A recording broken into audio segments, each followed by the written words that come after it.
YouTube chess lovers, my friends, this is Gunjan here. Welcome to the 8th part of the Dirty Chess Tricks. I'm continuing my coverage of the tricky Raputa against the classical king pawn opening, that is, let's say, after e5, knight to f3, knight to c6, and bishop to c4. Now, in the last two lectures, I have covered the move knight to f6. So, those of you who haven't watched them, I have highlighted here in annotations. In this lecture, we are going to concentrate on the move bishop to c5. After this, I should castle on the king side, and the main move over here is knight to f6. Apart from that, there are other moves, but they are pretty rare, and that's why I have not included in this lecture. After move knight to f6, Black has a very simple idea. Black just want to castle on the king side and complete his development. But here comes the big shot, that is the move d4. Boom! This is a very strong gambit known as Italian Kotlavinsky gambit, which many strong players are not aware of it. The good point from the right perspective is it contains lots of tricks. That means you can finish off the black very, very quickly. Can you believe the main move over here is bishop captures d4? And how many of your opponent knows this? I bet not many, because nobody just throws bishop pair just like that. So to understand that, we need to know what is wrong with other moves. The first move I want to consider is knight captures d4. After this, I should capture the e5 pawn, and there's a threat on f7 looming, so accordingly, black has two choices. The first obvious looking move is castle. After the castle, I should continue with the move bishop to e3. So there are double hits on the knight, and if the knight moves, then the bishop drops. So accordingly, black has the only move left, that is knight to e6. But after this, following sequence will emerge white with a winning position. Here, white continue with the move bishop captures e6. So bishop captures c5 is the next threat. Black responds his force. Black has to capture this bishop. But afterwards, bishop captures f7 gives a check to the black king. And it doesn't matter if the black captures the bishop or move the king. For example, if the king moves, then the bishop drops back to the b3. And now there are two threats which black cannot parry both of them. So very obvious looking move is bishop to b6. Afterwards, knight check will nab the exchange just early in the opening. So this is a wonderful trick exists in this line, which many strong player has fallen into. Now the second move over here is d5. After the move d5, I should capture this pawn. And if black foolishly captures the d pawn, then c3 will nab a piece, because if the knight moves, then the knight on the d5 will drop. So accordingly, at this point, black need to castle on the king side. Afterwards, once again, white can play this move bishop to e3. And this time around, black doesn't have even knight to e6. So that means black has to try this wild looking move, that is d5.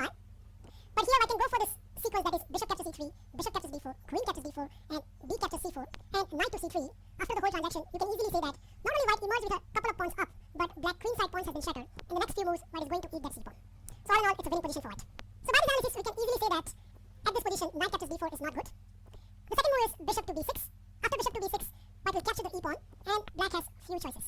If black takes the e pawn, that is knight captures e4, then queen can go to the d5 square, and we have a similar trick exists, which I have shown in many videos. So here white is threatening to make black on f7 as well as capturing the knight, and that's why black is going to lose a piece.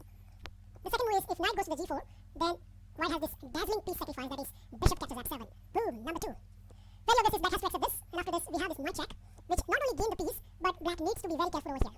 So for example, in one game, my opponent foolishly played the move king to g8. Afterwards, there's a checkmate in 2. It's an easy one, right? So just a queen check, and after king to f8, queen to f7 is a checkmate. Don't expect this sort of things very often, but let's say after king goes to somewhere else, for example king to e8, then white can regain the piece, and the following sequence, which illustrates how good white position is. So here, in one game, my opponent continued the move knight captures e5, and after queen to d3, d6.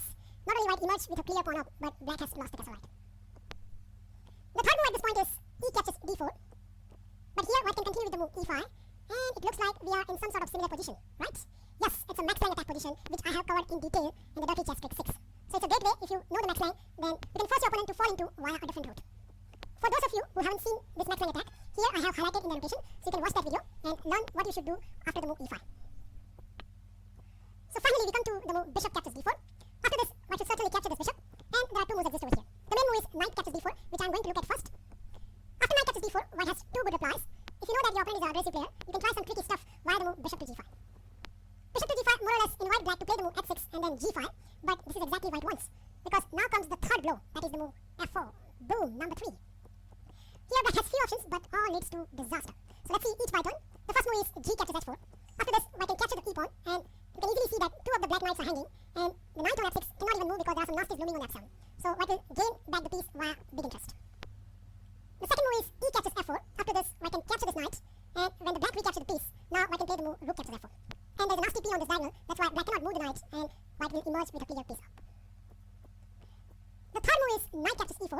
After this, white can capture the e pawn, which not only threatens this knight, but there's also nasty looming on the f7. So to parry both the threat, black has the only choice, that is knight to e6. But after this, queen to f3 leads to the winning position for the white. Last but not least, if g captures f4, then we have this move, that is rook captures f4. Boom, number 4. Very obvious is black has to accept this, so e captures f4. Afterwards, queen captures d4, and black is in a very funny position. Right, so there's a pin on this diagonal, there's a pin on this diagonal, and that means white cannot move, and that means black is going to be a piece down. So those are some of the wonderful tricks exist if your opponent plays moves such as f6 and g5. The main line start with the move immediate f4. White wants to destroy the black center and start attacking black on the king side. So accordingly, black has to play the move d6. Instead of d6, in one game my opponent tried the move knight to c6. But this move miserably failed because of bishop captures f7. Boom, number 6. Very obviously king has to accept this, and after this, white can capture the e pawn. Not only regaining the piece, but black king has been misplaced. And in case if you are wondering, hang on, what happens if knight captures e5, then white can give this check, and when the king moves, then white can capture this piece. Yes, material is balanced, but white is in great attacking position, as well as black king lost the castle right. So it concludes that d6 is forced at this point. After the move d6, white should capture the e-pawn, and when the black will capture, now once again white can play the move bishop to g5. So it has a simple idea to double the black pawn, and accordingly, main move played by the black over here is bishop to e6. So attacking the c4 bishop, here white should defend that bishop with the move knight to a3, and now there are two moves have been tried. In the first game, my opponent tried the move queen to e7, so it has an idea to castle on the queen side. So I immediately put break on the plan via the move c3, and after some thinking, my opponent goes for bishop captures c4. So he's trying to do some tricky stuff, but before he can execute something, I played an intermediate move that is bishop captures f6, so black has to capture with the pawn, and now I grab the bishop. My opponent's idea was to play the move queen to c5, so there are some nasty looming with the discover check, but here I simply capture this knight. And value of this is, when the black recapture, I have this idea that is rook to c1. Black doesn't have any option left, so black has to accept this pawns, so my opponent grabbed the pawns, and then I grab the c7 pawn, and then he grabbed the b pawn, which allow white to enter in an endgame, which is much better for the white. So you can easily see that these rooks are not connected, and both the rooks of the white are posted on the 7th rank. So although there's a pawn down situation for white, it's a winning position. Now in the game, my opponent played the move rook to b8, and after I played the move king to f1, he played a suicidal move that is rook to f8, which allowed me to finish him instantly and clear rook up at this point. But instead of this, even though let's say if he hasn't played the rook f8 move, then the following sequence will illustrate how dangerous white attack is. So here white can exchange the rook. Following engine moves can easily conclude that white has this winning position. Now instead of queen to e7 at this point, in second game, my opponent tried the move f6, and that we are going to face more often. Here white should continue with the move bishop captures f6, and after g captures f6, white has this move that is c3. So once again, dislodging the knight from the d4 square, and when the knight moves, then white can play this move queen to f3. So that means white is definitely going to regain the f6 pawn, but also white can gain an important tempo via the move rook to d8. So understand that my opponent plays over here queen to e7, so he just wants to castle on the queen side if I allowed. But here I capture the pawn, which has a threat to capturing the rook, so my opponent has to forcefully accept this queen trade, and then he played the move king to e7. For a moment it looks like black is fine, but after rook to f1, there are some long-term problems for the black king. So here white is threatening to capture the bishop and playing rook to f7, so my opponent captured the bishop, and when white recaptured, he defends the f7 pawn via the move rook a to f8. Once again, it doesn't look like white has a huge advantage, but just one move, and you'll see how dangerous this position is for the black. The move is knight to e3. Boom, number 7. There are so many threats over here. The first of this threat is white can place the knight on d4 and then at least get the c7 or the f7 pawn. The second of this threat is white can capture this f6 pawn and then give this knight check, which will regain the piece. And the third of this threat is knight to g4, which once again attack the f6 as well as pressurize the e4 pawn. And all in all, black cannot parry all these threats, and white will emerge with a clearly winning endgame. So far we have seen the wonderful tricks exist in knight to d4 line. Instead of knight to d4, at this point, your opponent can also try the sideline stuff, that is e captures d4, but once again there are some nasty tricks exist in this line, so you should see them. Here white should continue with the move e5, and black has two choices. If black foolishly take this pawn, then the rook to e1 and black will lose a piece, so that is not possible. Accordingly, the first move black can try is knight to e4. After this, white should continue with the move queen to g4, which has a double hit to knight as well as g7 pawn. I got this position in one game, and here my opponent responded with the move d5, so I captured the g7 pawn, and when the rook moves, then I attack the rook one more time with the move bishop to f6. So that forced black to play the move queen to e7, but that will allow me to capture the d pawn, and if you carefully look at this position, white will emerge at least with an exchange up. Last but not least, your opponent can also try to counterattack just like the max line attack via the move d5, but here I can capture the knight, and when black captures the bishop, white can actually capture the g7 pawn. The idea is when the rook moves, white can play the move queen to h5. Now queen to h5 is pinning the f7 pawn, and accordingly black has to respond with the move queen to f6. There is no time to capturing the g7 pawn immediately. So for example, if your opponent foolishly captures the g7 pawn, then white has this move that is rook to even check, and more or less this is a winning position. Four options exist. If knight to e7, then bishop to g5 is exceptionally strong. If king to f8, then bishop to f6, and black will lose in exchange. If bishop to e6, then white can simply lock up this bishop because f7 pawn is pinned. And the most comical is king to d7. Afterwards, queen to d5 is actually a checkmate. Rather nice, right? So it's boom number 7, we can say. So queen to f6 is forced at this position. After queen to f6, white can harass this queen via the move bishop to g5, and when black captures the pawn, then white once again can throw this check with the move rook to e1. Now there are three moves that have been tried. In one quick game, my opponent foolishly played the move king to f8, which allowed me to gain the queen instantly after the move bishop to f6. In the second game, my opponent tried the move bishop to e6, but now we can simply capture this bishop because the f7 pawn is pinned, and when the king goes to the d7, white can actually grab the second piece via the move rook to c6. After d cross c6, I protected the weakest spot via the move queen to h3, so not only protecting the g2 but giving black a check, so my opponent responded with the move king to d6, and here I played the move knight to d2. So it's very clear that white has a two-piece against the rook, but the main feature of this position is black king has been misplaced. Now in the game my opponent captures his bishop, but this leads to the instant victory after knight to e4. But even though, let's say if that doesn't happen, if you check out this position with the engine, it will say that it is clearly better for white. Last but not least, a very strong player has played the move king to d7, but then I continue with the move queen to h3 check, and after king to d6, I give queen to a3 check, and when the king goes back to the d7, white has this amazing move that is h4. At first sight, it looks like after the move f6, white loses a piece, but white has a very cunning idea, and that is the move queen to c5, boom number 8. White has a sneaky but a very solid threat that is queen to d5 and checkmate, so black doesn't have any time to capture the bishop. Accordingly, in the game my opponent tried to defend the mate via the move queen to g6, but after the queen to d5 check, so my opponent blocked the check with the queen, then I give queen captures f7 check, so So the rook is threatened, so my opponent blocked the check with the knight. Then I just capture this knight with the bishop. And now there's a threat of capturing the rook as well as capturing the queen. So my opponent desperately go for queen to g6, hoping for the queen trade. But no, I just played the move queen to d5 check, and after king to d8, there's a checkmate in 6. I'm not going to show here, that's an exercise for you, so you can do it by yourself. So that's it. I hope you enjoy this wonderful journey of the tricky Italian gambit line. You should definitely try in your own game, and you'll be surprised how many of your opponents will fall very, very quickly. With this, I conclude my tricky recruiter says, and I'd like to say thank you for watching all of them, and feel free to like and comment them. I'll see you soon. Bye. Hello YouTube chess lovers and my friends, this is Gunjan here. Welcome to the 7th part of the Dirty Chess Tricks. I'm continuing my coverage of tricky recruiter against the classical response to the king's pawn opening. That is, let's say, after e4, e5, knight to f3, knight to c6, bishop to c4, and here we are looking at the move knight to f6, that is 2 knights defense. Here I propose that you should play the move d4, and we come to a conclusion that the best move here from the black perspective is the move e captures d4. Afterwards, white should castle on the king's side. In the last lecture, I have covered the move bishop to c5, so if you haven't watched that, I have highlighted here in the annotations. In this lecture, we are going to cover the move knight captures e4. The Morphy attack starts with the move rook to e1. The main move here is d5, but in case if you are wondering what you should do after the move f5, then here is the answer. White should continue with the move bishop to g5, and after bishop to e7, just capture that bishop, and after queen captures bishop, white can capture this d-pawn. And there are so many threats over here. White is threatening to capture on f5, there's a main threat is f3, and top of everything, black cannot castle on the king side. So all in all, it's a wonderful position for white. And that is the reason why, at this point, the main move is d5. After the move d5, white has this amazing piece sacrifice that is bishop captures d5. So more or less, black has to forcefully accept this sacrifice, and after this, white has this move that is knight to c3. For those of you who are slipping, let me remind you that black cannot capture this knight, because after d captures c3, black will simply lose the queen. So that means black queen has to move somewhere. Now, the amount of games I have played, I found out that mainly 3 moves have been tried by the black queen. There are other moves, but they are very rare, and that's why I'm not including in this lecture. The first move I want to consider is the move queen to h5, which looks very logical that if the white moves the knight, then black can swap up the queen. Here, white will continue with the move knight captures e4, and you can already see that there's a discovered attack looming which will nab the black queen, so black has to block the e5. There are 2 ways black can block the file. The first is bishop to e7. Afterwards, white should continue with the move bishop to g5. Now, if your opponent is not familiar with this position, he may be blundered moves such as f6, because white can simply take this pawn, and black cannot recapture this pawn because the queen will drop. So the castle looks the first priority, but castle is a blunder move, and the correct answer from the white perspective is the move knight to g3. So we have a double hit to the bishop, and not only that, white is threatening to take the queen. So very obvious is when the queen moves, white will be a piece up. Now, instead of bishop to e7, black can block the file with the move bishop to e6. Black's planning is very simple, black wants to castle on the queen side, so accordingly, white needs to stop that plan via the move bishop to g5. Now, here the 3 moves have been tried. First, let me show you the aggressive move by the black, that is bishop to b4.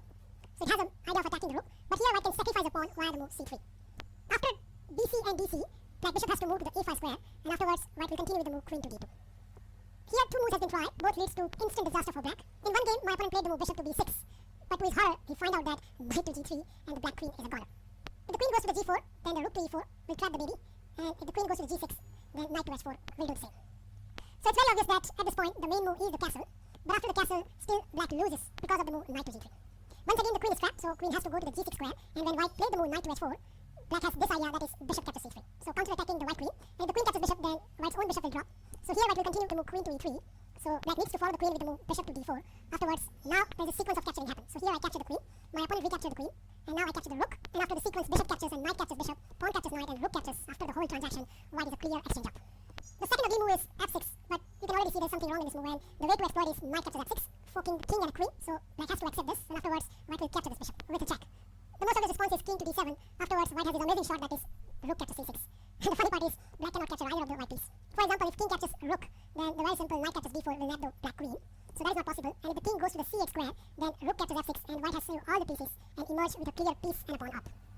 Last but not least, if black plays the move f6, then white bishop has this amazing posting that is on f6 square. Fortunately for white, black cannot capture this because there's a knight fork.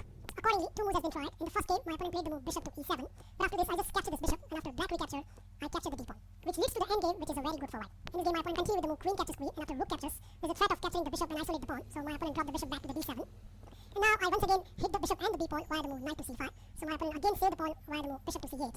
But after knight to b5, there is a no escape, because king cannot come to the d8 square, that means c-pawn is dropping. There is a second alternative for the black here, that is to play the move queen to e5, which has an idea to capturing the bishop now, but here white can sacrifice the whole piece via the move knight captures d4. Let's see what happens if black accepts this. So g captures f6, and very obviously is knight captures f6 with a check.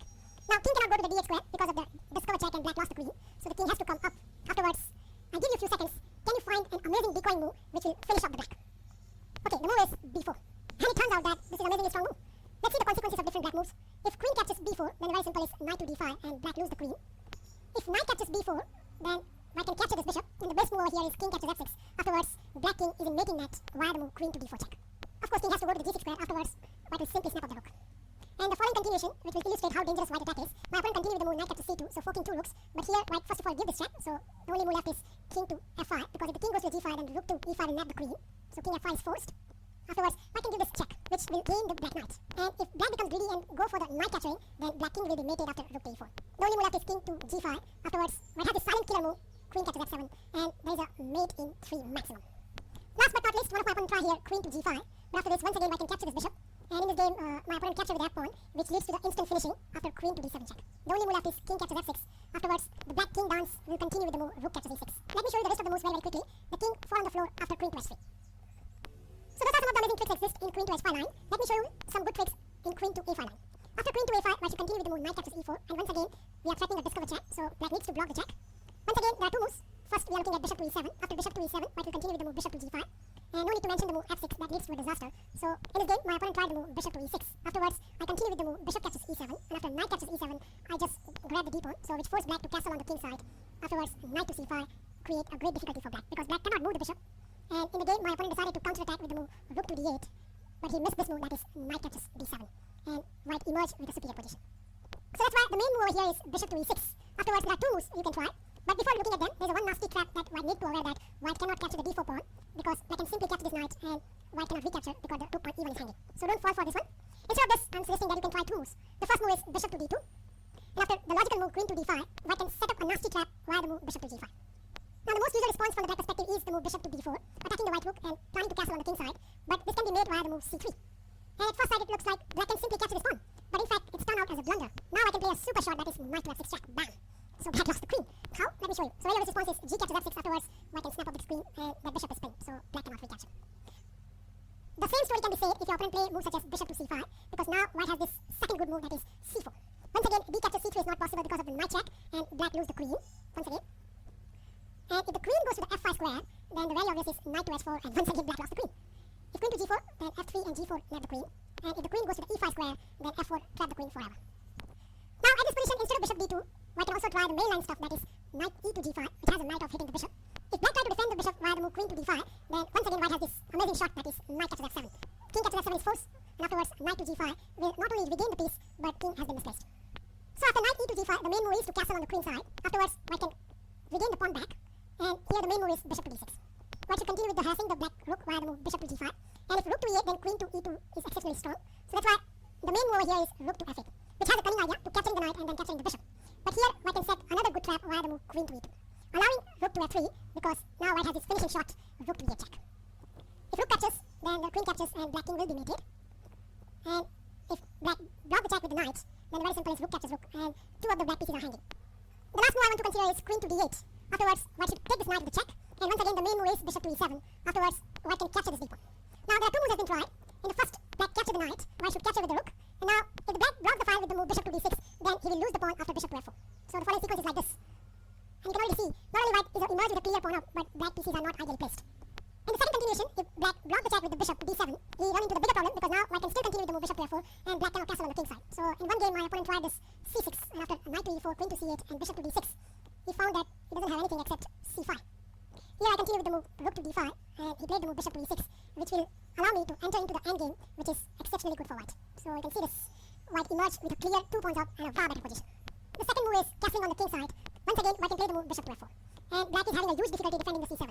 So for example, if knight captures d4, then the rook captures, and the same problem on the c7 occurs. And instead of that, if black plays the move bishop to d7, then white has this amazing shot, that is bishop captures c7. Queen has to recapture, and afterwards, the following sequence will emerge white with a clear pawn up and a better position. So you can see yourself attacking queen and the bishop, so queen has to drop back. Now white will first of all capture this knight, which has a knight of hitting the queen, so bishop has to recapture. And now white knight will capture this bishop with a check, and when the king moves, knight will capture this bishop. And you can already see after this whole transaction, not only white emerged with a clear pawn up, but black pawns are shattered on the queen side. So I hope you enjoy this wonderful Morphy attack. You have plenty of opportunities to trick your opponent along the different ways of the queen moves. I wish you best of luck for trying in your own game. Well, thank you for watching this video, and I'll meet you in my next lecture, that is Italian Gambit against bishop to c5. Bye. Hello YouTube chess lovers and my friends, this is Gunjan here. Welcome to the 6th part of the dirty chess tricks. After the move e4, e5, knight to f3, the most classical reply from the black perspective is the move knight to c6. And against this setup, I'm going to suggest my own tricky replica, which you are going to use against the right opponent at the right time, so not only to surprise him, but to get the win very, very quickly. Here I propose you should play the move bishop to c4, and more or less black has two good options, that is knight to f6 and bishop to c5. In this video, we are going to see knight to f6. After knight to f6, the usual response from the right perspective is the move knight to g5, which is known as a white lever attack. But when black plays this way, he is very much prepared against this attack. So I'm not going to recommend in this video. Instead of that, I'm going to recommend that you should start with the aggressive move d4. And this is the starting point of the max line attack. As you can see, I have highlighted my arrows. Black has 3 options. So as usual, let's look at the worst one first. If knight captures b4, then white has this winning sequence. Start with the move bishop captures f7. And after king captures f7, knight captures e4 check. Wherever the king moves, white will simply take this knight and remain a clear pawn up where black king has lost the castle line. The second move is knight captures e4. But after this, white can simply capture this pawn, and now black is having a huge difficulty, based on the fact that white is threatening not only bishop captures f7, but queen to d5 is already in the rear. So for example, in one quick game, my opponent foolishly played the move bishop to c5, but after queen to d5, there's a threat of capturing the knight and checkmating black on f7. And please note that bishop captures f2 doesn't change the scenario, because white can simply play the move king to f1 and the threat remains as it is. So black is definitely going to lose one piece. So that concludes that at this point, black has the only good reply, and that is the move e captures b4. After this, white should continue with the fast development, and accordingly, white should castle on the king side. And once again, black has 2 options. Knight captures e4 I'm going to cover in the next video. So in this lecture, we are going to concentrate on the move bishop to c5, which looks very logical, because not only black is protecting his pawn, but black is just one move away from the castling on the king side. And now we are entering in the max length attack proper. Here, white will start the attack with the move e5. So you can see that pawn is hitting the knight, and believe it or not, black doesn't have any time to move the knight. Let's see some of the examples. In one game, my opponent tried the move knight to e4. Here I continue with attacking that knight with the move rook to e1. So my opponent very naturally defended the knight with the move d5. But here I just grab the pawn and once again hitting the knight. Now if black plays over here bishop to f5, then after d captures c7 and queen captures c7, knight to d2 will nab the piece. So considering that, my opponent here plays the move f5, which at first sight looks very good because it's protecting the knight. But after the following sequence, that is d captures c7 and queen captures c7 and knight to d2, my opponent find out to his horror that he cannot castle on the king side. So he desperately tried to save the e file via the move bishop to e7. But here I continue with the move knight captures knight, and after pawn recapture, I just grab the pawn with the move e4. Here my opponent played the move bishop to f5, and at first sight it looks like black is all fine, because not only black is hitting the rook, but black king is one move away from the castling on the queen side. But here comes the winning blow, and my opponent completely overlooked this move, and that is the move knight to g5. Bam. After a long thinking, my opponent realized that how stronger this move is. For example, if black castle at this point, then after bishop to e6, white will gain at least an exchange. So for example, if the king moves and bishop blocks, and if the bishop takes bishop, then after knight captures e6, white will be a clear exchange up. So seeing that, my opponent decided to capture the rook, but this leads to amazing checkmating sequence. Here I continue with the bishop check, and please note the king cannot go through the f8 or d8 square because of the knight fork. So my opponent played the move king to d7, but after queen to g4, black king doesn't survive longer. Once again, if the king goes to the d8, then knight to e6 is exceptionally strong, so my opponent played the move queen to d6. But this leads to the instant disaster, and if you want, you can pause the video. There's a checkmating too. So I'm showing you right now. So it starts with the move knight captures e4, and after king to e5 and queen to e6 is a checkmate. Now, same can be said if your opponent played the move knight to g4, because after this, white will continue with the move bishop to f4, and if black castles on the king side at this point, then after the simple move h3, black knight has the only square left, that is f6, and white will simply capture this knight and giving black shattered pawns. So that is more than enough compensation. Also, white can start his attack via the move c3. So all in all, it's a wonderful position for white. So considering all this, we can easily conclude that at this point, black has the only good move, and that is the move d5, a counter-attack to the white bishop. Here, white should continue with the move e captures f6, and after d captures c4, f captures d7 is not strong because black hasn't committed king side castling. So instead of that, white should first of all give this check, and king to f8 looks pathetic. So the only good reply looks like bishop to e6. And here, white has once again an exceptionally strong move, knight to g5. And you can see I have highlighted the arrows. Black has many options, but amongst them, there is only one move that is right. So let's see each move by turn. The first obvious looking move is queen captures f6, and at first sight, black position looks so good. Except one move which will ruin the whole structure of the black, and that is the move knight captures e6. F captures e6 is pretty much force, and after this, white has his lethal queen check, which will nab the piece of the black. Now, same can be said if your opponent plays moves such as g captures f6. Once again, white can capture this bishop and give this check and remain a bishop up. And the third option, which is very much similar, and that is queen to d7, more or less same story, because white is going to capture this bishop, and after f captures, we have this queen check. So 3 moves have been dismissed. Let's look at rest of the moves. The fourth move black can try is castling on the king side. Afterwards, white will simply play the move f captures g7, which will attack the rook. Now, black has 2 choices. If king captures g7, then can you find the amazing move over here? You can pause the video and you can find it. I'm showing you the amazing move, and that is the move rook captures e6. Bam! White is a clear piece up, because now black cannot capture the rook. If black captures the rook, then knight captures e6 is a super royal fork. Amazing looking piece, right? At this position, if the rook moves, so for example rook to e8, then queen to h5, threatening to checkmate black on f7. And unfortunately, bishop f5 doesn't work over here, because white is going to checkmate anyways to the black king on the f7 square. So that means castle is prohibited at this point. The rest 2 moves left are queen to d6 and queen to d5. Let's look at queen to d6. After queen to d6, white should continue with the move knight to e4, so hitting the queen, hitting the bishop, and once again black has 3 choices. If the queen goes to the f8 square, then after f captures g7, black is simply losing a piece, because after queen to g7, knight captures c5, and white is a clear piece up. If the queen goes to the d5 square, then white has this amazing shot, that is f captures g7. And black cannot move the rook, because if the rook to g8, then once again we have the royal fork on the f6 square. The third move is queen to e5, but that is going to be a transposition from queen to d5 variation. So let's look at the final move, that is queen to d5. After queen to d5, white has once again a very strong move, and that is the move knight to c3. And at first sight it looks like white has blundered, but actually it's not, because if pawn captures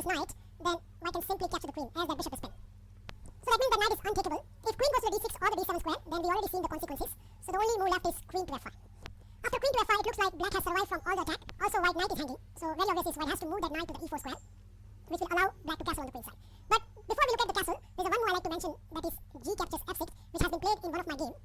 Against this, I continue with the move g4, hitting the queen, and queen has to stay in touch with the bishop, because if the queen goes to the g6, then after knight captures e6 and pawn captures e6, white will simply a piece up after knight captures c5. Instead of queen to g6, if queen goes to the e5 square, then after very simple knight to f3, that queen is trapped. The only square left is d5. Afterwards, we have this queen and a king fork. So back to our business. The main move is castling on the queen side, and if you carefully look at this position, black has survived from all the attack, and white doesn't have any attack to speak of. But the perception can be deceptive. Here the fun start with the move g4. So once again hitting the queen, we already look at what happened after queen to g6. So that means queen has three possibilities left. If queen captures g4, then after very simple queen captures queen and bishop captures queen, white has this lethal move, that is knight captures f7. So not only forking two rooks, but knight is also attacking the bishop. So it's almost winning position for white. The second obvious looking move is queen to d5. And I must tell you that I have reached this position many times, and many of my opponent has fallen into the wonderful traps exist in this situation. So let's see them. After queen to d5, white should continue with the move f captures g7. So this is the right time to capture this pawn. And the obvious looking move is rook to g8. Afterwards, white should continue with the move knight to f6. So forking queen and a rook. The most important factor is queen has the only one square left, that is the d6 square. Now here white can take the rook and remain exchange up, but please remember white king position is open, so white need to be very careful. So accordingly, white should play the aggressive looking move knight g to e4. So you can see now the queen is in big trouble, and queen has the only two square left, that is e7 and e5. And let's see the consequences of each square. So first move is queen to e7. After queen to e7, white should certainly capture this rook, and when black captures the knight, white has this move bishop to g5, which indeed turn out that white will be the whole rook up. The second move is queen to e5. After this, white has this super aggressive move, that is the move f4. So that means the queen is trapped and it has no move to go. So black has to forcefully play the move d3, which has a discover check to the white king, and here white will play king to h1. And now the idea of d3 is to give a space to the black queen. She is going to come to the d4 square. And at first sight it looks so impressive about black, but believe it or not, just one move and black can resign, and that is the move c3. Boom! The whole queen is gone, no space. So those are some of the wonderful traps exist in this max lane attack. I hope you enjoy all of them. There is a third alternative for black, that is the move queen to e5, which you need to do some research on this. But there is one last trick I want to show you, that if you are playing with a high-rated opponent and you get this position, at least you can force a draw out of this position. The sequence starts with the move knight to f3. So once again queen has the only space to go, that is the d5. And after f captures g7 and rook to g8, I can do this perpetual knight moves, that is knight to f6. So queen has to move to the d6, and after knight to e4, we can repeat the moves and get the draw. Well, thank you for watching this video. Feel free to like and comment this video, and I'll meet you in the next lecture, that is the Morphy attack. Bye. Welcome to the 14th episode of Dirty Chess Tricks. After the move order e4, e5 and bishop to c4, in my earlier Dirty Chess Trick video, I have covered the move knight to c6, d6 and the move bishop to c5. In this episode, I'm going to concentrate black's one of the main reply, that is knight to f6. By the way, I have changed the interface, so you can see the board over here, you can see me commentating over here, there's a notations over here, and finally the most important part is you can see the engine analysis over here. That means you can evaluate the position exactly. Now as usual in my Rapruta, I'm going to suggest a very aggressive line, and here I'm going to recommend the move d4. And the funny thing is, not many black players are feeling comfortable about it. For example, the main move over here is e captures d4, but we should see what will happen if black plays other moves. So the first move I want to consider is knight captures e4. After this move, the simplest reply is you capture this pawn, and now not only that knight is misplaced, but there's a nasty trick in the air looming. So in one quick game, my opponent routinely churn out his move, that is knight to c6, but this leads to the instant disaster. Did you spot it? Yup, is bishop captures f7, bam!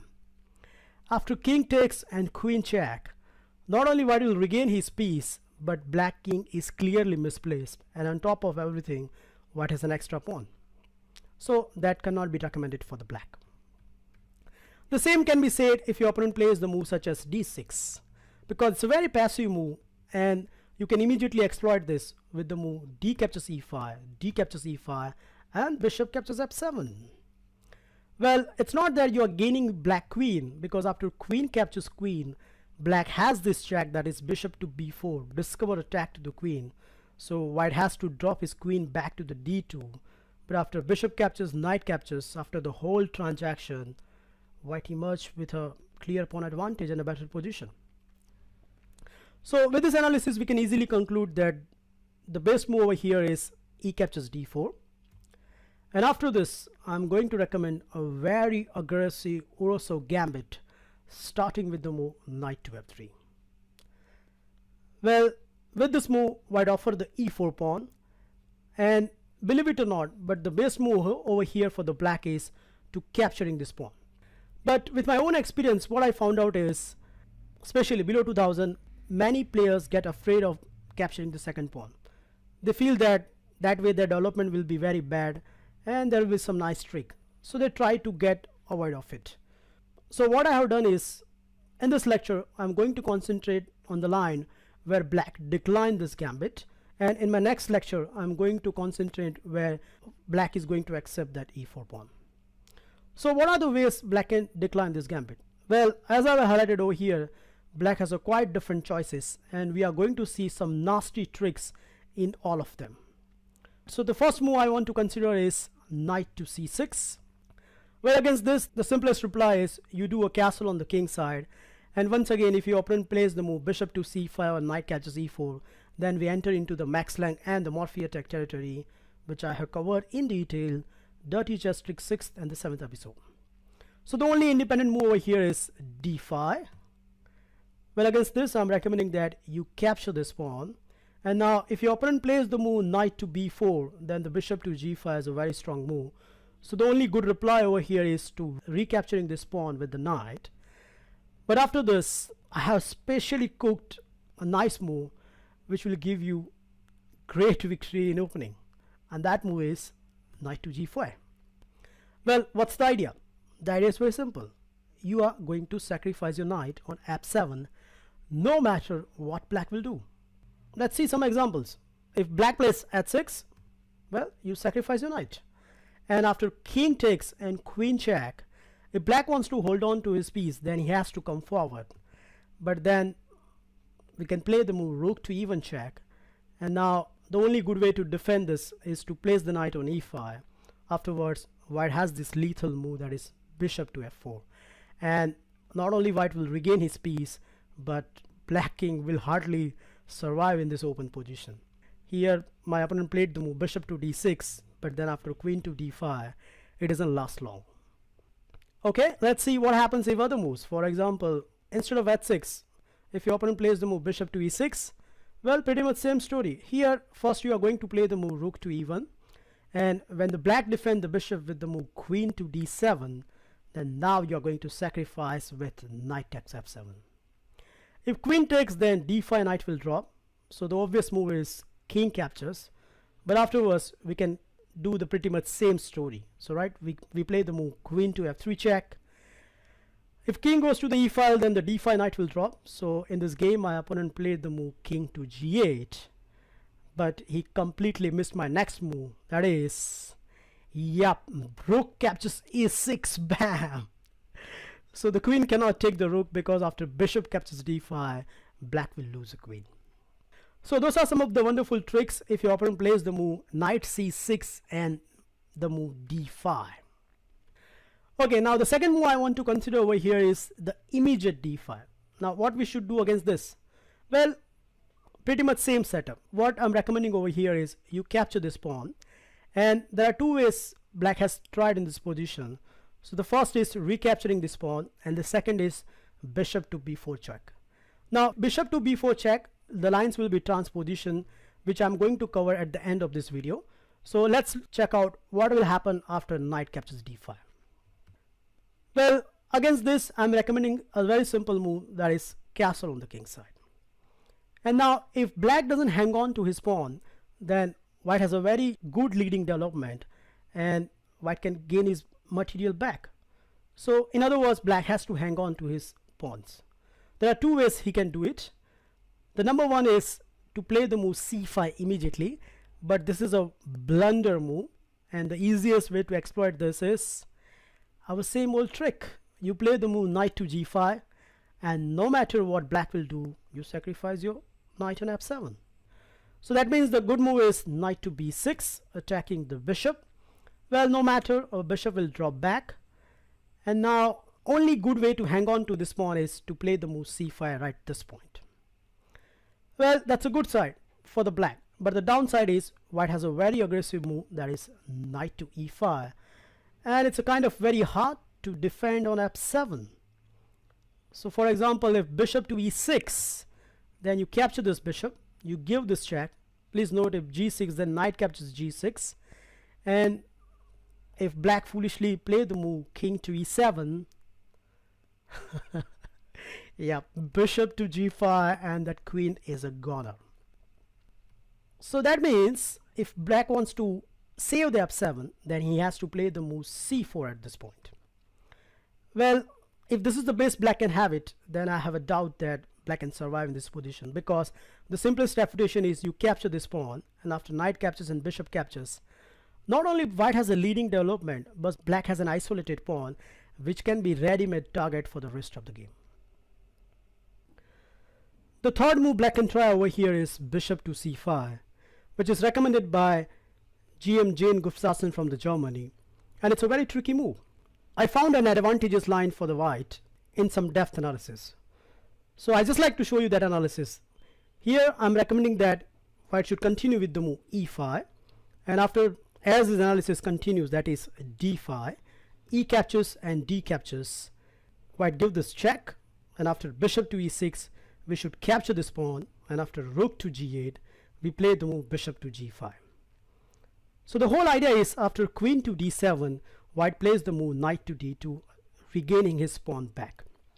Now, as he suggested, the best move over here is d3, and after this move certainly white should capture this pawn, and the best reply over here is queen captures, because if c captures, then queen to e5 is a very good reply. So the queen captures d3 is forced, and now I'm recommending that you should just exchange this queen and then castle on the king's side. Now GM has stopped his analysis over here and saying that this position is quite good for black, but I think he missed somewhere down the line white has an advantage. So let me show you how white can obtain an advantage. Obvious response over here is rook captures g7. Now white will continue with the move knight to e4, hitting the bishop. Also there's a threat of knight to f6. So the natural reply is bishop to e7. Here white should capture this bishop, and after king takes, now we get our pawn back with an interest, that is rook to d1. And kindly note, if bishop to c4, then knight to e5 is a very strong move. So accordingly the best move suggested by the engine, that is bishop to d5. But again, this doesn't stop us to getting our pawn back with a very good position. I reached this position in one of my game where I continue with the move knight to g5, and he responded with the move h6, but it doesn't stop it. I capture this pawn, hitting his bishop, and after the move c6, I simply drop my knight back to the h3. And if you compare this position, white clearly has a slight advantage. The simple reason is white has this compact pawn structure on the king side, where black has a shattered pawns on the king side, which can be the great asset at the end game. And not to mention, black is behind in development. So all in all, this is a wonderful position for white. The fourth and somewhat most critical move is bishop to b4 check. Now against this, I'm recommending a very aggressive line starting with the move c3. The reason is after d captures and b captures, it's okay that white pawn structures are shattered on the queen side, but in return white get a tremendous attack. Now so far I reached this position 3 times in my game, and these are the moves has been tried by my opponent. So in the first game, my opponent tried the move bishop to e7. Now if your opponent plays passive moves such as bishop to e7, then you definitely need to punish him, and the way to punish him is playing the move e5. The best response is knight to g4, and now you hit this knight one more time with the h3, and after knight to h6 you capture this knight, and after g captures, we already shattered black's pawn structure on the king side.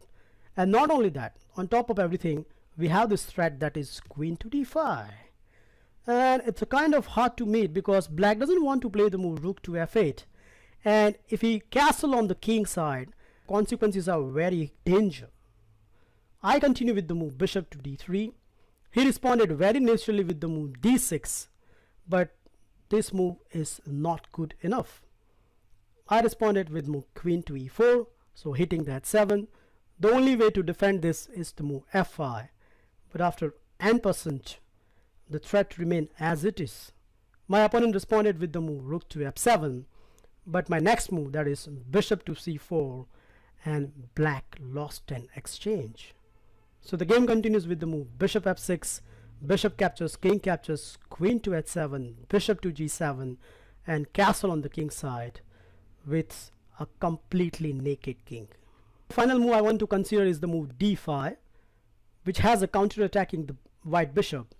But here I'm recommending a endgame line which happens after pawn captures, queen captures, king captures, and the move bishop to g5, which is quite good for white. So there's a threat of e5. In the game, my opponent defended with the move knight to d7. I played the move knight to c3. He hit my bishop with the move h6.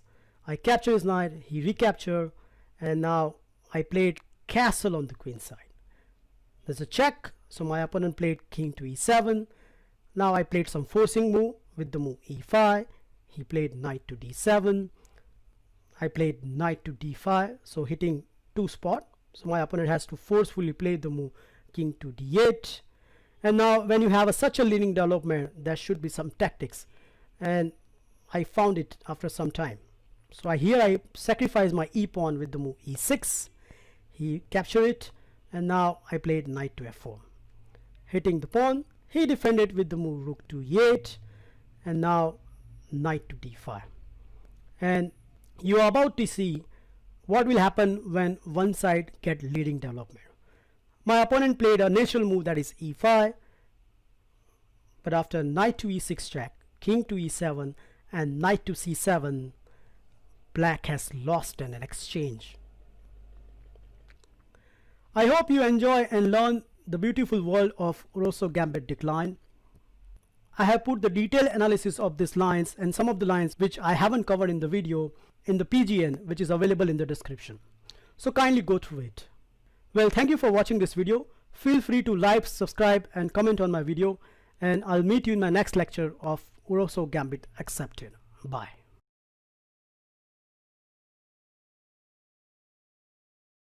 Hello YouTube chess lovers and my friends, this is Gunjan here, and welcome to the fourth part of Dirty Chess Tricks to Win Fast. In this lecture, I'm going to show you an interesting line against the Caro-Kann defense. If you don't have any system against the Caro-Kann defense, then I certainly insist you to look at this line in depth because it contains lots of tricks and traps. Now, before we see these tricks, there's a one point I like to mention is, in this video, I'm not covering the whole theory. I'm just showing you the tricks exist in this line. So if you have a question like, what happens if black does this move, then I strongly recommend you that look at the theory section of this line. So, considering all this, let's get started. After e4, the Caro-Kann defense starts with the move c6. And the normal move over here for the white is to play the d4, but I'm not recommending that move. Instead of that, I'm recommending the move knight to c3. And after the usual response of the Caro-Kann defense, which is the d4, now white will play the move knight to f3. So you can see I have highlighted by the arrows over here. Mainly, black has three good choices. By the way, the main line is knight to f6, which we are not going to see in this lecture because there's a big theoretical line without any tricks. So you have to study that. But we are certainly looking some nice tricks exist in this moves, and those moves you are going to meet frequently at the club level. So the first move I want to see is the very nature looking the move d4. So attacking the knight, and here white should retrieve the knight to the e2 and attack the d pawn. Now the natural response over here for the black is to play c5, so protecting that pawn. And now once again white will renew the threat of catching the d4 via the move c3. Now if b captures c3, then knight captures c3 and white position is very fine. But I bet that many of your opponents will think, oh, I can grab more space and hit that knight with the move d3. What's wrong in that? The natural response is, when white plays the move knight to f4, which has a double hit to the d3, black can play the move c4, and it looks like black has a very impressive pawn structure early in the game. Well, see yourself, because we have the first trick on the table, which is queen to a4 check. Now, no matter how black responds, for example, whether black plays knight to c6 or bishop to d7, white can capture the c4 pawn. And now, the amazing thing is, once the c4 pawn drops, there is no way black can defend the d3 pawn. So, for example, the usual line continues with the e6, and after bishop takes d3, just in the opening with under the 10 moves, white is in the winning position. So, please watch out for this wonderful trick. Now, most likely, when you reach this position, your opponent is going to capture the e pawn, and after white recapture, he will churn out this nature-looking move, that is bishop to f5. In fact, this is one of the most theoretical moves recommended in the Caro-Kann books. But here, it's a big mistake. Because first of all, white can play the move knight to g3, attacking the bishop. And after bishop goes back to g6, now white can play the move h4. So you can see h5 is coming and it will trap the bishop. So again, the move recommended from the black perspective is the move h6. The move h6 provides bishop to hide to the h7 square. So after knight to e5, bishop will drop back to the h7. And here comes our second amazing trick, that is queen to h5. So you can see right now, white is threatening to checkmate black on f7. So black response is pretty much forced. Black has to play the move g6. So it's attacking the queen, but the downside is this bishop is trapped. And now white has the undershot, which is bishop to c4. And especially if you're playing very quick games, this is most likely happen that without much thinking, black straight away capture the queen, which is g cross h5. Afterwards, white will simply checkmate black king. So that is one cheap trick exists. Don't expect every time it will happen, but sometimes you will get this. Most of your opponent will spot this, and they will likely to play the move e6, so stopping the mate threat. And now white will play the move queen to e2. And you might thought that the trick is over, but no. Still, the biggest trick is yet to come, because at this position, believe it or not, but somehow black queen has to protect the f7, and no other black piece can move. I mean? Imagine that black plays a random move such as knight to f6. Well, here comes the big shot, because now white can stun the black with the move knight takes f7, and here black has to give up the rook and move out the queen, because if black foolishly captures this knight, then after queen takes e6 check, king to g7, and queen to f7 leads to checkmate. Instead of knight to f6, if your opponent plays bishop to e7, then more or less the same story, because we are going to capture the f7, again hitting the two pieces, and after king recapture, we take the e6 with a check, and now white will play a quiet but a very dangerous move, that is knight to e4. I got this position in one of my game, and here my opponent responded with the move queen to d7, so he's desperate to get rid of my queen, but after just one move, queen e5, and my opponent realized that he lost a piece. There's no way black can stop white to capture that rook, because if black plays knight to f6, then white can simply capture this knight because the bishop is pinned, and on the top we have a fork. Now at this position, instead of f6, you might think, after h5, white doesn't have any tricks left. Well, to give you a surprise, let me show you one of my game, which will tell you the story. So here I responded with the move knight to e4, attacking the bishop. Bishop cannot drop back because the h5 pawn is hanging, so my opponent responded with a nursery looking move, that is queen to d6, protecting that bishop, and here I capture that bishop, and after black recapture with the queen, now I played the move bishop to e2. So you can see I'm pressurizing the h5 pawn, and this is one of the big drawbacks of this line. Well, here black has the only move to protect that pawn, that is the knight to f6. Afterwards I continue with the normal looking move, which is d4, and here black followed the theory with knight b to d7, and after bishop to g5 he played the move e6, which looks very natural because it's freeing up the bishop, but after white's next move, probably black will regret his move, and this is most likely happen in your game as well, because I played the move bishop to d3, and more or less queen doesn't have any square, so my opponent has to just give up the knight, and in a way white has a winning position. Now after bishop to f5, and when white plays knight to g3, another move black can try is the move bishop to g4. Against this, white can trick black with this move, which is bishop to c4. Because as per the normal theoretical move, that is knight to f6, can be leads to a disaster after bishop cross f7 check, king takes, and knight to e5 check. So forking bishop and the king, and after king goes somewhere, for example, let's say e8, then not only white will regain the piece, but white is a clear pawn up where black king lost the castle white. In the second line, after d cross e4 and knight cross e4, black can try this second move, which is knight to d7. Well, against this, if you are very desperate and you know that your opponent is weaker, then you can try out this another cheap trick, that is queen to e2, and after the normal looking move knight to f6 can lead to immediate disaster, because white can play the move knight to d6, and this is a checkmate. Don't laugh, this can be happen, but don't expect too many of them, because most of your opponents spot this. So instead of queen to e2, I recommend over here is you play the move bishop to c4, and this has amazing venom. Whenever I use this position, probably 50 to 60% of my opponent fall into this trick, so please watch out this. So after bishop to c4, the normal looking move over here is knight to f6, because if now white capture that knight, then black can always regain the knight with another knight, but here white has a fantastic move, which is knight to g5. So hitting that 7, so the only response left is e6, and now white will play the move queen to e2. Now, as per the theoretical menu, the only good move over here is knight to d5, but I will give you guarantee most of your opponent will not find this. And instead of that, we'll go for this attacking looking move, that is knight to d6. And the funny thing is, if you turn on the engines or any computers, even they are recommending this move. But this cannot be good for black, because after white's next move, that is knight to e5, how the hell black is going to stop knight takes f7? The answer is cannot.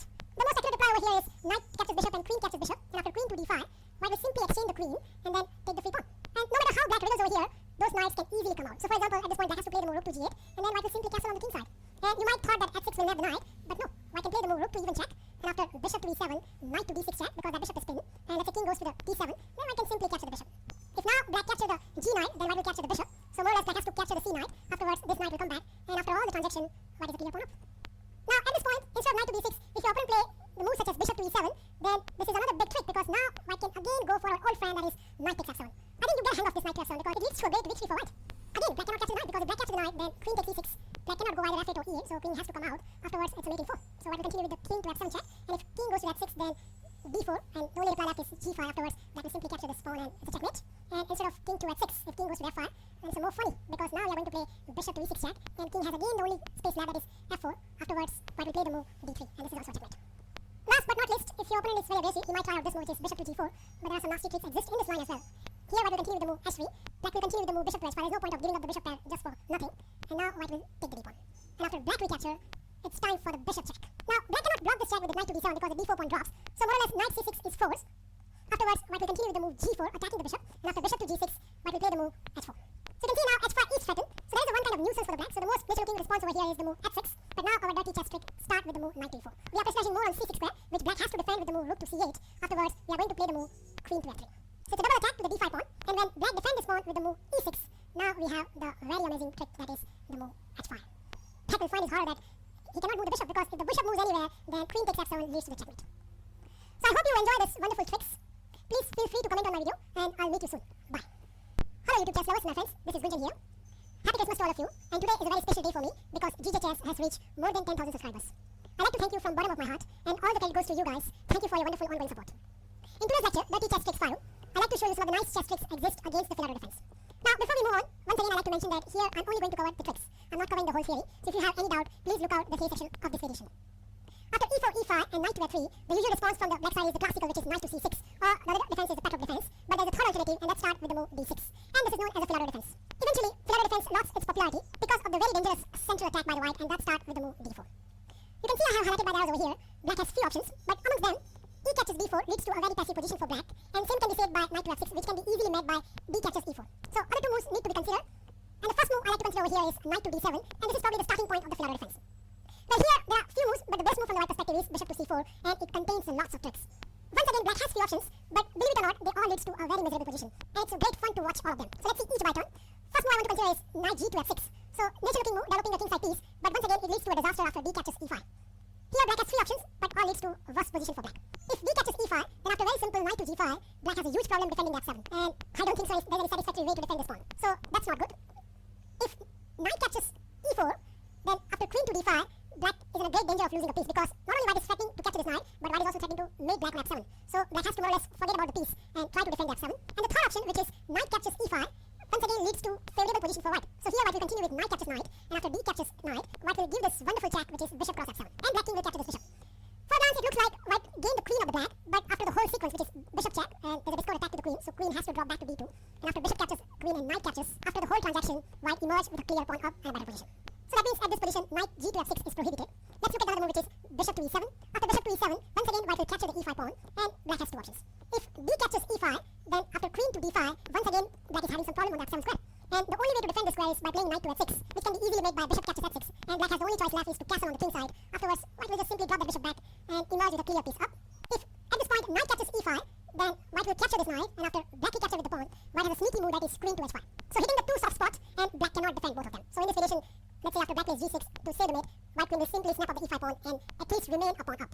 So that means bishop e7 is also prohibited. You might think moves such as f6 will stop any tricks by white, but witness yourself, because once again white is going to capture the e pawn, and black capture with the knight, then white will capture this knight, and after black will capture, we have this bishop captures f7, and at least white will gain a pawn in this variation. So very obvious is at this point, black has to capture with the pawn, so d captures e5, and now white has this amazing piece sacrifice, that is bishop captures f7. King to e7 looks hopeless, so black has to accept this sacrifice, and after this, white has this knight check. Now please note this knight is pinned, so that means black has only few options left with the king, and all of them leads to a quick checkmate by white. So let's see all of them. First move, if king to e7, then knight to g6 will gain at least a rook. If the king goes to the e8 square, then queen to h5 is a deadly check, and that means the black king will be on the dance floor. So a simple line run like this, so king to e7 and then queen to f7, and the dance begin with king to d6, and we have some moves like this. Afterwards, black king will be checkmated. After king to e6, queen to d5 check, and king to f6 leads to a very fast checkmate. So we should see this move. So here white will continue with queen check, and after black will capture bishop check, and king to d4, and queen to d5 is a checkmate. Last but not least, black has the move king to f6. Afterwards, it doesn't look like white has anything concrete, but believe it or not, white has a sneaky developing move which creates a big problem to the black king, and that is the move knight to c3. Here two moves have been tried. If black plays bishop to d4, pinning that knight, then white can play the move queen to d4, and not only white is threatening the bishop, but white is also threatening to give a discover check to the black king. So a simple line can run like this, so bishop captures c3, and after b captures c3, the best move suggested by Fritz is queen to e8. Afterwards, white can simply snap up that knight, and not only white regain the piece, but white has attack to boot. In the second line, black greedily captured that piece, so king captures e5. I got this position in one of my games, and I must admit, I was enjoying the black king dance. So here I continue with the move queen to d5 check, and after king to f6, queen to f5 check, and after king to e7, knight to d5 check occurs. And following moves are like this, so my opponent king run like a hell, but after a few moves like this, I made the checkmate. The final move we have is the move c6, but here white can again continue with the move d captures e5, and black has to play d captures e5, because if black captures with the knight, then the familiar trick happens, which is knight captures knight, and after d captures e5, we have a lovely bishop cross f7.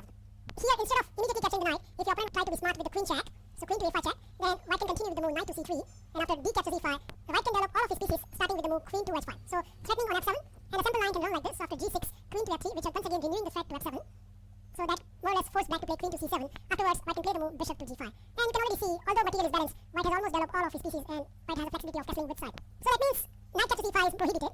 That leads to the only move left, that is d captures e5. Here white will continue with the move knight to g5, attacking f7. So knight f6 is forced, and now white will castle on the king side. And at first sight, it looks like bishop to e7 is a very obvious move, because it's hitting the knight, and also black is one step away from the castle. Well, all looks good and rosy for black, except white next move, that is knight to e6. Bam! So hitting the queen, hitting the g7, and I think some of the good top players, including Anand, get this position. Lucky them. So black response is forced, black has to accept this piece sacrifice. Afterwards, white will continue with the move bishop captures f6. And black cannot capture this piece. If black captures the bishop, then after queen check and king to f8, white has this move bishop captures e6, which leads to the checkmate on f7. And the only way to defend the checkmate is via queen to e8, but queen captures f6, and this is a checkmate. And many people have fallen into this one. Even though, let's say after bishop captures f6, if your opponent doesn't capture this bishop and play a strong move, that is knight to d6, white will continue here with the move queen to h5 check, and both the move king to f8 and king to d7 can be successfully made by f4 and rook to d1. So the only good move left is g6, and afterwards white will just drop this queen back to the e2. And although if you look at the position carefully, the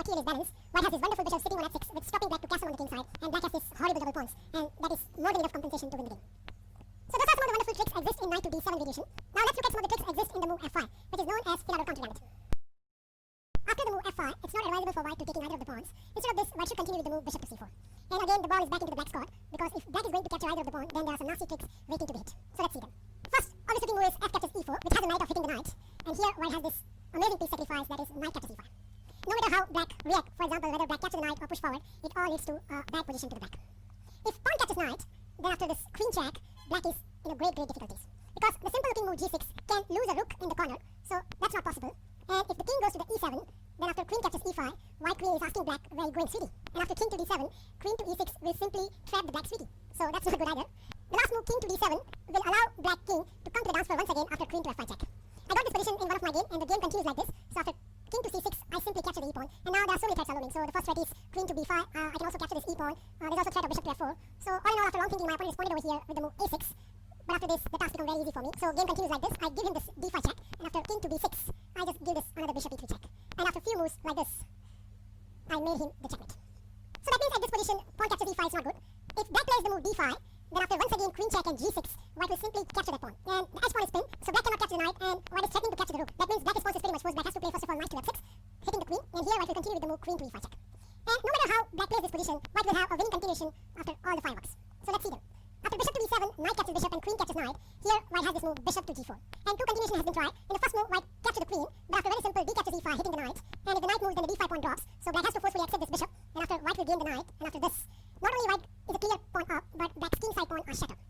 Instead of this, if black captures the bishop, so d captures c4, then after very simple bishop captures f6, hitting the rook and hitting the queen, black has to forcefully accept the queen trade. And after this, once again, white emerges with a clear pawn up, and black's king position is shattered. So all in all, f captures e4, it's not advisable. In this position, if black plays e captures d4, then white should continue with the move knight to g5, looking at the f7, so black response is forced, black has to play knight to f6. Afterwards, white will simply castle on the king side. And here, two moves has been tried, both leads to wonderful tricks, so we should see them. In the first move, black plays bishop to e7, afterwards, white has this lethal check that is queen to h5, and g6 is not possible because queen captures f6 and white gain a valuable piece, so that means king has to come to the f8. Afterwards, knight to f7 will fork major pieces. So only way to come out is moving the queen, so let's say queen goes to the d8, afterwards, white has this amazing shot, bishop captures f6, and black cannot capture this, and that means white will emerge with a clearly superior position. Now instead of bishop to e7, if white goes for the pawn hunt, so f captures e4, then white can play this tricky move rook to e1. And once again, two moves has been tried. In first variation, black plays the move e3, so queen is hitting the knight. Here, white should ignore this and sacrifice the knight with a very amazing initiative. So here white will continue with the move queen captures d4, and after queen captures d5, white will take this pawn with the bishop. Position is very dangerous for black, because not only this bishop is hitting the queen, but once this bishop moves, then there will be a discovered attack to the black king. In this game, black continues with the move queen to g4, but after bishop to g5, black king doesn't survive longer. So let me show you the rest of the moves very quickly. Black plays king to d7, afterwards white play a strong but very effective move king to e3. So going for the mate idea, in the game black plays this c5, but that doesn't stop the mate, because after queen to d8 and king to c7, bishop to d8 is a checkmate. Instead of e3, if black plays the move d5, then once again white can sacrifice a piece via knight captures e4. And no matter how black recapture, black has the lost position. So let's see, if d captures c4, then after queen check, one of my opponent blocked this check with the knight, but to his horror, he found out that knight to f6 is a checkmate. So that's wonderful, right? Instead of this, if d captures e4, then white can throw this check with rook captures e4, and after bishop to e7, first white will rip open the king side via bishop captures f6, and after g captures f6, once again our old friend, that is queen to h5 check. The only move left is king to d7, afterwards rook captures d4 will finish black off. So here, black doesn't have any option, black has to play bishop to d6, afterwards queen to f5 check, king to e7, white just checkmate the black king on the f7. So those are some of the wonderful tricks exist in Finado counter gambit. By looking at these tricks today, you can read the Finado defense very confidently, and you have every chance to finish your opponent early in the game. Well, thank you for watching this video, and I'll meet you soon. Bye. I have decided to show you another set of tricky Repruta, which will not only make you stronger and unpredictable, but it will include a secret weapon in your armory. The move I'm proposing over here is bishop to c4. Now this move has few advantages compared to the move knight to f3. Number one, most of the black players does not know how to play accurately against this move. And the number two is, when you play the move knight to f3, it's not necessary that every time black is going to play the move knight to c6 or the move d6. As you go higher in the ranking, you will find out that black can also try this move knight to f6, known as Petrov defense or the Russian defense. As a white, if you don't have a good system against this move, then there are some lines which are quite boring and drawish. So altogether, bishop c4, avoid this nuisance. Now, as I have highlighted over here, The most popular responses by the black is either knight to f6 or bishop to c5. But nevertheless, black has also tried on few occasions moves such as knight to c6 and the d6. In this episode, we are going to concentrate on the move bishop to c5. But before we look at them, you should know exactly what you are going to do if your opponent plays less popular moves. The first move I want to highlight over here is knight to c6. Well, against this, I'm recommending that you should continue with the move knight to f3. And if your opponent continue here with the move knight to f6, then yup, you enter into the Max Lang and the Morphy attack territory via the move d4, which I have covered in detail Dirty Chess Tricks 6th and the 7th episode. Accordingly, instead of knight to f6, if your opponent try the move bishop to c5, then I'm recommending that you should continue as castle on the king side, and after the move knight to f6, you enter into the Italian Kotlawansky gambit territory with the move d4, which I have covered in detail Dirty Chess Tricks 8th episode. Now at this point, black can also play the move d6, but this is less dangerous in these lines because here obviously white is going to continue with the move knight to f3, and doesn't matter what your opponent plays, for example knight to f6 or knight to d7, then the simplest reply is d4, and we enter into the Philido central attack territory, which I have covered in detail Dirty Chess Trick 5th episode. So you can easily see against less popular moves, you have absolutely no work to do if you have seen earlier my Dirty Chess Tricks video. Let's get to the business end where your opponent plays the move bishop to c5. Against this move, I'm recommending a very aggressive and a dangerous Louis gambit starting with the move d4. Unlike other gambits, this gambit is pretty much forced because black has to accept this. There is no way black can run away from this gambit. In one blitz game, my opponent tried the move bishop to d6, which is in fact the only move to decline this gambit. But this is the clear case where white can finish off black very quickly.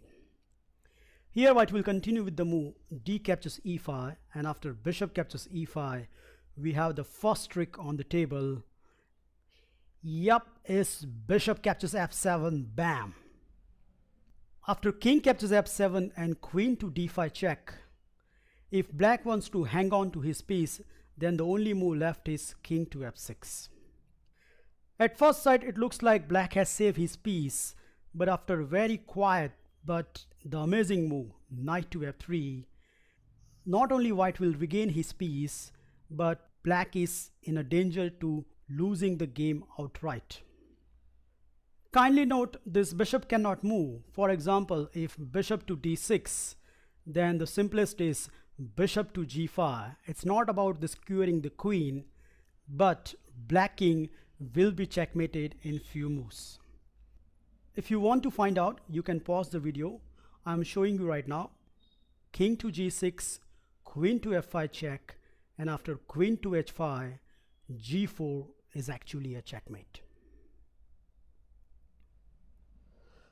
So in the game, my opponent spotted this and he played the obvious move, that is queen to e8, coming out from all the danger and same time saving his piece. But no matter, still white can finish the black very quickly. Here I continue with the move bishop to g5 check, and after the move king to g6, the amazing blow knight captures e5, and black is completely lost. He continued with the move king captures bishop, but the end is very near. I responded with the move knight to g4, discover check from the queen, and after the following moves, black king find out in a very miserable position. So there is a threat of queen to f5 checkmate. My opponent thought that he can stop it with the move d6, but after white's next move, that is queen to g5, there are two ways white can checkmate black king, and black cannot stop both of them. The games can be finished very quickly if your opponent plays passive moves such as bishop to d6. So here it's very clear that black has to accept the pawn. Now the question is which way he should accept. The first obvious and the blunder move is e captures d4, which I bet many of your opponents, if they have seen this position first time, they will definitely churn out this move. Now no prize for guessing white's next move. It is very obvious. Bishop captures f7, bam, number 2. After king takes and queen check, not only white will regain his piece, but black king is clearly misplaced, and on top of that, white is threatening to capture another pawn. So black response is forced. Black has to play the move knight to c6, and here white will continue with the move knight to f3, pressurizing more to the d4 pawn. Now many a times, even in the rapid and the classical game, black players does this mistake, that is the move d6, which is in fact turned out as a blunder. The simple refutation is white will play the move queen to d5 check, and now when the king moves, white will gain the d4 pawn. Kindly note, black cannot play the move bishop to e6 because of the simple refutation knight to g5, and black will lose a piece. So d6 is not a good move at this point. The main move over here is knight to f6, attacking the e4, but white has a very simple reply over here, and that is to castle on the king side. This move simply prevents the move knight to e4, because if black foolishly play knight to e4 at this point, then after queen to d5 check, black will lose that knight. So most obvious continuation is rook to e8. Afterwards, I'm proposing that white should capture this d4 pawn. I get this position in one of the rapid game where my opponent continue with the move knight captures knight, queen captures, and now rook captures e4. Attacking the queen, no matter, I calmly retrieve my queen back to the d1, and black continue with the move d5, developing his last minor piece. At first sight it looks like black is doing very good, but perception can be deceptive. Here I continue with the move knight to c3, attacking the rook. So rook drop backs. Then I played the move bishop to g5, hitting the knight. So there is a pressure on the d5 square. So my opponent defined it with the move c6, and I centralize my queen with the move d4. Although the material is balanced, white has a very easy to play where black is hard pressed to find a plan or the counter attack. Here my opponent continued with the move bishop to d7. I responded with the move rook to e1, and after rook captures and rook captures, black is in the completely hopeless position. Look at that king stuck in the center. The knight is completely pinned down. The queen cannot come to the e file, and those pathetic rook and the bishop, they are not even participating in the game.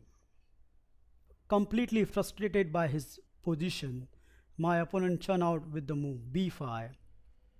But there is a rule in chess: when you are in the bad shape, you do not make aggressive moves, and this is exactly the case over here. Before I proceed, I like you to pause this video and find out an amazing blow which can finish off the black. Okay, I hope you find this move, that is knight captures d5. Complete demolition job. So from all this variation, we can easily conclude over here that the only move black can have is bishop captures d4. Well, after this move, white will continue with the move knight to f3, hitting the bishop, and if the bishop moves, then the e5 pawn drop. Now, as I have highlighted over here, black has tried 3 different choices. But amongst them, if your opponent plays the move knight to c6, then the task is very easy, because here white will castle on the king side, and when black responds with the move knight to f6, we can simply capture this bishop. Can you remember this position? Yup, this is one of the transposition occurs from Italian Kotlawansky Gambit, which I have covered in detail, Dirty Chess Tricks 8th episode. So those of you who haven't watched that video, I insist them to watch that video and find out some amazing tricks exist in this line. The second move black can try over here is queen to f6. Now when this gambit was invented, even some of the masters get attracted towards this gambit and they have tried in their game. The game I'm about to show you, which was played by Staunton and Khosrowshahi, who are some of the very famous players, and the game continued with the move castle on the king side. Black responded with the move bishop to b6 and white continued with the move knight to c3. So you can already see white has a tremendous position, and this game will give you a very good illustration. If black doesn't play carefully, even the very highest rated players can be demolished very quickly. Here obviously black responded with the move c6, stopping knight intrusion, but that leads to a big disaster.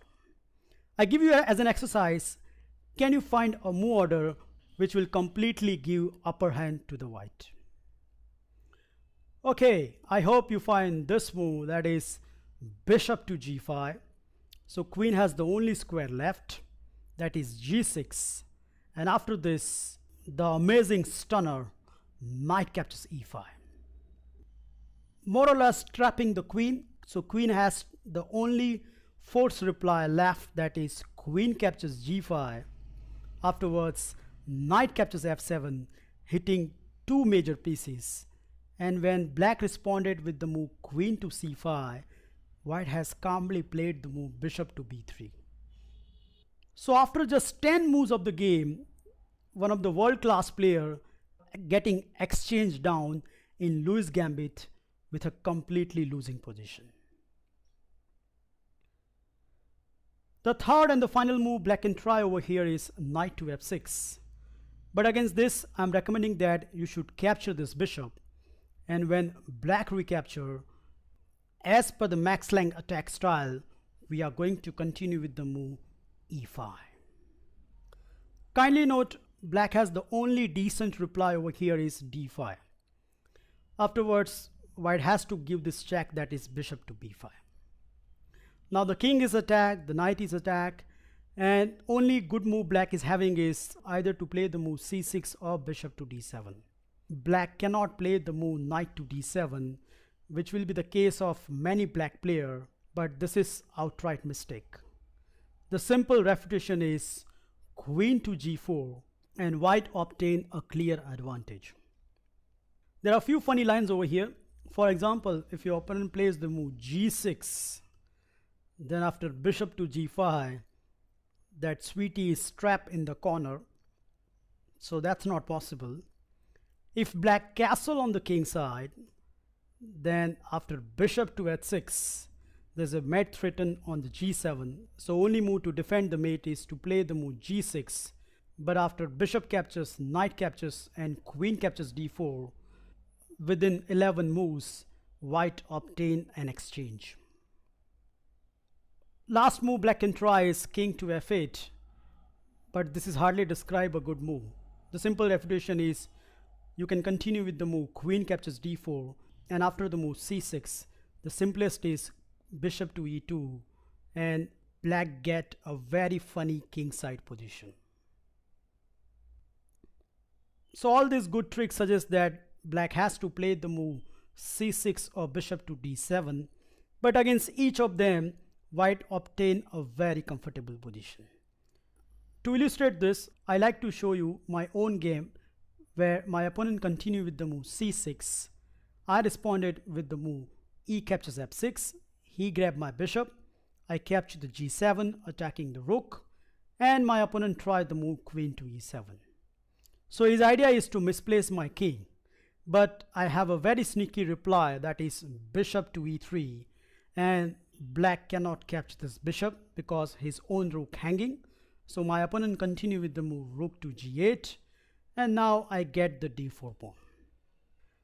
At first sight, it looks like black can develop some attack starting with the move knight to c6, but no matter, white can easily capture these pawns.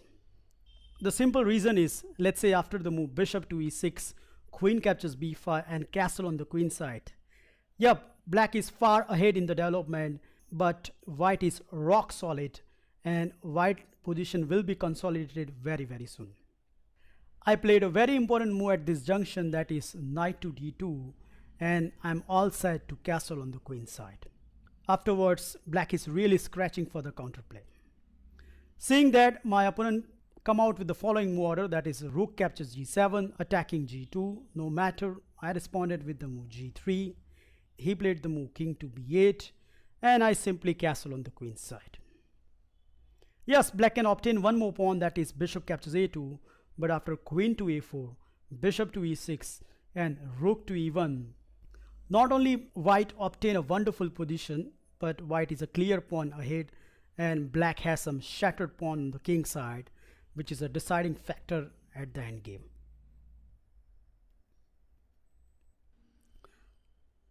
That's it, folks. I hope with this amazing analysis you can confidently play the Lewis Gambit and finish your opponent very quickly. Well, thank you for watching this wonderful video. Feel free to like, subscribe and comment on this video, and I'll meet you in my next lecture where I'm going to concentrate on the move knight to f6 at this point. Bye.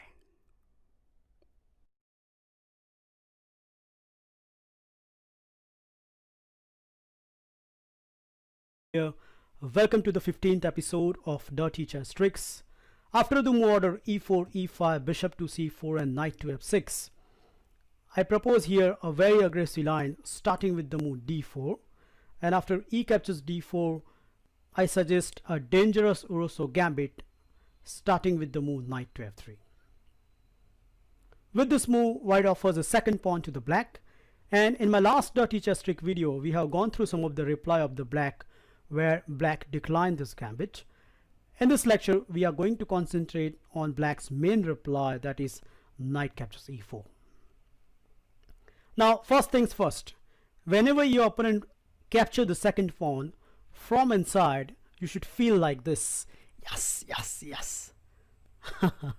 The simple reason is, it's okay that white is a material down, but white will have a tremendous fun and attack where black is going to sit very passively to defend his miserly pawn, which is exactly we want.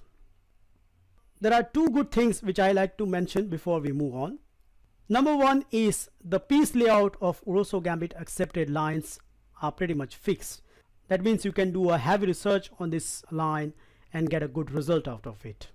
The number two is, when I have gone through the theory section of the Uroso Gambit, I was very shocked because the theory is very old.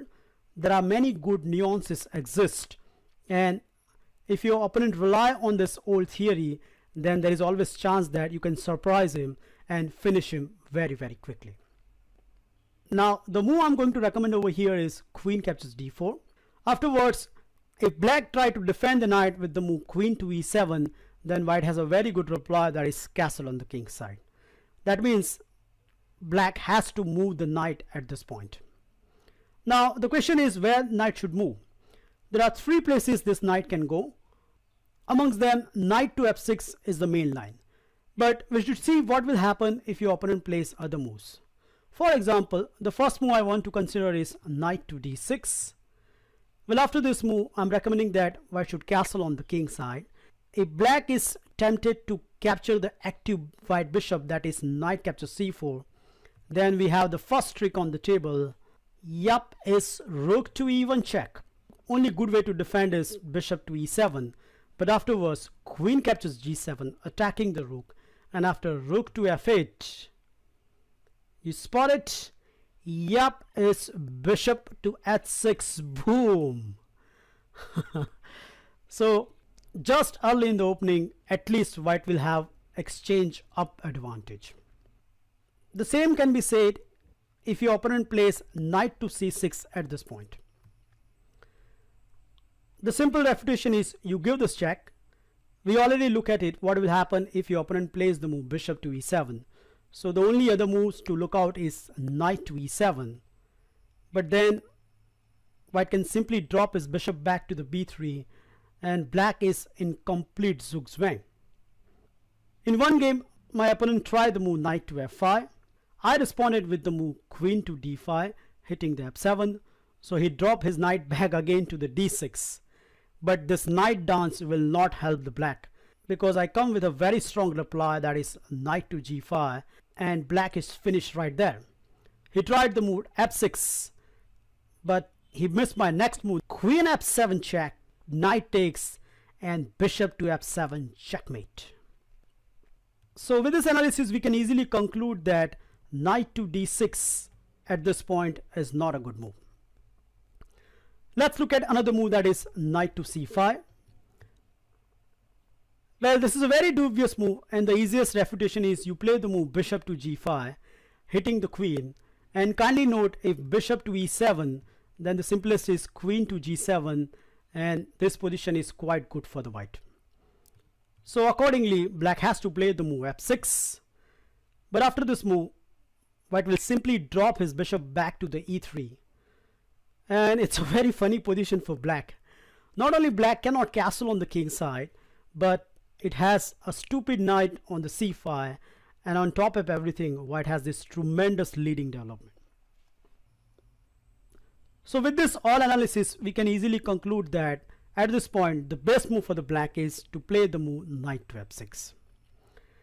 Now when your opponent plays the move knight to f6, there is one thing you should always remember, that you should never castle on the king side. You are always going to castle on the queen side and attack black, which in most of the lines going to castle on the king side. Here white should continue with the move bishop to g5. The main line goes with the move bishop to e7. White played knight to c3, and now there are three setups which black has used in most of the case. So the number one setup is black plays the move castle combining with the move knight to c6 and the d6. The second setup is black castle with the combining the move c6 and the d5. And the third and the very dangerous setup is black king remain in the center with playing the move c6 and d5. So let's look at the first setup, where white continue with the move knight to c6, hitting the queen. The obvious move for the queen over here is queen to h4. And after black castle on the king side, we should castle on the queen side. And this is one of the very ideal setup for Urusov Gambit accepted. White pieces are very aggressively placed on the black king side, and you will see amazing fireworks very soon. Obviously black will continue over here with the move d6, so free up his other bishop. And now the old theory suggests over here is to play the move rook to e1, which I don't think is an accurate move, because it allows black to play the move bishop to f5. So my own personal recommendation over here is you play immediate bishop to d3, stopping bishop to f5 line. And not only that, there is a nasty trick looming that white is threatening to play the move bishop captures knight and then queen captures h7 checkmate. So black has to parry that threat. Now there are two ways black can stop this. The number one is black plays the move h6, but this is just asking for it, and no prize for the guessing white's next move, that is bishop captures h6. Boom. Now I reached this position few times in my games where my opponent tried two different moves. In the first game my opponent tried the move knight to d5. His idea is to attacking the white queen, but he completely missed my next reply, that is bishop to g5. So that knight is hanging, as well as there is a checkmate threat on h7. In the second game my opponent happily accepts this bishop, but after queen captures h6, not only white has enough compensation, but white is at this point threatening the move knight to d5 and then queen to h7. So after a long thinking, my opponent diffused this threat with the move knight to b4. His idea is to not only stopping the d5, but he wants to capture my bishop. No matter, I continue with the move knight to g5. So pressurizing h7 more, my opponent captures this bishop, but this allows my another piece comes into the picture immediately with the move rook to d3. So now the rook will move across to the third rank, and that will deliver a deadly checkmate to the black king. With the desperate measure, my opponent tried the move bishop to f5, defending and at the same time attacking. I responded with the move rook to g3. So there is idea of discover check, which my opponent block it with the move bishop to g6, completely missing white next reply. Once again, I like you to pause this video and find out an amazing blow which can completely finish up the black. Okay, I hope you find this move, that is knight to e6. So there is a checkmate threat and that knight is forking queen and a rook, so that has to be taken. But after this we have a simple checkmate sequence starting with the move queen captures bishop, king to h8 and queen to g7 as a checkmate. So that was about h6. Now let's see what will happen if your opponent plays the move g6. Well, after g6 I'm recommending that you should play the move rook h to e1, and now there's a dangerous threat of capturing rook to e7. So for example, if a careless opponent plays moves such as rook to e8, then you can simply snap up that bishop, and after queen takes you can capture this piece. And if the queen goes to the f8, then knight to d5 is a very strong move. If the queen goes somewhere else, then queen to h6 and bye bye Mr. King. So you can see the potential of this line. It has a tremendous attack with every single move. Okay, after rook to e1, the obvious reply is to stop rook captures e7 with the move bishop to e6. But once again, this will not stop us for attacking black king. Here white will continue with the move g4.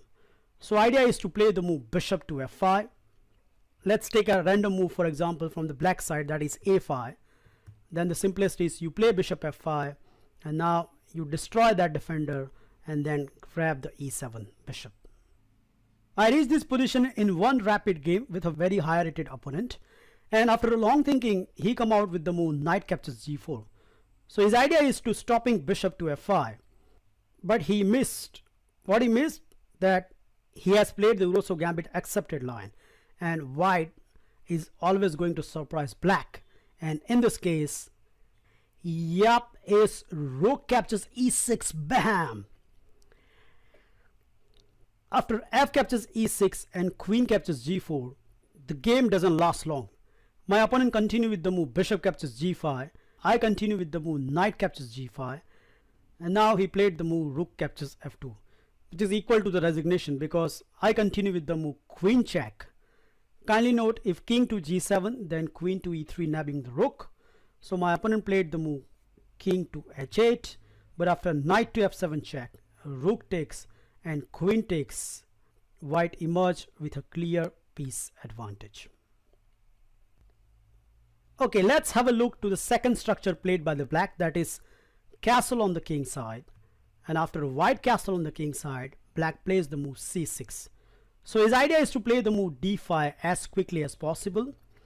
Well, against this I'm recommending that you should continue with the move rook to e1, and after the move d5 you should place the bishop on a very nice diagonal, that is d3.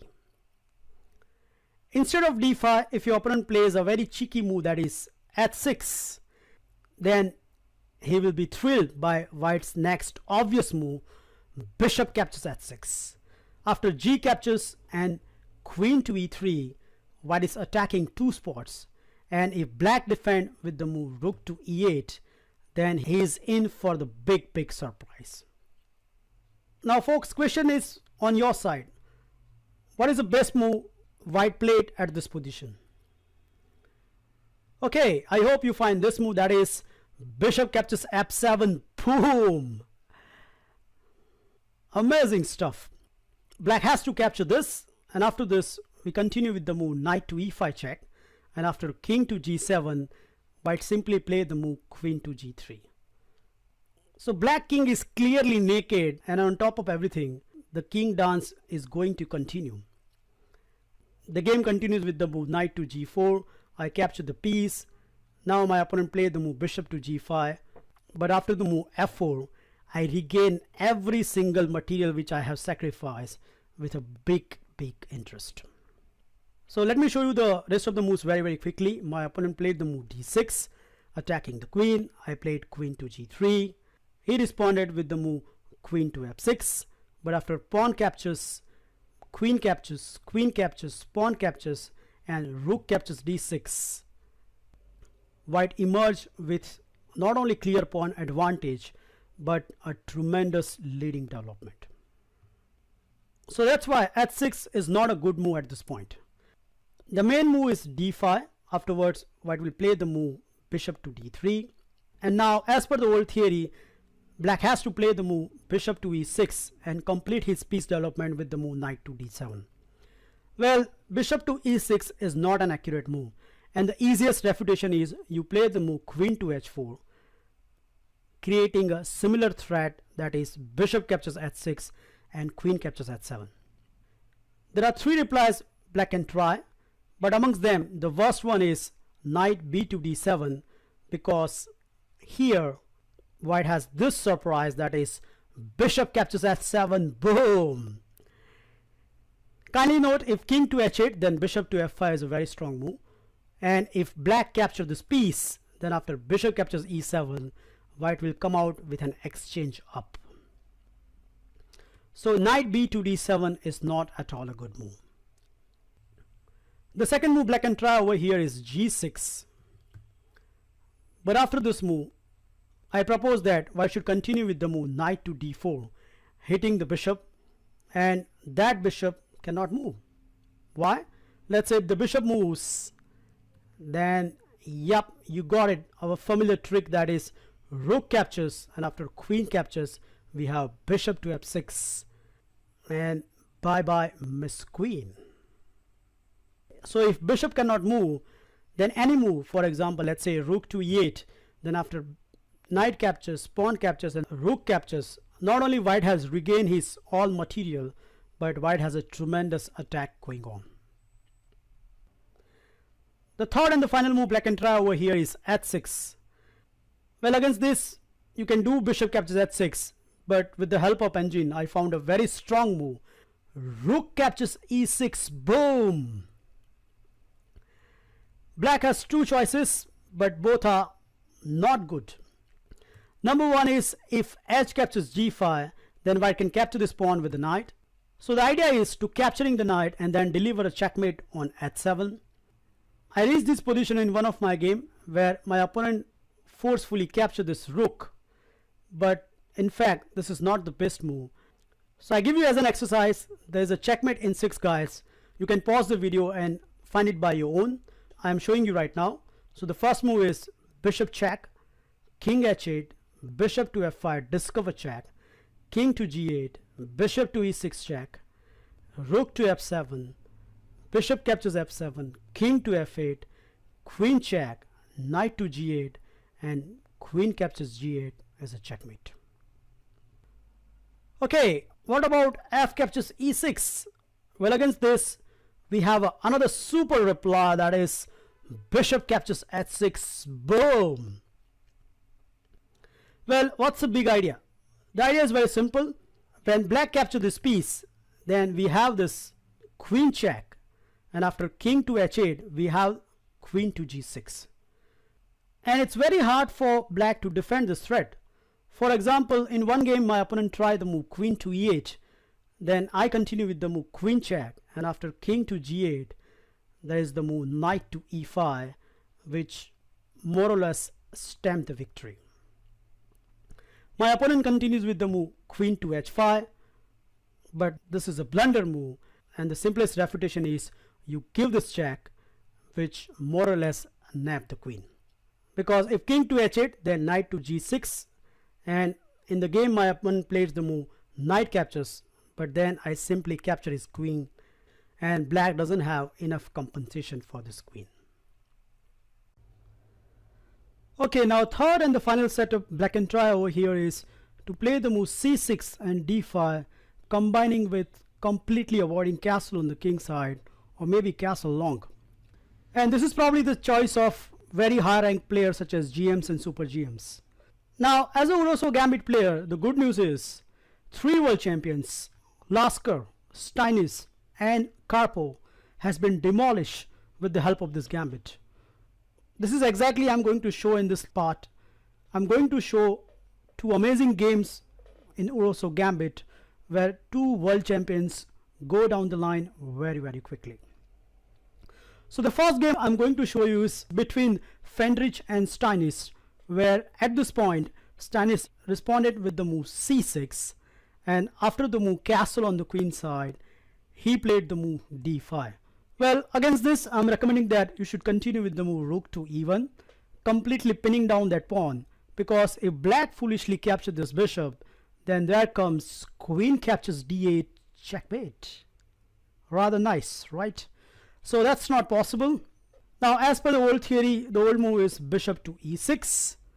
So now black indeed threatening that bishop. So we have to move the bishop to the lovely diagonal, that is bishop to d3. And now if your opponent plays moves such as castle or h6, then we are going to play the move queen to h4, and there will be a transposition of the lines which we have already looked at it. So only independent moves over here are queen to a5 and knight to d7. Now in this game we are going to see the Steinitz played the move queen to a5, which at first sight looks very good move because it pressurizing a2, and the planning is to quickly go for the move c5. Now in the game Fendrich plays the natural looking move, that is king to b1, but I found a very good improvement in this line, that is you play the move bishop to f5, and this is completely refuted queen to a5 line. Now the aim is to eliminate the bishop and get the material back with a tremendous attack, and if black accept this sacrifice, that is bishop captures f5, then there comes bishop captures f6, pawn captures, and we have a lovely move queen captures f6, attacking 3 pieces. So not only white gain his material back, but black can hardly survive in this sort of positions. So this is a very good improvement compared to the move king to b1, but nevertheless king to b1 has his own venom. So let's see what's the idea of Fendrich. After king to b1, Steinitz completed his piece development with the move knight b to d7, and white played the move knight to e5. So idea is very simple. In some lines white wants to eliminate that knight and then quickly go for the move f4 f5. So here Steinitz decided to counter blow with the move c5, and we know where this queen belongs. Yep, it's queen to h4. That's the spot we are always going to put our queen. Now h6 is not possible because it's not attacking bishop. So in this game Steinitz played the move knight captures e5, and after rook captures e5, he simply castle on the queen side. So this is a very safe approach by world champion, and as a white you should know exactly what you are going to do about it. Now the approach by the Fendrich is very good. He dropped his bishop back immediately with the d2. So there is the idea of discovering attack to the black queen. So Steinitz dropped his queen back to the c7, attacking the rook, and now a superb move by Fendrich. He played the move knight to b5, attacking the queen one more time. If black played the move queen to b6 or knight to g4, then the game will be continued on equal platforms. But in this game Steinitz become very greedy and he captured this rook, which doesn't turn out well. Now before I proceed, I like you to pause this video and find out an amazing plan which more or less stamped the victory for the white. Okay, I hope you find this move, that is bishop to f4, attacking the queen. So the queen has the only place left, that is queen to h5, and probably Steinitz thought that he's completely winning in this position, but the matter of the fact is the reverse is true, and this is the only case where world champion has been checkmated by his lower rank opponent. So here Fendrich continued with the move knight check, and after king to d7, yup, the lovely move bishop to b5, and it's a checkmate. Whoa. Now the second game I want to show you is between Timoshenko and Karpov, played in the year 1967, where instead of Steinitz queen to a5 move, Karpov decided to play the move knight b to d7, which is in fact one of the main model line. Well, against this I'm recommending that you should play our as usual queen move queen to h4, and now there are 4 different tries done by the black. Amongst them c5 is only the critical move. For example, if black castle on the king side, then this is a dubious move, and the simple refutation is bishop captures h7, our same old trick. So that's not possible. If queen to a5 at this point, then the simplest refutation is you play the move knight to d4, and now your idea is to play the move f4, f5 with a very good attack.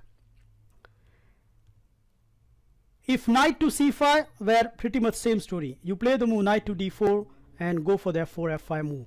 And this is a typical plan, especially in queen to a5, knight to c5 moves. So let's consider the most critical move which has been played by the Karpov, that is c5. It's a general rule that whenever black plays the move c5 in such a scenario, then you always come up with the move knight to e5. So idea is very simple. You want to eliminate that knight at the right point, and at the same time always looking for the move f4, f5. Kindly note, if black plays the d4 at this point, then knight to d7 is a very strong move. And the second option black can try over here is the move c4. But against this, I have specially cooked a very nice move, that is bishop to f5. Well, what's the idea? The idea is very simple. We want to get rid of the black defender on e6. And if black captures this piece, then there comes knight captures, bishop captures, pawn captures, and the amazing blow, rook captures e7, boom! No matter how black recapture, for example, in one online game, black responded with the move queen captures e7, white continues with the move knight to d5, and after queen to e2, white give this check, which nabbed the piece with a very good interest.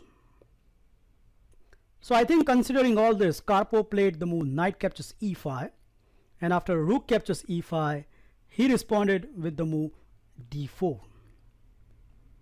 But it turns out that d4 doesn't threaten anything, because white simply replied with our typical plan f4.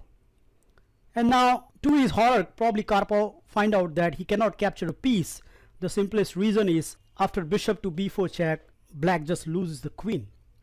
In order to make things complicated, he played the move knight to d7. So attacking the rook, no matter, white continue with the move bishop to b5, so pinning the black knight. And after bishop captures and pawn captures, Karpov made a decisive blunder, that is queen to c7. So his idea is to attacking the rook, but he clearly missed the white's next move, that is bishop captures knight, which more or less forced black to capture with the king. Because if queen captures, then white has this very strong move g6. If f6, then rook captures bishop, and then another rook coming on the e file. The best move suggested by the engine over here is h6, but this doesn't stop white attack, because now white can continue with the move g captures f7 check, king captures, queen f4 check, king to g8, and the lovely move rook captures c5, with not only d4 pawn is dropping, but that king is highly described a safe piece. So considering all this, Karpov played the move king captures. And funny enough is that knight is hanging for a long time, but black cannot capture that knight. The white continue with the move queen to d4 and won a lovely decisive long game, which I recommend you guys to search in the database and go through the game. That's it, folks. I hope with this wonderful analysis you can confidently play the move Grosso Gambit accepted and have lots of fun. Feel free to like, subscribe and comment on my video, and we'll meet you in my next Dirty Chess Trick series. Until then, goodbye and take care.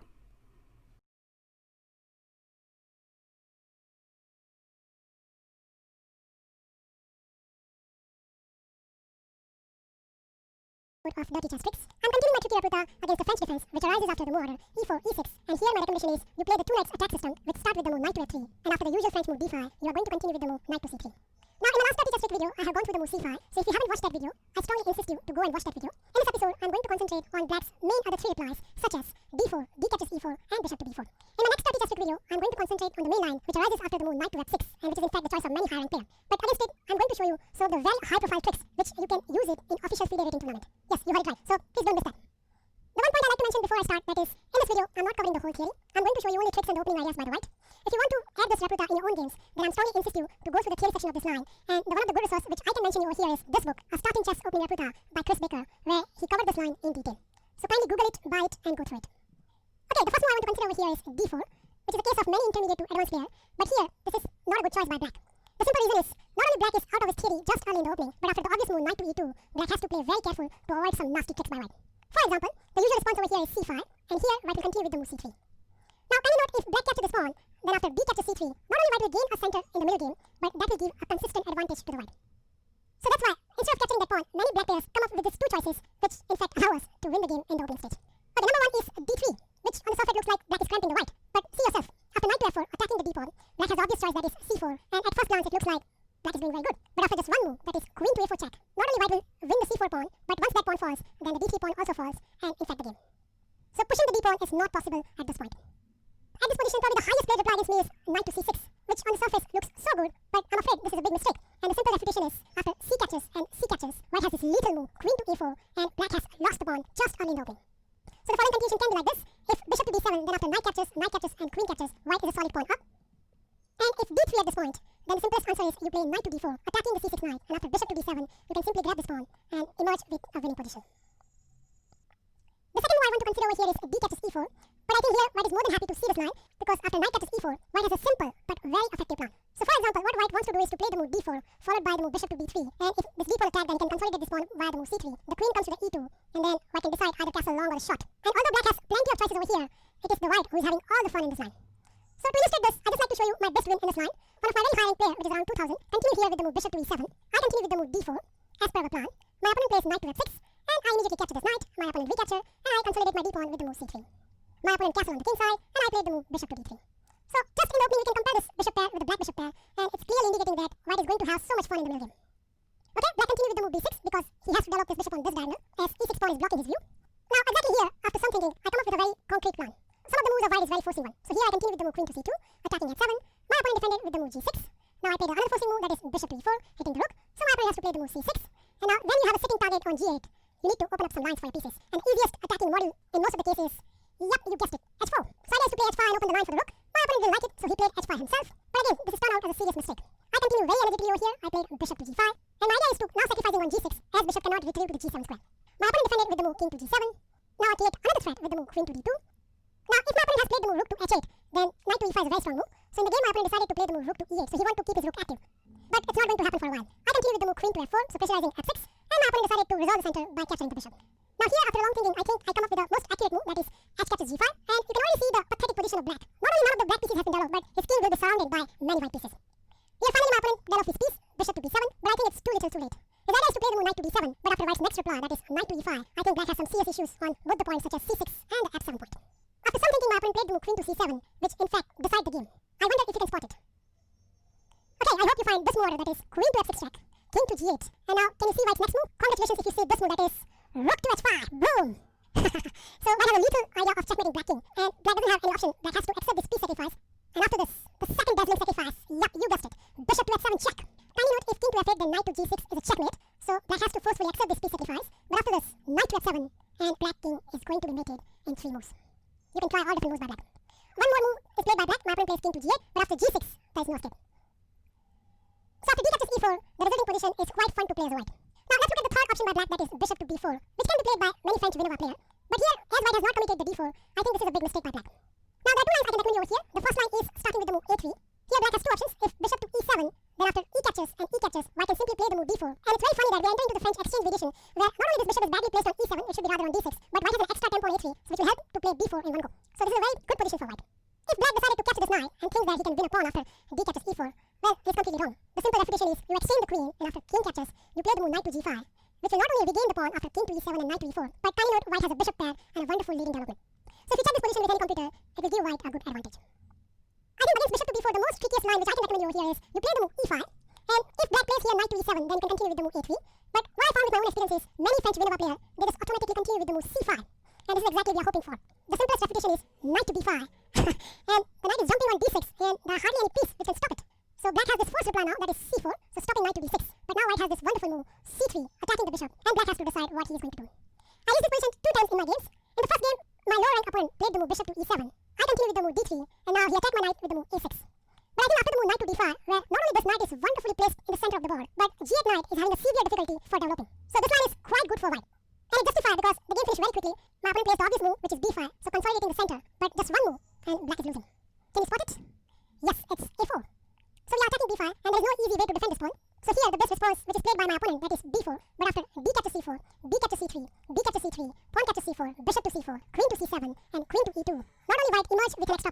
but still black has to solve the issue where he's going to develop his knight. In second game, where my opponent was really hard at it, he played the most critical move over here, that is a6, counter-attacking my knight. No matter, we know where this knight belongs, so I played the move knight to d4. And now, as usual, if bishop goes to the e7, then black will have some problem developing the king side. So in the game, my opponent played the wise move, that is bishop to a5. And I continue with the move b3. Now, b5 again fails in such a position. The simple reason is same idea which we have used earlier, that is a4. And the best continuation over here is b4. Afterwards, pawn captures, bishop captures, and pawn captures. White emerged with a pawn advantage. So obviously, in my game, my opponent doesn't play that. He played the obvious move, that is c captures b3. I captured with my a pawn, and now he played the move knight to e7. So this is pretty much most likely move you're going to face, because what black wants to do is to quickly castle on the king side, and then start doing counter-attacking on white queen side. Well, I'm afraid our tricks are not over yet. White has this lethal move, bishop to b3, and black cannot castle. That's right, black cannot castle. Why? Okay, here's why. If black castle, then can you guess white's next move? Nope, you're wrong. It's not bishop at 7. There's a stronger move than bishop to f7, that is rook to a5. Well, what's the idea? The idea is to draw black queen on the other side of the board, and now you do bishop to f7. Kindly note, if king to h8, then knight to g5 and followed by queen move, which will almost kill the black. So here black has to accept this piece sacrifice, that is king to f7. Afterwards, we are going to play knight to g5 check. And now if king to g8, then queen to h5 is a very strong move. So in this game, my opponent continued with the king march, that is king to g6, attacking my knight. No matter the typical move in this kind of scenario, that is queen to g4. So we are trying to get a discover attack to the black king. My opponent responded over here with the move f5. But I think this is too much ambitious. I played the most accurate move in this position, that is queen to h4. And now there are some serious checkmate traits on the black king. In the desperation, my opponent plays queen to e1, which I think allow me to finish him very quickly. Now before I show you, I'd like you to pause this video and find out a checkmating sequence.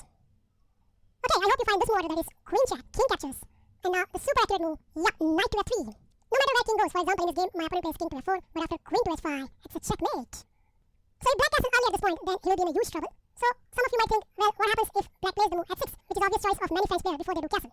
Well, against this, we have a very sneaky trick, and it starts with a very simple move, castle. Now, no matter how black responds to this, for example, black can castle here immediately or play knight to c6 and then castle, but against either of this idea, white has a very good reply.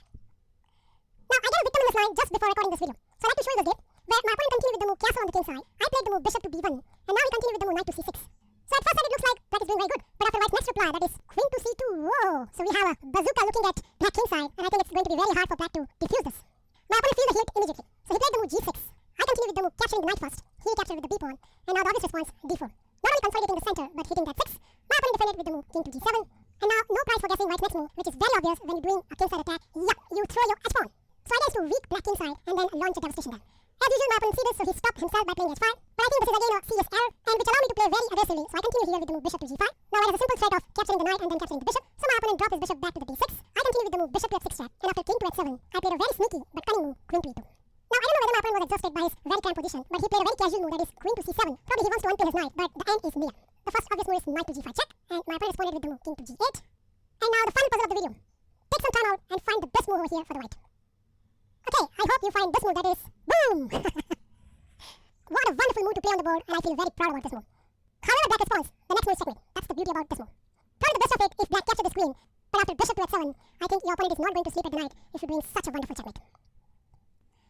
That's it guys, I hope you enjoy and learn something from this video. Feel free to like, subscribe and comment on my video, and I'll meet you in the next episode very soon. Bye and take care. Counter was initially introduced at the early and it won a consolation prize, and during that time, people were thinking that this is a complete reputation to the King's Gambit. Very very amazing move by Kaspersky, which is c cross d3. At the first sight it looks like very suicidal because, hello YouTube chat servers and my friends, this is Gunjan here, and today I'm going to show you a trap exists in Park or the modern defense. Now the move orders can be like this, so white plays e4, and the general response can be either d6 or g6. Either way, they can be a transposition. So here in this game, my opponent plays g6, and the usual line goes like this, so white plays d4, d6, knight c3, bishop g7, and here white plays knight f3. Now the system from the right is known as a classical system, and sometimes it is also known as a 150 attack. Now, before we look at the trap, let me tell you what are the plans from the board side. If you know about the Park or the modern defense, then you know that the general plan for the black will be this knight will come to the f6, and then black will castle on the king side, and then later stages it will throw this pawns on the queen side and try to attack white on the queen side. That is the general plan for the black. Now, what will be the general plan for the white here? Now here, I recommend you should go for the 150 attack, and layout will be like this. So here, most likely white will play this bishop to e3, this queen will go to d2, and this bishop will go to d3. And then depending on how black has responded, white can choose either go on the king side, or in some scenario where if white wants to play aggressive, then it can go to the queen side. And let me tell you exactly where our trap lies. Our trap lies where black does not attack the white center and black play moves such as c6. Now you can see, if the black has played moves such as c5 or the e5, then I recommend you follow our plan with castling on the king side. But if it plays somewhat passively, it does not attack the center, then I strongly recommend you look forward for our trap. So in this game, my opponent plays c6, and I responded with our usual plan, so I played bishop e3, he responded with knight d7, I played queen d2, he played queen c7. By the way, this is one of the key section of the Park or the modern defense, where black is looking forward for this e5 push, for the right movement. And here I played, again, as per our 150 attack theory, I played bishop d3. And here the move's general response, or as per the theory, the move is knight f6. And if your opponent is going to play this line, then I suggest here, now and only now, you commit the king side attack, starting with the move bishop to f6. Now, the most logical response of black will be castling, and only now you play h4. Now, in this game, because I was attacking on his king side, it's very logical that black will attack the white on the queen side, because that's where most likely the white king will go. And that's why in this game my opponent plays b5, and here comes our first little and very cute trap, which is h5. Now, you can see by arrows what are the plans for the white is. White will simply likes to capture the pawn, and then he will like to capture the bishop, and then queen will come to that 6. And if that has been allowed, then white will have a very nice attacking game. So, somehow black has to respond to this h5. And I can't believe that many people, even people over 2000 plus, has completely overlooked this trap and goes like this. So, especially if it happens in blitz or even in bullet game. And black sometimes play this move, white takes h5, and wondering what is really happening. And now comes our very amazing tactics, our first two trap. I give you a few seconds. Can you identify a very good move over here? Okay, I hope you identify this move. Rook takes. And now if black will take the rook, then unstoppable mate is there. And what is black is doing about the bishop? It cannot be protected anymore. And the worst part is, it leads to the checkmate. So that is a very small and cute trap exists in this line. And up till now probably I have probably around 10 to 11 games like this. Anyways, if your opponent is good enough, he'll probably realize this. And in this game, my opponent decided to play this move. So he played b4, counter-attacking my knight. And here, our main trap exists. So here we'll play this move. So h cross g6. And now there are a few options for the black. But the most obvious one is capturing this knight, because it's not only capture piece right now, but it's also attacking the queen. So white has to play very, very accurately. And here comes a move, g cross h7. Now here black has a 2 response. Now if opponent king runs away, like the king goes to h8, then the very simple mating attack is like this. So first of all, grab this bishop, the check, force reply, and then you give this check. By the queen, force reply, black has to capture, and now you give this check. And after the king goes to f8, this is mating 2. This is checkmate. So that cannot be possible. So black has to forcefully capture this pawn. So knight cross h7. And now I give you a few seconds. Can you find a very good move over here? Okay, the amazing move is b cross c3. So only thing white has did is to capture the pawn, which was attack the queen. And now its very simple plan is, for the white is, to capture the bishop and then play the queen to h6. And how the hell on earth black will stop that plan? The answer is no, cannot. After a 1 minute thinking in this game, my opponent come out with the only move, and that move has been suggested by Ferris, which is f5. But still, it leads to disaster, because after bishop takes, queen check, king goes to f7, then I played queen h4 check, stopping king to run away to e8. And once the king arrived at f6, I take this pawn, and then after this move, I capture the knight. And then this is simple checkmate. So this is one good trap exists in the pocket modern defense. I strongly recommend this move order only if your opponent playing very passively. Right? Best of luck for playing this trap, and I'll meet you soon. Bye. Is a very, very tricky one. It not only contains a lot of tricks, but many French players get bamboozled just in the opening phase. The line I'm proposing is 2 knights attack. So you can place either of the knights, for example, let's say knight to f3, and after the usual French move order, that is d5, you play the move knight to c3. So most of the French players are already in a confusion state, because I found with my own experience that they don't know how to play against this line. As you can see, I have highlighted by the arrows, black has plenty of choices. The move which I'm going to concentrate in this lecture is the c5. In my next episode, I'm going to show you some amazing tricks in other variations. So let's consider the move c5, which is a very obvious response from the black side. But here, just in the third move, black has committed a big mistake. Yes, you heard it right, just on the third move. And it's amazing that white can quickly exploit this weakness and get a winning position. Now the few moves of the white is very forceful one, and that's what I like about this line. So here white plays e captures d5, and after obvious response, that is e captures d5, white has another forcing move, that is bishop to b5 check, and now black response is forced. Especially if you are playing bullet or blitz game, there are likely to be chances that your opponent played this move, that is bishop to d7, which is outright mistake. The easiest reputation is you play queen to e2 check, and no matter how black responds, for example, let's say black plays queen to e7, then you can simply get a pawn after bishop captures, knight captures, and knight captures d5. So bishop to d7 is not possible at this point. That means black response is forced. Black has to play knight to c6. Afterwards, white will continue with the move queen to e2 check. Now, as I have highlighted over here, black has 3 responses. Amongst them, bishop to e7 is the most common one, but we'll see what will happen if black plays other moves. So the first move I want to consider is bishop to e7. Well, after this, white has a super aggressive reply, starting with the move knight to e5, so hitting the knight, and once again black response is forced. black has to play queen to d6. If he play bishop to d7, then he fall into our wonderful trick. And the trick start with the move knight captures d5. So white is a clear pawn up, and the tactical justification of this line is after knight captures, queen captures, bishop captures, white regain his piece after knight c7 check, king to f8, and now knight captures bishop. So not only we are pawn up, but black king is clearly misplaced. So you can see this line is very forceful, and black has to play very accurately to avoid a lot of tricks. Okay, queen to d6, and now a super aggressive move, that is d4. Black is in big trouble. Well, what's the idea of d4?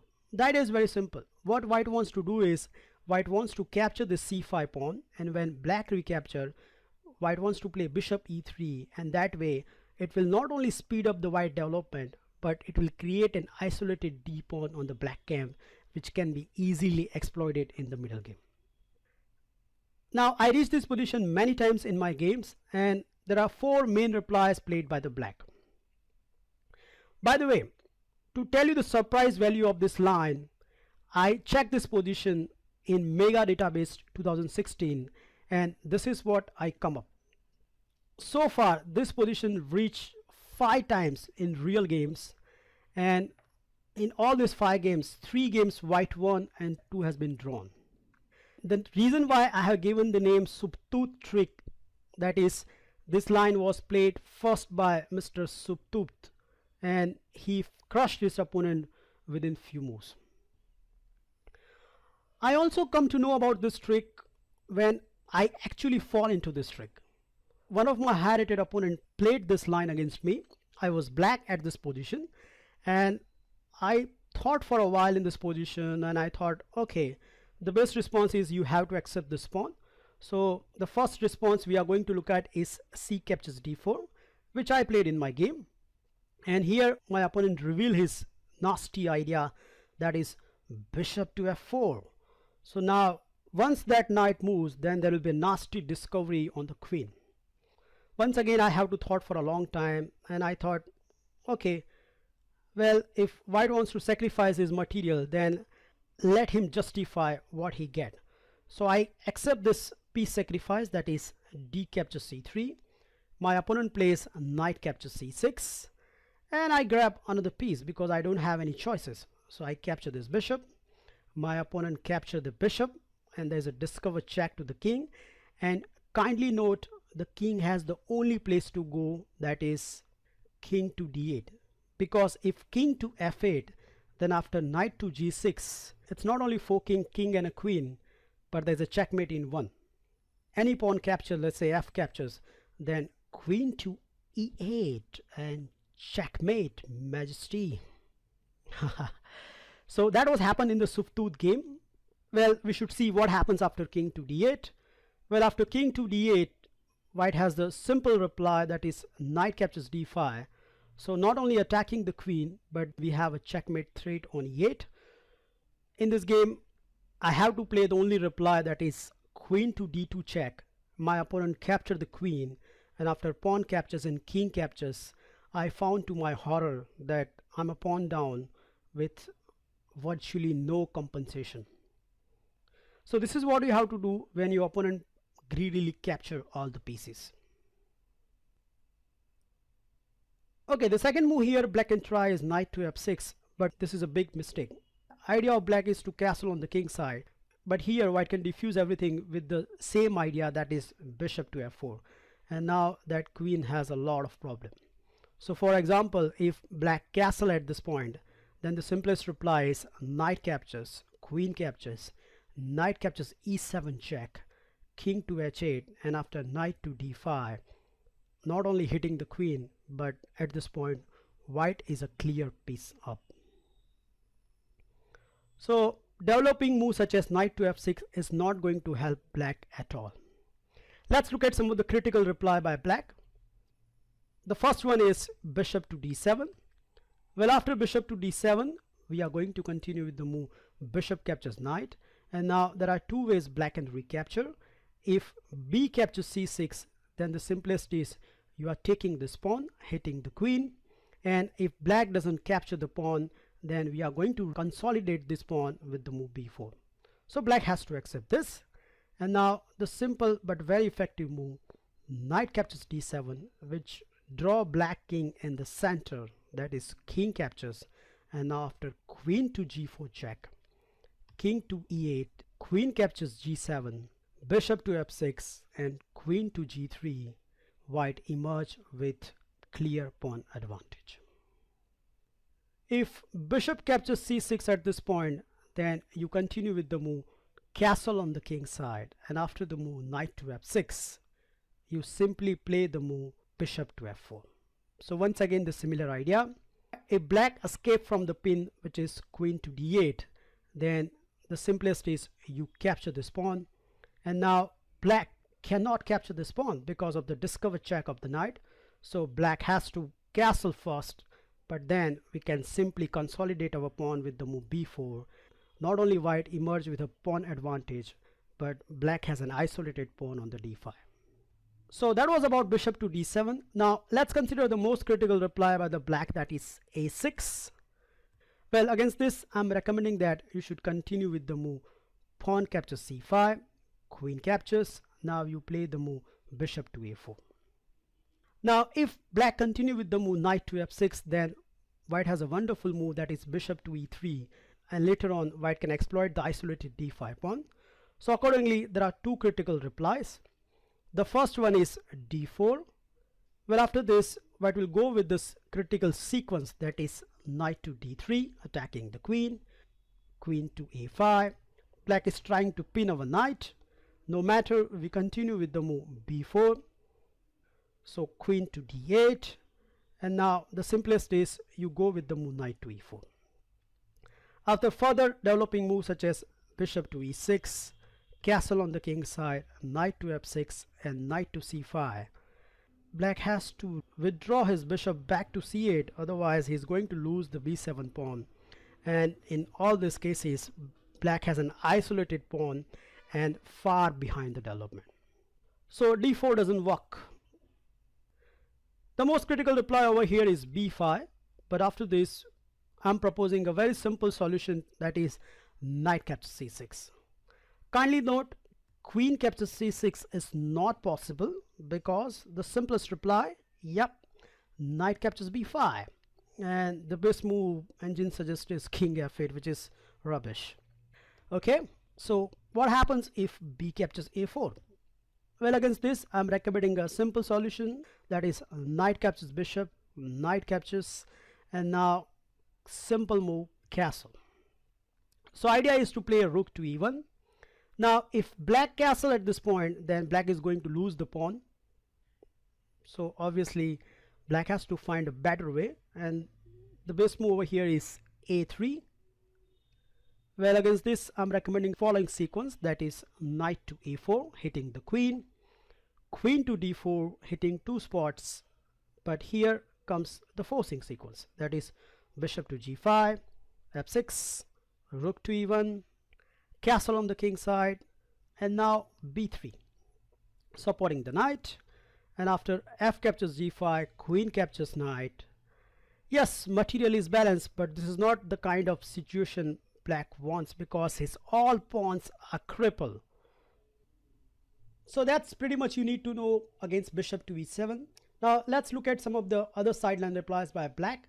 The first one I want to look at is knight g to e7, but you can already see the blocking the dark square bishop is not a good idea by black, and here white can simply continue with the move d4 attacking the pawn, and after c captures d4, knight captures d4, we are attacking the knight two times, so black has to defend with the move bishop to d7, and now we are going to simply play the move bishop to e3. I reached this position two times in my game, and these are the two moves tried by my opponent. So the first move I want to consider is g6. After g6 I continue with the move castle on the queen side, and after the move bishop to g7, which is a blunder move. Can you spot the refutation? Yup, it's knight captures d5. The game continues with the move knight captures, pawn captures, and bishop to c5. My opponent has to forcefully block it with the move bishop to e6. Afterwards, bishop to c6, nab the queen, and the game. The second move is a6, but after this you can play the move bishop to a4, and after the move b5 I simply played the move bishop to b3, pressurizing on d5 square. My opponent here continued with the move knight captures d4. I captured the piece, and now he played the move bishop to e6, but then I simply played the move rook to d1. And look at the funny picture of the black king side. There is hardly any piece can move. That's the beauty about this line. Okay, the last move is bishop to e6. Well, computers say this is the best move, but I have a doubt because white always have the moves such as knight to d4 or knight to g5, not only getting the bishop pair but destroying the black pawn structure. So let me show you some of the sample games. Here I'm proposing that you should continue with the move as usual d4. There are three choices. In the first one, black capture this pawn, which is a mistake. Here white will continue with the move knight captures d4, so hitting two spots. Black defended with the move queen to d7, and now you simply castle on the king side. The problem over here is when black try to finish his development, let's say knight to f6, we play bishop to g5, and after bishop to e7 we have this wonderful move rook to e1, and at least white will gain a pawn. So after a long time my opponent played the move castle, which gave me opportunity to get a pawn after following sequence, that is knight captures, pawn captures, queen captures, rook captures, king to f7, and now rook to e1 with a clear advantageous position. So cd4 is not working. Let's look at another developing move such as bishop e7 or knight to f6. Well, I'm afraid they are not good as well. After bishop to e7 you continue with the move d captures c5, and now if black doesn't capture the pawn, then we can consolidate with the move b4. So black has to play the move bishop captures c5. Afterwards we can simply hit this bishop with the move knight to e4. Kindly note, if bishop to b6, then we can capture this bishop, and after queen captures we can play the move knight to g5 with a very pleasant advantage. So that means bishop has to drop back to e7. We can continue with the move knight to d4, so hitting the knight, hitting the bishop, and if queen moves either d7 or d6, then we can simply castle on the king side and place our rook on e1 and get a simple pawn. So my opponent decided to play bishop to d7. Here, after some thinking, I continue with the move bishop captures knight. He recaptured my piece and same time hitting my knight. So I dropped my knight back to the c3. He played knight to f6, which allowed me to pressurize his bishop with the move knight to f5. My opponent continued with the move g6, but then I simply reply with the move bishop to g5. And my opponent captured the piece, but after bishop captures, rook to g8, and castle on the queen side, it's a horrible position for black. Not only the d5 pawn is attacked, but that bishop needs constant protection. The last move I want to consider is knight to f6. Afterwards, white will continue with the move knight to g5, hitting the bishop, and after queen to d7, we can play the move bishop to e3. So pressurizing the c5 pawn. In this game, my opponent continues with the move capturing the pawn. I recapture with the bishop, and now he plays the move bishop to e7. So his idea is to castle on the king side. No matter, I continue with the move castle on the queen side, and after he castle on the king side, I played the simple but very effective move rook to e1, and now black is going to lose a pawn. So you can see this line has a tremendous bite, and I catch a lot of higher rank player with this simple but very effective tricks. I hope you enjoy and learn this wonderful trick against the French defense. Feel free to like, subscribe and comment on this video, and I meet you in my next episode very soon. Bye. Oh my god, this is disaster for black, but To my surprise, black plays this amazing move, which is knight cross c6. But this is the last time he's going to put this, because after knight captures d6, is smothers mate. Episode of my tricky replica against the French defense, which arises after the move order e4, e6. And here my recommendation is you play the two knights attack system, which starts with the move knight to f3, d5, and now the move knight to c3.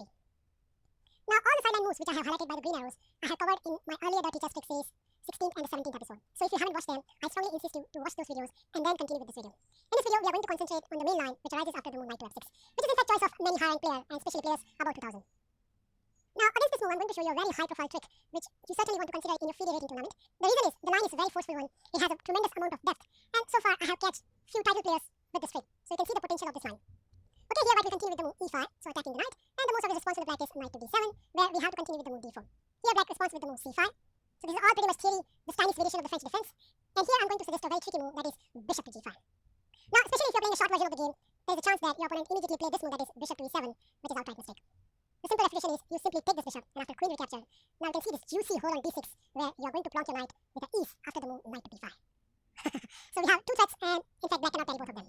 So for example, let's say if black tries to play the move knight to a6, saving the fork, then we can play knight to d6 check, king to f8, and after bishop captures, pawn captures, and the move c3, not only white consolidates his pawn chain, but black has a double pawn on the queen side, and his king is clearly misplaced. So bishop to e7 is a big mistake at this point. Now, as for the main move over here is queen to b6. But if your opponent plays other moves, for example, let's say queen to c7 or queen to e5, then I have covered a sample line against those variations in the PGN, which is available in the description. So kindly go through the PGN. So the only move we are considering over here is queen to b6. After that, white is going to play a very tricky move, that is d capture c5. And at first sight it looks suicidal because not only you are giving up the center, but it allows black to develop his piece with a tempo. But there is a cute point behind it. Now the first thing you need to know is, at this point, black cannot capture the b2 pawn. If we capture the b2 pawn, then our first tricks come into the picture, that is, you play the move knight to b5, so we have a threat on c7 square. And if black plays here knight to a6, then the simplest is you play rook to b1. So the only square left for the queen is to take the a2 pawn, and afterwards we are continuing with the move rook to a1, hitting the queen again. And if white wants, white can have the draw easily, but white has a better response after queen to b2, the lethal move, rook captures a6, and white is a clear piece up. The reason is black cannot capture this piece because at the end, black king will be checkmated. So queen to b2 is not possible. Black needs to only reply, that is bishop captures c5. And at first sight it looks like white has made a blunder because now black is attacking two spots, and it's nearly impossible for white to defend both the spots. Anyways, white will continue with his tricky journey with the move queen to b2. Now, especially when you're playing a classical game where opponent has ample time to think about it, he will definitely play the move bishop captures f2, and in fact, this is the best move in the situation as per the engine. Now, instead of bishop captures f2, what happens if black plays other moves such as castle or nc6? Well, I'm afraid they are not as good as bishop captures f2, and once again, I have covered those lines in the PGN, so later on, you can have a look at them. Now, queen to b2 has the same problem as earlier. I want you to pause this video and find out what is wrong with this move. Okay, I hope you find this move, that is rook to b1, attacking the queen, queen to a3, now knight to b5, hitting the queen, and it looks like black is being counter-attacking with the move queen to a2, but after knight to c7 check, so the queen has to go to the f8 square, and now you simply save your rook with the move rook to c1, and white emerge here with at least an exchange. Okay, let's see what happens after bishop captures f2. Well, black's idea over here is when white captures the piece, after queen captures f2, black will play this wonderful move queen captures b2, so attacking two pieces which cannot be defended by the white. And then black will emerge with a 2-pawn advantage, and indeed it's true, black is going to regain his piece with an advantage, but white has an amazing trick up the sleeve. Can you guess white's next move? It's unbelievable that white has this move, that is king to d2, so sacrificing the whole rook. Whoa, well, what's the big idea? Now, the first thing you have to notice over here that black cannot decline this, because if he plays moves such as knight to c6, then after a simple move bishop to d3, white is going to connect his rook, and now black is a simple piece down. I want a very quick game against the high-rated, where the game continues with the move knight captures e5, but after knight captures, and queen to c5, so there's a mate on e7. Black blocked the mate with the move f6, but to his horror, he find out that after rook h to b1, black lost the queen. So you can see this line is very forceful one. As after bishop captures f2, it's a kind of black who fallen into the quicksand, where to come out, he has to play so many accurate moves. Okay, queen captures a1, what else? And here comes the second stunner. Can you find white's next reply?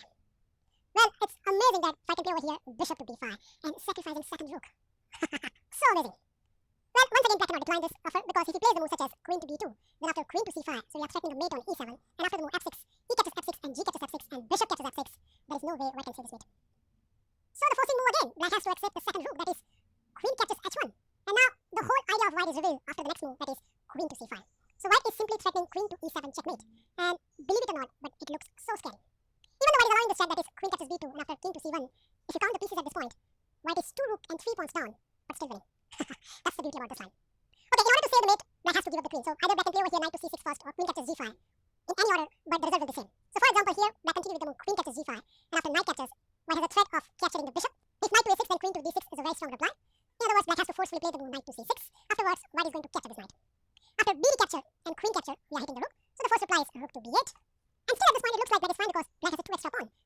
here is his pieces are not coordinated. And this is where white exploit the nature of the game by following dazzling reply.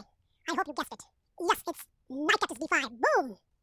Well, instead of knight captures d5, you can also play the move knight captures e6, but it leads to a drawing position, and I have covered this line in the PGN, so kindly go through it. So here we are going to concentrate on the move knight captures d5. Now, this is a sacrifice which black cannot deny. For example, if let's say black plays the move bishop to b7 at this point, then the simplest reply is you play knight to c7 check, and after king to f8, queen captures knight will lead to the checkmate. And instead of bishop to b7, if black plays moves such as castle at this point, then this is also a blunder move. The simple reason is after knight to e7 check, king to h8, and knight captures c8, if black recaptures the piece, then we take the knight and remain ahead in material. So black has to forcefully play the move knight to e5, but after queen to e4, so we are threatening checkmate on f7. So black has to play knight to g6, but after knight to d6, once again white emerged with extra material and winning position. Okay, let's consider the most critical reply, that is e captures d5. Well, afterwards, it's very obvious that white is going for the foot, and the move you should play is e6. And black response is force. Black cannot accept this pawn. The simple reason is after f captures e6 and queen captures e6, if king to f8, then queen to f7 is a checkmate. So the first reply over here is king to d8. Afterwards, we have the following sequence, that is knight to c7 check. So forking king and a rook, king to c7. Now we'll enjoy some king dance after queen check, king to b7, queen check, king to c7, queen check, king to b7, and finally we take the rook. Point is, these pieces are misplaced, and black king side pawns are about to disappear. So the one game continues over here with the move knight to b6, attacking the queen. I played queen to e4 check, and after king to c7 and queen captures pawn, I managed to capture the g7 pawn with the ease, and then slowly advance my h pawn and win the game. Okay, any other moves doesn't make any sense, you can check out with your computer. The only move which keep the black in the game, that is f6. Well, now think about this trick. So far we have played 18 moves, and how many of your opponents are going to play this much accurate until 18 moves? Even though they are title player, I don't care. To see this line in that much depth, it's really, really hard. And that's why this is very, very effective, even in the FIDE tournaments. Well, after f6, I'm recommending that you should continue with the move queen to d6. So we have a simple idea that we want to capture this knight and then capture the rook. So black doesn't have time to capture a rook piece. The first reply over here is rook to d6. Afterwards, we are going to capture this knight, and after bishop recapture, we are going to play the move queen captures d5. So still black doesn't have time to capture this piece, because we have queen check coming up, nabbing the rook in the corner. So black has to first defend his rook with the move rook to f8, and now we are going to play the move knight to e4. And it's really amazing that after sacrificing your two rooks, if you look at this position, it's more or less equal. But Benjamin will give slight advantage to the white. The only reason is these pieces are not coordinated. They're sitting in the back rank and not doing anything. Now to illustrate the power of this position, I like to show you my game where I beat the FIDE master, where he continued with the move g5, I continued with the move knight to c5, so hitting the bishop. He played bishop to c8, and now I start attacking black queen side with the move a4. My opponent responded with the move rook to f7. He desperately wants to activate his rooks. No matter, I continue with the move a5. He played rook to b4, and now a very strong move, that is knight to e4. So white's idea is to create a family fork, and in fact this position is almost lost to the black. In the game, my opponent was in the time trouble, and he played this horrific blunder, that is rook to e7. Kindly pause the video and find a finishing blow. Okay, I hope you find this easy continuation, that is knight to f6 check, king to f8, and now queen to g8 is a checkmate. And this is what happens when the king is naked and playing around the board. Well, I hope you like this very high-profile trick in the French mainline. Now, the best part is, if you check this line in Mega Database 2016, there are hardly few games played in this line. That's why it is a big surprise weapon for you in the professional tournaments.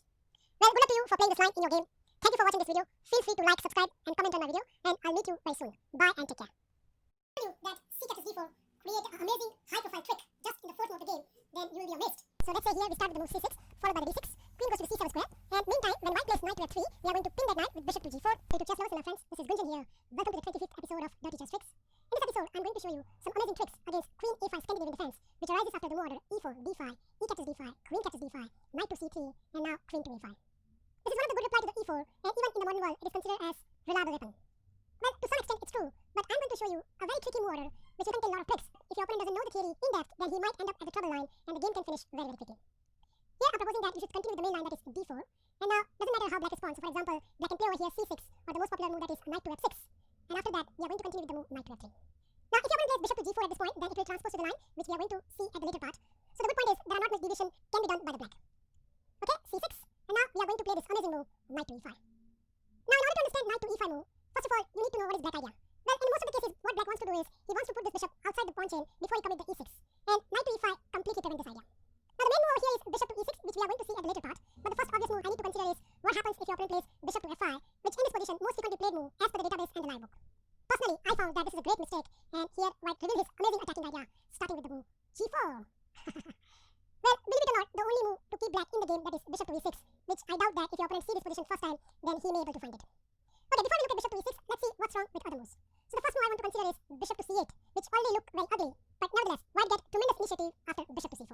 So attacking f7, black is forced to move e6. Here white should continue immediately with the move g5, attacking the knight. And now there are three squares where black knight can retrieve. Amongst them, knight to d5 looks more logical.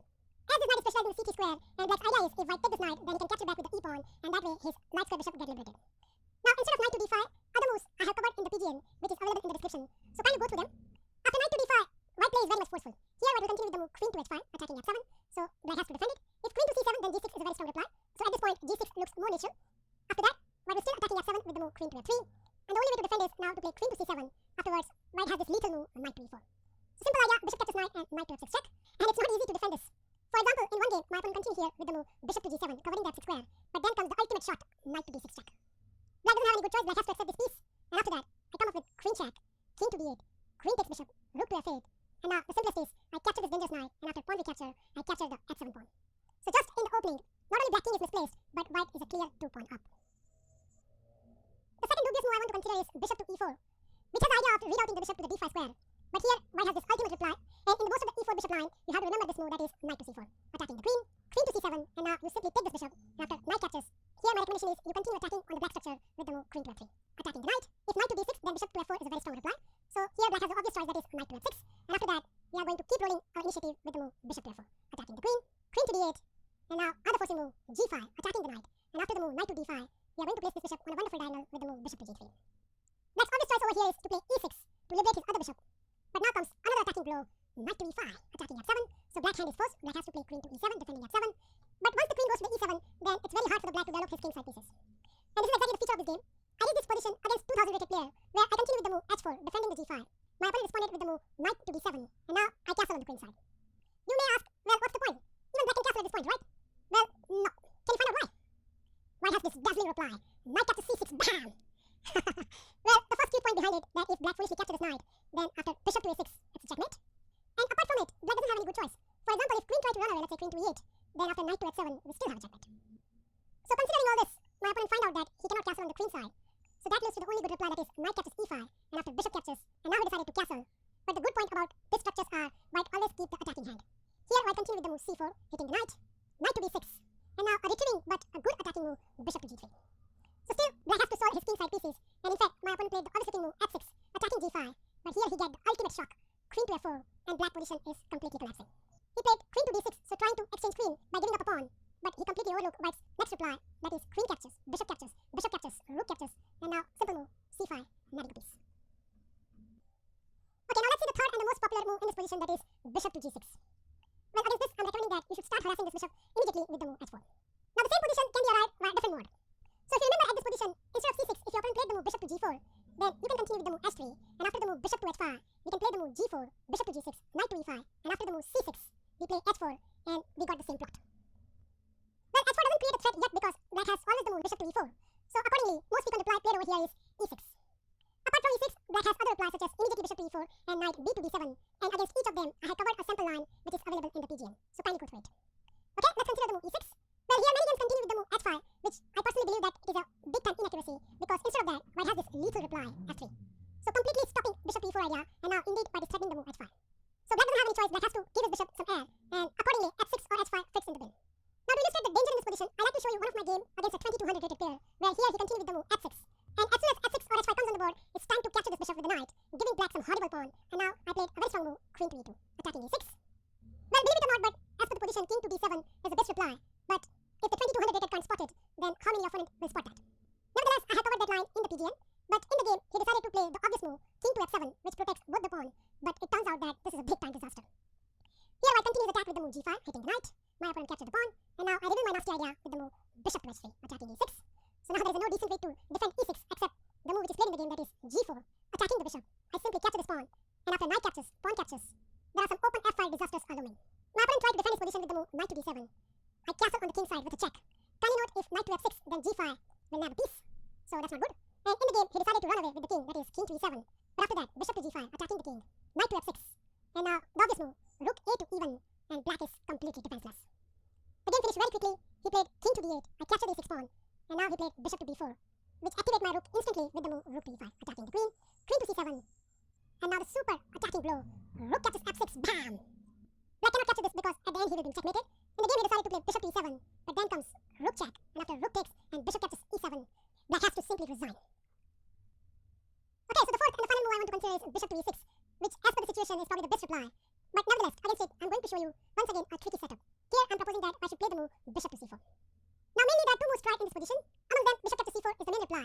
But e4 required more attention as it wins a pawn. If your opponent plays other moves such as knight b to d7, then I have attached a sample line which is available in the PG. So let's see the first of this reply, that is bishop captures c4. Well, after that, our move is very obvious. We are going to recapture with the knight, attacking the queen, and after queen to c7, we are going to play the move queen to f3. Which sets up a very nasty trick, and I think many of your opponents will straight away fall into it, as after the obvious move e6, which looks very natural as it frees up the dark square bishop, but here it's a big time problem because white has this move in the picture, that is bishop to f4, attacking the queen, queen to d8, now g5, hitting the knight, and after knight to d5, white has this wonderful move, knight to e4, which creates an unavoidable threat.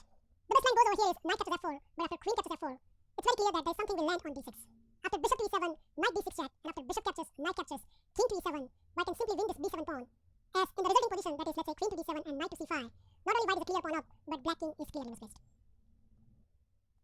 Okay, let's see one of the most critical reply by black over here, that is knight captures g4. Well, here black's idea is when white captures this bishop, which at first sight looks very threatening, black has this move in the picture, that is knight captures e5. So black is arguing that he is a clear pawn up, and white doesn't have any attack to speak of. Well, it's true to some extent, but I think white can still drum up some counterplay. Here I'm proposing that white should immediately regain his pawn with the move bishop to c8, and after queen to c7, bishop captures b7, queen captures b7, and pawn captures c5. So you can already see that white has isolated some queen pawns, and now to illustrate the further plan, I like to show you one of my game against a national master. Here my opponent continued with the move e6. I responded with the move rook to g1, so my idea is to stop his kingside piece development. My opponent responded with the move knight to d7, attacking e5. I played queen to e2, defending the e5, and now he played the obvious move g6. To develop the bishop on the g7 square, no matter, I responded with the move b3, and after the move bishop to g7, I simply defend my pawn with the move f4. My opponent castled on the king side, and now comes the strongest move of the game, that is bishop to e3, attacking the rook, rook to d8, and now bishop to e7, rook to e8, and bishop to d6. So you can already see that that bishop is wonderfully placed on the d6 square. Probably my opponent didn't like it, so he played bishop to f8, challenging that bishop. I simply castle on the queen side, and after bishop captures and rook captures, step by step, white has improved his position. We continue here with the move knight to c5. I attack his knight with the move queen to c4, and he defended with the move queen to d6. Okay, it's time to double up, so I played rook g to d1. My opponent responded here with the move a5, and now queen to d4. So pinning down the knight, my opponent defended his queen with the move rook to d8. I played king to d2, and now he played rook e to c8. So you can already see that black position is completely tied down, and now it's time to blow up his position.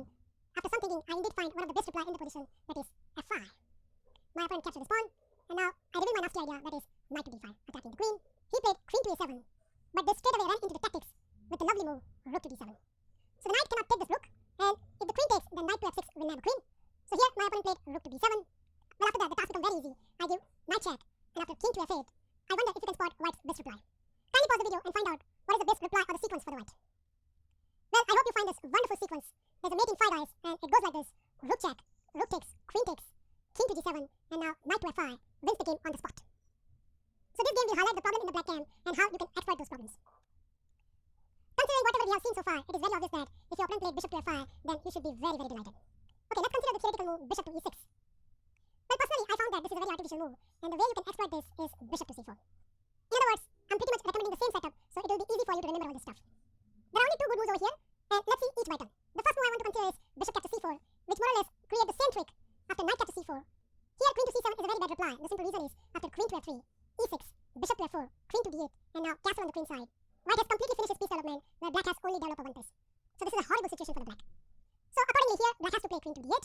After that, we are going to continue with the move bishop to g5, and after the move e6, we take this knight, and after queen takes, castle on the king side, knight to d7, and now knight to e4. So not only hitting the queen, but once the queen moves, then we have knight check, bishop takes, king to e7, and knight captures d7, with a misplaced king and a pawn advantage. Kindly note, queen to b8 doesn't regain the pawn, because after knight to a5, we are hitting the c6, and when black defended, we can play the move knight to c4, and white has consolidated his extra pawn. Probably the most critical variation against knight to e5 setup is knight b to d7 at this point. Black's idea is after bishop captures e6, black will take this knight, and as many pieces are going to exchange, white advantage will slowly slip away. Well, it's not true, because after bishop to b3, white obtain a bishop pair, and black position is not easy to handle. There are 2 moves tried at this position. The first move I want to consider is rook to d8, which surprisingly enough one high rank opponent tried against me, but I think the simple explanation is after bishop to d2, black is going to lose in exchange. As the knight is hanging, black is forced to play rook captures d4, as after knight to g6, we have this wonderful move knight to d5, which actually nab a queen. So rook to d4 is forced at this point. After that, white has this simple but very effective move knight to e2, which will nab an exchange. So instead of rook to d8, as per the theory, black should play the move knight to g6, which has a very simple plan to play e6, get the dark square bishop out, and castle on the king side.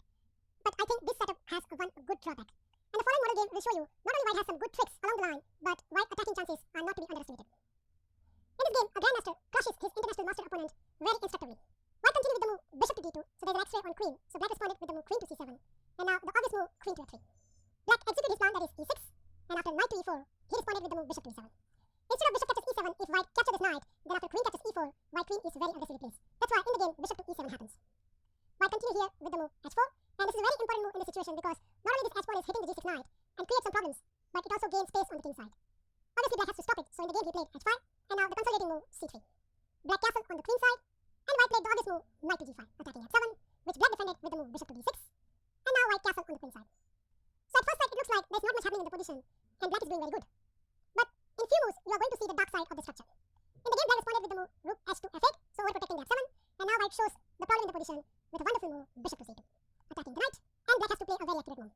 There's a trick in the position if your opponent played the move knight to f4, which at first sight looks very natural, but then the problems start appearing with the move g3, knight to d5, and c4, and no matter however this knight will go, black will lose a piece. So for example, if knight to b4, then we have c5, and after knight captures a2 and king to b1, black is going to lose a piece. So that means black has to go passive, and here he has to play the only move knight to b7. If he doesn't move the knight, then pawn structure will be completely ruined. So knight move is pretty much forced. Okay, white continue with his energetic style with the move knight to e4, hitting the bishop, hitting the knight, so black is obliged to capture this knight. Afterwards, white capture with the bishop. What I like about this game is every move was very much forceful, and black has to respond to the white attack. Okay, there's a threat on h5, so black has to defend with the move g6, and now indeed white shows why bishop pair are so much important. We continue with the move bishop to h6, hitting rook, rook to h8, and now bishop to g5. So not only pinning the knight, but there's a problem on f7, so black is forced to defend that pawn. f5 is a very bad move. The simple reason is after bishop to c2, there's a concrete weakness on e6, which can be later on exploited on the e file. So that's why in the game, black decided to keep his position flexible and played the move rook h to f8. After that, white continued his attack with the move c4, another superb move. So white is now indeed threatening the move c5 and nabbing a piece. So once again, black has to respond to this move, and in fact he did by playing c5 himself.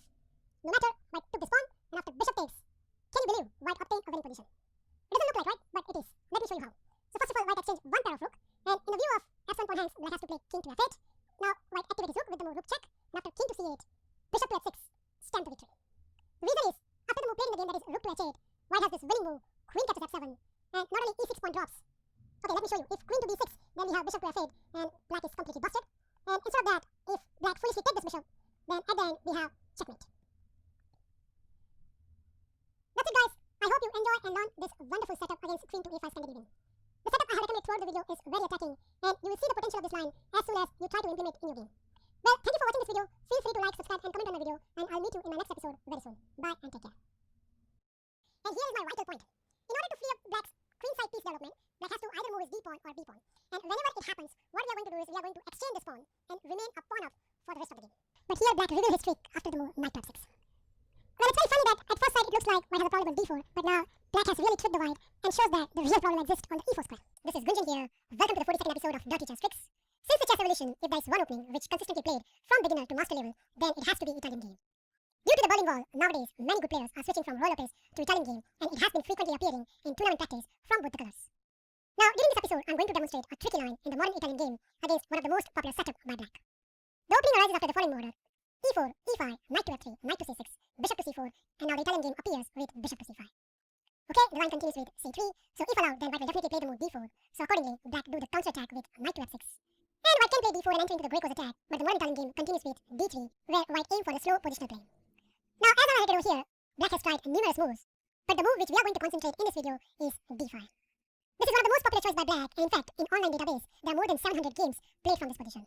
So as a white, you should know exactly why d5 is a turnout is a big time disaster. Here, white should obviously capture this pawn, and after knight captures d5, here comes the move which is a complete refutation of this line, and that is queen to b3. So we are attacking the d5 knight, and as you can see, black has plenty of choices, but neither of them give any surviving chances. Let's see each by turn. The first move I want to consider is the c knight move. So let's say if knight goes to the a5, which looks very natural attacking two spots, but after queen to b5, black is going to lose his dark square bishop, and in fact, there is hardly any compensation for it. Well, same goes if the c knight go to the e7, which also looks great because it's supporting the knight, but this leads to the same problem. Yup, you guessed it, it's very easy. Queen to b5 check, and the dark square bishop disappears from the board very quickly.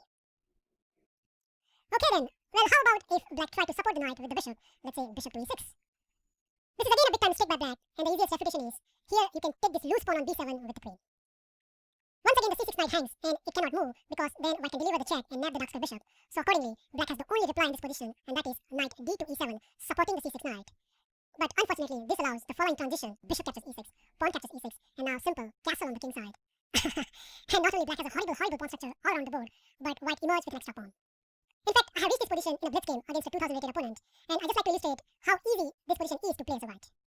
Here, my opponent continued with rook to b8, attacking the queen. I played queen to a6, defending my extra pawn on d3. My opponent keeps harassing my queen with rook to b6, and I calmly play queen to c4, attacking the bishop, attacking the e6 pawn. So black responds his force, black has to play queen to d5, saving both the threat. But now white take the in charge of the game and start creating the threats. Knight to g5, attacking on e6. Black played knight to d8, defending. Another attacking move, b4, hitting the bishop. Bishop dropped back to d6. Bishop to e3, attacking the rook. And I think my opponent was already fed up with his position, and he continued with rook to b8, which turned out as another big mistake, as after the simple move, bishop captures a7, white obtained 2-point advantage, and those are distant passer, which are not easy to stop. After a few moves, white easily converted the full point. Okay then, let's see what happened if black tried to move the d knight. The first move I want to consider is knight to b6. Well, it is very obvious that when the d knight moves, the f7 pawn hangs, and we are more than happy to take it, as black king will be completely misplaced. He cannot come to e7 because of the simple bishop to g5 check, and black loses the queen. So the only safe spot for the black king is to play king to f8. But after this, white has the another lethal reply, bishop to h5. So threatening queen to f7 checkmate. If black defends either way, let's say queen to e7, then white can play the move h3, and in this variation, not only white saved his bishop and able to misplace the black king, but white also emerged with an extra pawn. So probably the most critical response here is g6, which at first sight looks so scary, as it trap our knight's cut bishop. But in fact, technically, this is justified. Before I move on, I'd like you to pause this video and find out a continuation where actually you can safeguard your knight's cut bishop. Well, let's see. Did you find it? The variation starts with bishop to h6 check, king to e8, knight to g5, threatening queen f7 checkmate, and any black moves which save the mate, let's say queen to f6. Now white can calmly retrieve the bishop back to f3, and in all these lines, not only black king has been misplaced, but white emerged with an extra pawn. Here, I think the best choice for the black is to play knight to f6, allowing bishop captures f7, and after king to f8, at least black has stopped the move bishop to h5. Now, if you run this position in the engine, then he will suggest that queen to d1 is the best reply, and in fact, there's a game in the database between two 2600 plus rated opponent where white get a winning position and in fact convert the full point. So I have attached that game in the PGN, so you might want to check out if you are interested in queen to d1 variation. However, my recommendation here is to play the simple move bishop to c4, giving back the pawn, but in return, get a very comfortable position. Well, the accurate response from the black goes like this, knight to e5, attacking two piece. Kindly note, queen to d5 doesn't work here because of the simple move b6. So instead of that, white should play the move queen to c2, which is in fact the better move. And after this, the sequence goes as follows. Knight captures c4, pawn captures c4, e4, knight to d4, bishop captures d4, pawn captures d4, and now by force, black is getting his pawn back with queen captures d4. But after the move castle, it's okay that black gets his material back, but the few things, if you carefully check it out, that black king is misplaced. There's a weak isolated pawn on the e4 square, and as I highlighted over here, very simple and effective plan of campaign from the white, which gives him a very active game. If you still don't like this, then check it out, the queen to d1 line. Finally, at this position, the highest played move is castle on the king side, which at first sight looks so rubbish because white can simply grab a piece, right?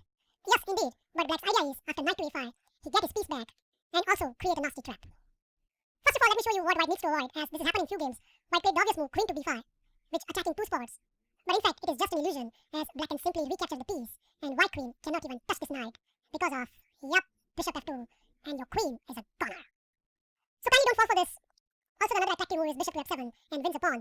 But in fact, in this position, if I tell you that white can maintain his extra piece, then you'll be amazed, right? Yup. It is true, and before I proceed, I'd like you to pause this video and find out a continuation where white emerged with an extra piece. Okay, the continuation starts with the star move, queen to d1. Well, black doesn't have any good choice, he has to take this bishop, otherwise he'll be the piece down, so queen captures d5, what else? And now comes b4, attacking two piece. And after this, the base continuation goes as follows, e4, counter-attacking the knight. White will more than happy to take this pawn, and after queen captures e4, of course you don't want to play king to f1 due to the bishop to g4, and black has some compensation, but instead of that, the strong move, queen to e2, and it doesn't matter how wayward black plays, he is going to lose a piece. If queen exchange, then obviously this is benefit to the white. The other move, rook to e8, doesn't threaten anything, as after queen captures, rook captures, king to f1, it is clear that black is going to lose a piece, and the best thing black can do over here is bishop captures b4, pawn captures b4, rook captures b4, and after the whole transaction, white emerges with a piece for a 2-pawn, and any professional chess player knows very well that, practically, with some good play, this is a winning position for the white. That's it guys, I hope you enjoy and learn this tricky line in the modern Italian game. After queen to b3, it doesn't matter how wayward black responds. If you know these variations very well, then definitely you have a chance to obtain a full point in the tournament. Thank you for watching this. Feel free to like, subscribe and comment on this video, and I'll meet you in my next episode very soon. Bye and take care. Do the same for the 4 knights variation. The opening arises after the following order: e4, e5, knight to f3, knight to c6.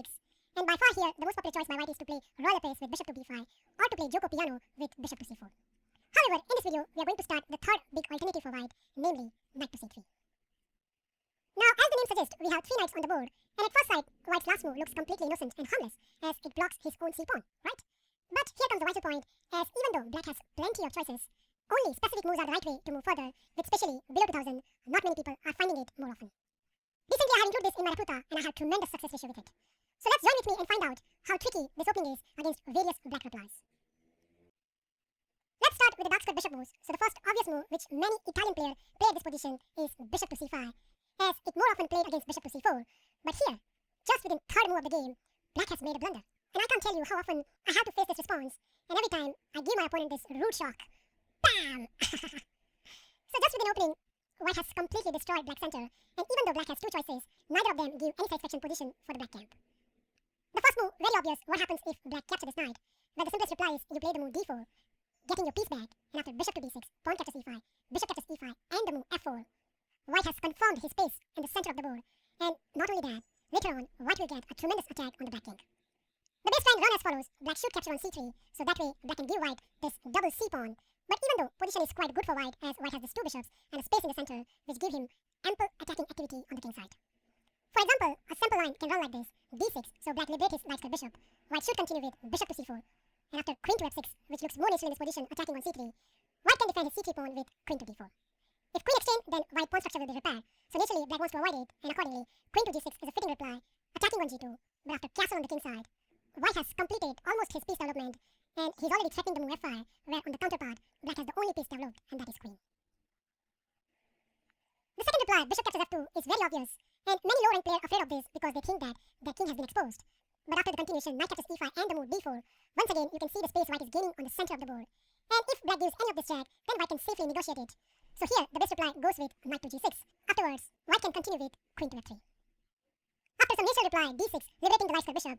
As you can see, I have highlighted the simple but effective plan of campaign by white. White can play the move bishop to d3, rook to f1, and then put his king safely on g7, where he gets a tremendous attack on the black king side. And not to forget, white has this impressive pawn, which is always going to give a cramping effect to the black camp.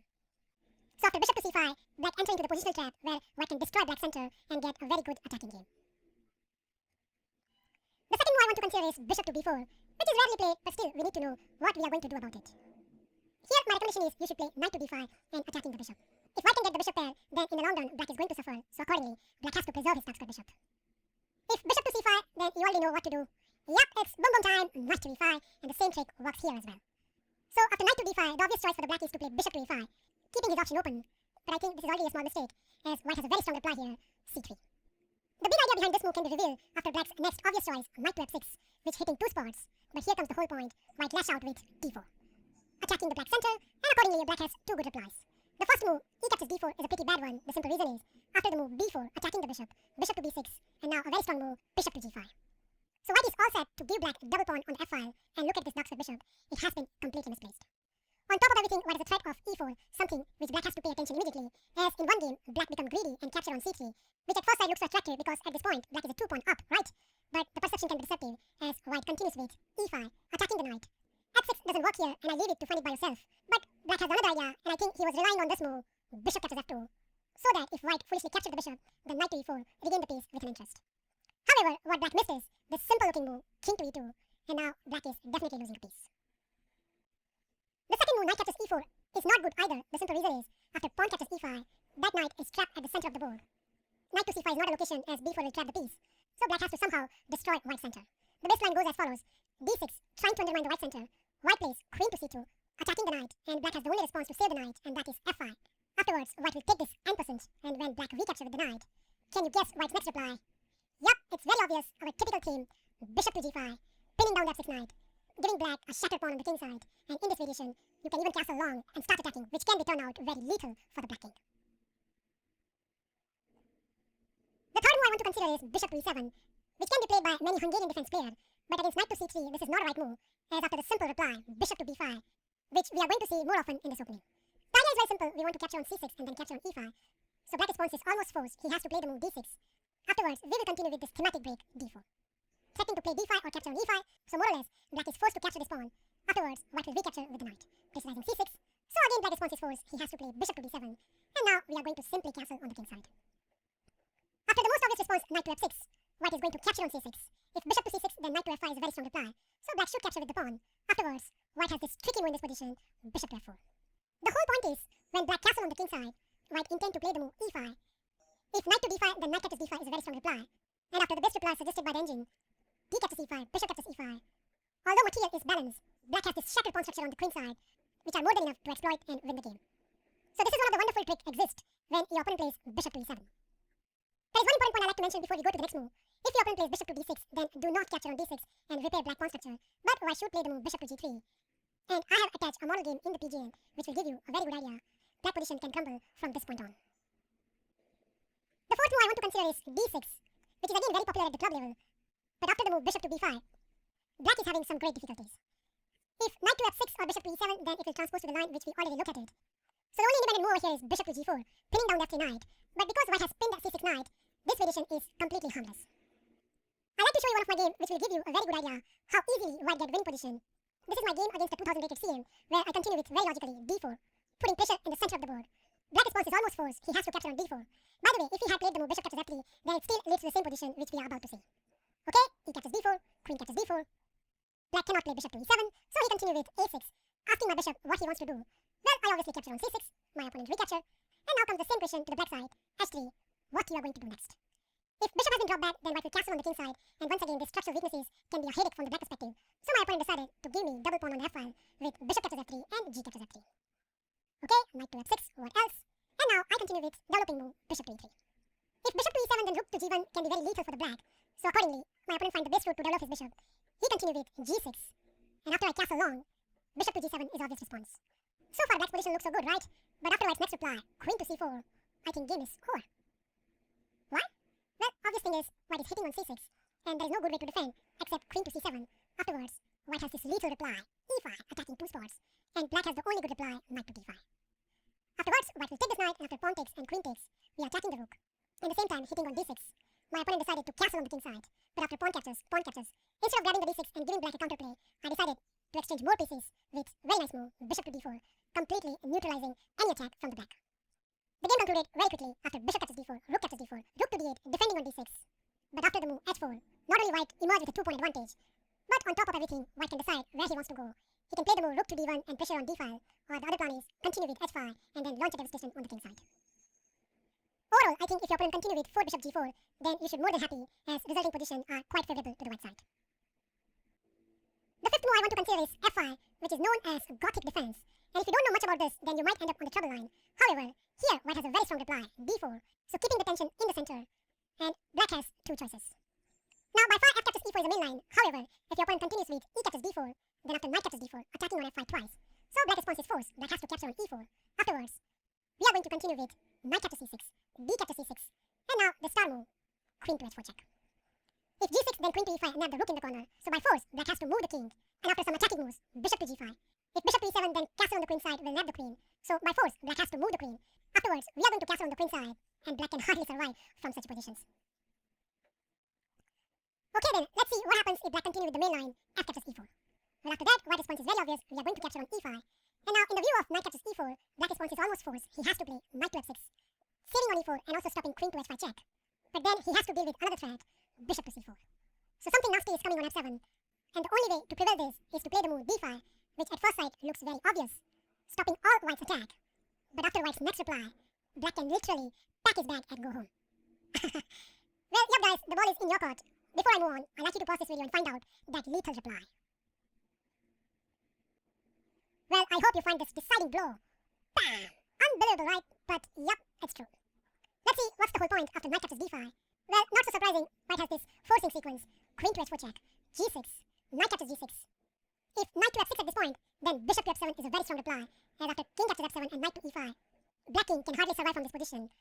For example, if king to e6, then we have queen to f7 check, and no matter wherever the king goes, the mate will follow soon. So accordingly, here, black has to capture this knight and give up the exchange. But we are not interested in the exchange, rather we are interested in tickling the black king with queen captures g6. Okay, king to d7, and now, very simple, bishop captures d7. And even though white is a piece down in this position, white has a 3 connected pawn on the king side, and on top of everything, right now white is threatening queen captures e6, something black needs to parry immediately. To give you a taste of this line, I'd like to show you one online game between two strong FM, where black continue with knight captures d4, pairing the threat as well as attacking on c2. White continues with bishop to g5, attacking the queen. Queen to e8 is obvious response, trying to exchange the queen, and accordingly, white stop it with bishop to f7, attacking the queen, queen to e5, and now, very nice move, rook to d1, threatening c3, so black continue with bishop to d6, unpinning the knight. But then, white regained the piece with bishop to f6, attacking two spots, knight to c2 happen on the board, but white calmly played king to d2, and after a few moves, forced black to resign the game. Last Last but not least, what happens if black continue with the move g6, which is again one of the most popular choices by black. However, against this, my recommendation is you start with the move d4, attacking on e5. If bishop to g7, then bishop to g5 is a very strong reply. So, by force, black has to capture on d4. Afterwards, rather than regaining your pawn, I'm going to propose this very tricky move, knight to d5. The idea is very obvious. After the natural move bishop to g7, which defend on d4, white has this very aggressive reply, bishop to g5. If f6, then bishop to h4 is a very strong reply. And if your opponent finds the best move, knight c to e7, then my recommendation is you continue with knight captures d4, regaining your material, and resulting position is quite favorable to the white. I have attached a model game in the PGA which will give you a very good idea how to play from there onwards.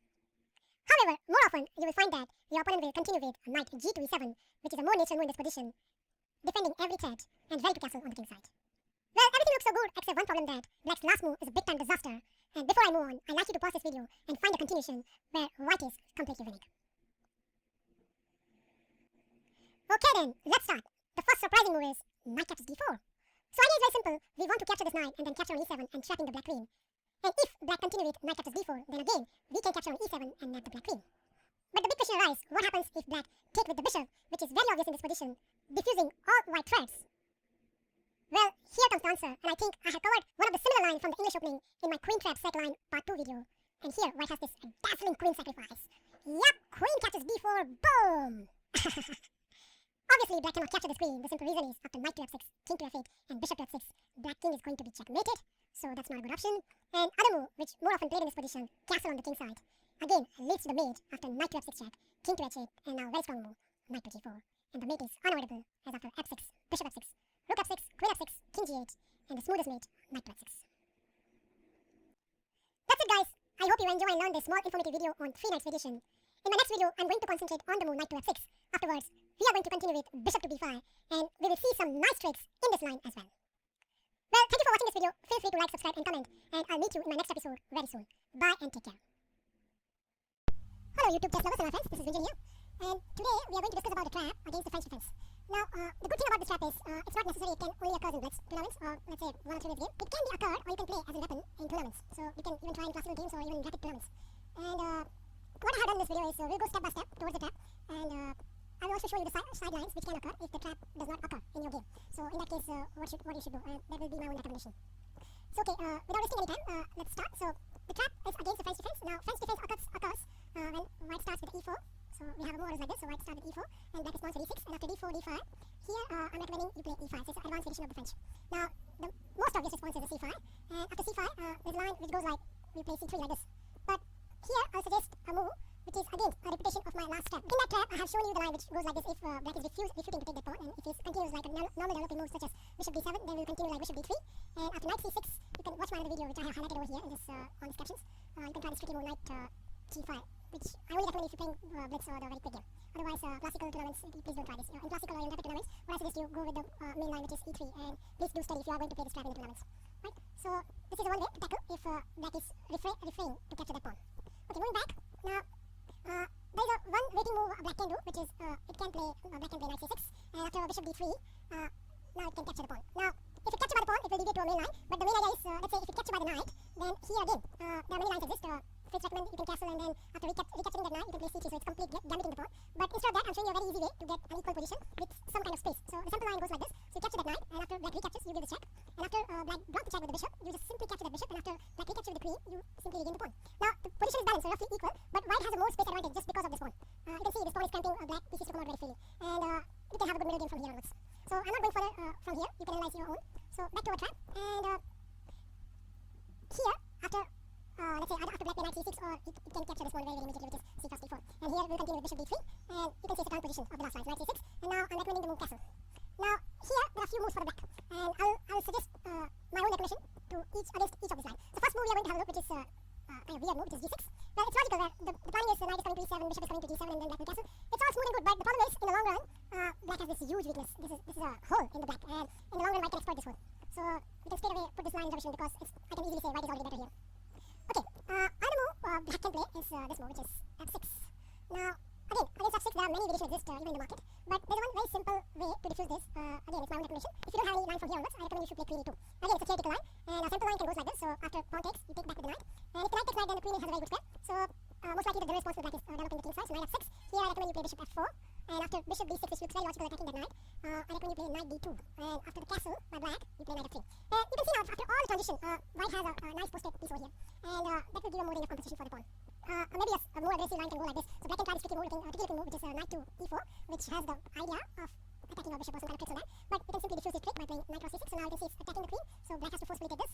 And again, we are going to take this bishop. So again, you can see it's attacking the rook. And that's why black has to forcefully take with the knight. Because if you take with the queen, then the pawn will be crippled. So forceful position is knight takes. And then we can regain our pawn. And okay, the material is balanced. But now compare this bishop with this stupid bishop. Because it's looking at its own pawns. And one more good advantage for the white is there's a big juicy target over here. So white can force his army. For example, it can go like this and target on this pawn. So it will be a very easy game for the white. Also, you can plan for attack on this weak at 7 pawn. So that all kind of plans can come into the picture. And you all can agree this is a very good position for the white. Okay, so that is our f6. And what happened at this point? There's some other moves. For example, there's most logical moves will be the bishop moves. Okay, black can play this maneuver, which is knight goes to e7 and then knight goes to g6, and then bishop will develop. But meantime, bishop will be in prison. And black has to wait for a long time for the castle. So the most logical move at this position is to play the bishop move. Now, if the bishop has moved over to e7, then this knight will lock in. So it does not have any future. Okay, let me get rid of this arrows so I can show you exactly what I'm talking about. So if the bishop is over here, then this knight has no good squares. So that's why this is no good. So the bishop has only 2 good squares. So let's have a look at the first square, which is bishop to b4. It's looking like a logical square. The bishop is looking at the square, so the rook cannot come to the e1. Well, in this case, a very good line goes like this. So white plays first of all e3, kicking that bishop, and once the bishop goes back, now you can play knight d2. Now, the line continues like this, so black is trying to castle on the king's side as soon as possible. So he will develop the knight to e7, and now you play b4. And now there are 2 moves to retrieving that bishop. The first is bishop goes to b6. But here, there's one very easy way to get back our pawn with a very good positional advantage. So the simple line can go like this. So right, first of all, overprotect that e5 pawn, and after black play h6. Now, you may ask why there's h6, because if black castle over here, then there's a nasty sacrifice waiting for bishop at takes h7, and that I have also explained in my another chess trap video. So that's why at this point h6 is very necessary, to stopping the knight coming to g5. And here we'll continue with bishop to b2. Now you can see we are targeting this pawn. So now only 2 pieces are attacking that pawn, and black is defending with the two pieces. And let's say black play bishop b7 or the castle, either move. In that case, the very simple is knight goes to b3. And now you can see there are 3 pieces attacking that pawn, and white will regain the pawn with a better position. So this is a very simple line, which if your opponent play bishop b6. Now, if your opponent is going to play bishop to c7 after we play b4, then again, the plan is very simple. So what we are going to do is we play our bishop to here, our knight goes over here, our rook goes over here, and again we'll regain the pawn. And you can see right now the black pieces are not actively developed. So you can see the screen is a kind of blah, it does not have a good square. Also, this bishop doesn't have a good square. So it's a very good position for white, and especially this pawn, e pawn, is a great asset. Okay, so that is about bishop b4. Now, if the most logical move here is bishop c5, which kind of overprotecting that pawn, and this is most usual response will become when you playing this line. And now here I recommend a tricky move, which is a3. And this is a very tricky move, because let's say if black goes on the king side development, so for example if black goes like knight g7, and after we play b4, I think that pawn is gone. Let's see how. So there's only one space for the bishop, so the bishop goes back to b6, and after we play b5, knight goes to a5, and after bishop b2, bye bye pawn, because there's no way black can hold on to that pawn. So that's why it's very important here for black to stop b4, and that's why the most usual response instead of knight e7 is to play a5, to stopping that pawn, stopping b4. So here we will continue with rook e1, and after knight g7 we will play knight d2. Now you may ask, what exactly white is doing over here? It seems like we have given up the pawn, and seems like we does not have any plans right now. We are not doing anything. We are just maneuvering our pieces, but we are not doing anything. But you will see what an attacking plan white have. Okay, so after knight d2, again black has a 2 response. If it's going to castle, then he has to face this move, which is bishop takes h7. And again, I recommend you go through my other video, which I have specially, it's known as a chess trap 2 and great gift. So I recommend you go through that video, and I can show you some sample examples, like if the king takes, then the knight check, and after king goes to back, queen h5, and Fritz is showing that it's almost lost, making that moves, at least. So that explains that black has to play first of all this move, knight g6, to stop that bishop takes h7. And here we will continue with this knight maneuvering, so knight goes back to f1. Now again, the most logical move is castle, but before castle, black can play this move. So either way, it will be a transposition. You can see the screen right now does not have any good squares here. f6, g5, h4 does not have the squares. Also, it does not have any good square, because if it goes to b7, then it's blocking the one bishop. So most logical square for the queen is, at this point, is queen goes to b6 with the one merit, which it's stopping right now this bishop to go anywhere, because otherwise this pawn will be hanging. So it's kind of black, which is black queen, which moves to the b6 for the purpose of developing a piece, a queen with active square, and also stopping white for further development. Anyways, white will play knight to g6, and after castle, now we are all set up to play our trap, and our trap starts with this move, knight to h5. And I can't tell you, probably I just known this trap from last probably 2 to 3 months, and already 20 people are victim of this trap. I got like exactly same position in 20 games, and I won all of them. So it's that much dangerous, this position for the black. Now, let's see some of the games from here, some of my own games. So one of my opponent play here, bishop d7, and this is a big blunder. Now, I wonder if you can spot amazing move here. I'll give you some time, think about it. Okay, the move is bishop f6. Now, in my game, my opponent thought that I made a like slippery move, so my bishop, I want to put my bishop on g5 instead, that I put it at 6. So he immediately took this. Of course, it was like 3 minute games, it's not accurate game. But after this knight check, he realized that's a lost position, because goes to g7 over in the game he played h8. Then I simply say about the bishop, and now you can see it's not only we are regaining the material, but now we are forking the rook, so it's almost lost position for black. So there is one thing can be occurred, and let's say even if the black does not accept that bishop, more or less the bishop will capture that g pawn, and that bishop will be really monster sitting on that g7. So that will be great for white. In another game, one of my opponent played this kind of waiting move, so he played this move, a4. So idea is very simple. He wants to play the knight from here to here, and like gaining some kind of space on the queen side. But to be surprised, white can play the same move, bishop f6. And let's say if black is denying to take the bishop, in that case the very simple and very effective plan for the white is to take this pawn and move the bishop over here. Then queen goes either to c1 or d2, and then it's slide across to f6, and then checkmate or checkmate. And it's very effective and very hard to stop the plan for black. And that is why it's very much essential for black right now to take this bishop. And after in one of my game, my opponent took this bishop after long thinking. Can you guess winning continuation from over here? I give you a few minutes. Try to find out our winning continuation. Okay, the winning continuation starts like this. So you play queen to either queen to c1 or queen to d2. More or less they are same. Right? And simply it's threatening to take the pawn and delivering the checkmate over here. For example, over here. So in one of my game, my opponent play this move, king h8. But to his horror, he found out he lost.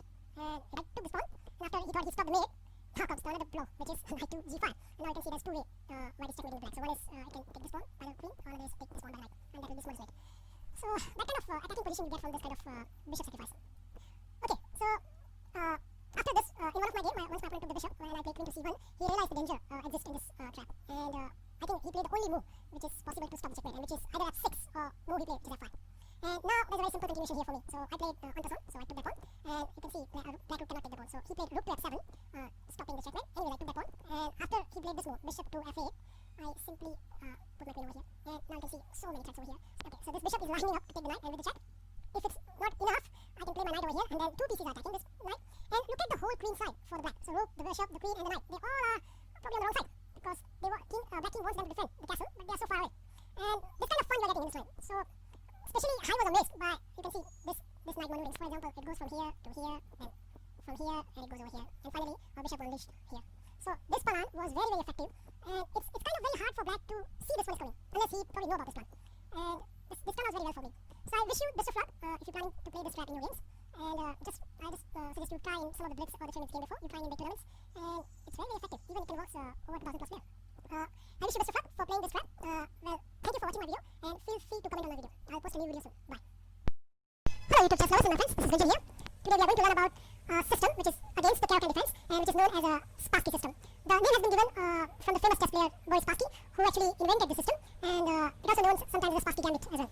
Okay, so let me quickly go through what is it. So white played e4, and general response of Caro-Kann is start with c6. And after d4, d5, here variation goes with e5, which is the advanced variation of the Caro-Kann. And here there are few moves for the black, but I will go through only the most general response of the black, which is either bishop f5 or the c5, which I have highlighted here by arrow. So the main line goes like this. So I play bishop f5, and here I recommend you play knight e2. The idea is very simple. Knight wants to go to g3, where you can attack the bishop and gain some kind of tempo.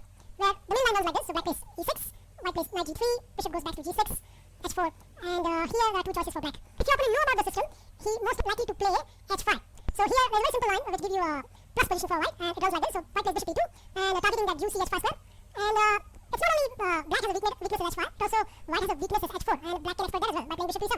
And now there are a few captures happen. So for example, a simple line can go like this. So bishop takes, now black recaptures with the bishop, and then white recaptures with the knight, and here black can play this g6, and when knight comes to f4, which is a good square rather than the g3, here again there are a few captures. So rook captures h4, rook captures, and bishop takes. And if you analyze this position with any chess engine or any software, it will give you at least 1 point plus. The simple reason is you can see this e5 pawn, which give you a very good space in the middle game.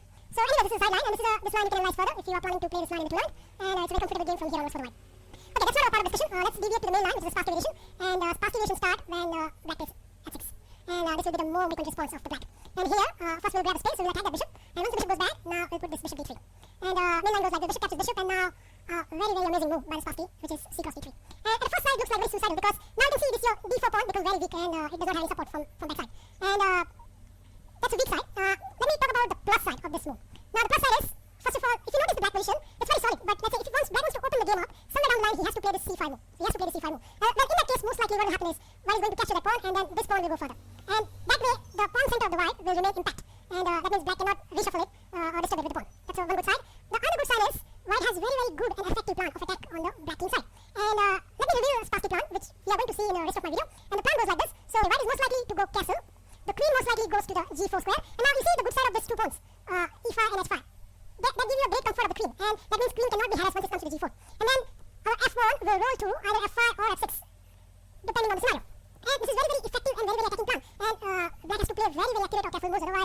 go down very, very quickly. And we'll see some of my own games and how good fun I'll get from this wine. And that's why I'm recommending this wine to you. Okay, that's the overall plan of the white. Now, let's see how the black can disturb this plan. Now here, black has 3 good moves. And the first one is, let me go to the main line of the Spassky variation, or Spassky gambit, which occurs when black plays queen b6. It's very logical. Queen comes to the very natural square of b6. And not only that, it attacked the weakest spot on the white hand, which is the d4 right now. And here, the gambit occurs where we have to completely gambit this pawn, which is this d2 pawn. And white plays bishop e3. Now, if you put a queen on b6, there's no point, it's going to stay there not capturing the d2 pawn. So the main idea is to capture the pawn. In that case, black is one pawn up here. And it doesn't seem like white have any competition right now. But let's see how the white can exploit this. So white played knight d2, very obvious, you need to protect the rook. And now here there are 2 lines, 2 aggressive lines. Let me reveal the first line where black is played this move, bishop d4. It's very initial because black is a pawn up, so black wants to get rid of some of the pieces. So he wants to quickly switch to the end game where its solid pawn structure matters much more. White has a very good reply. First of all, white castles over here. And after bishop takes knight, there comes the intermezzo, which is rook to b1. Now, queen need to stay in protect with the bishop, so queen forcefully has to capture. And now, white will recapture. And now you can see, the b7 pawn is hanging right now, and if the rook has been allowed to move to the 7th rank, it can be very dangerous for the black. So it's very important for black right now to stop that. So in one of my game, my opponent played b6, and here I have a lovely move, which is bishop to 4.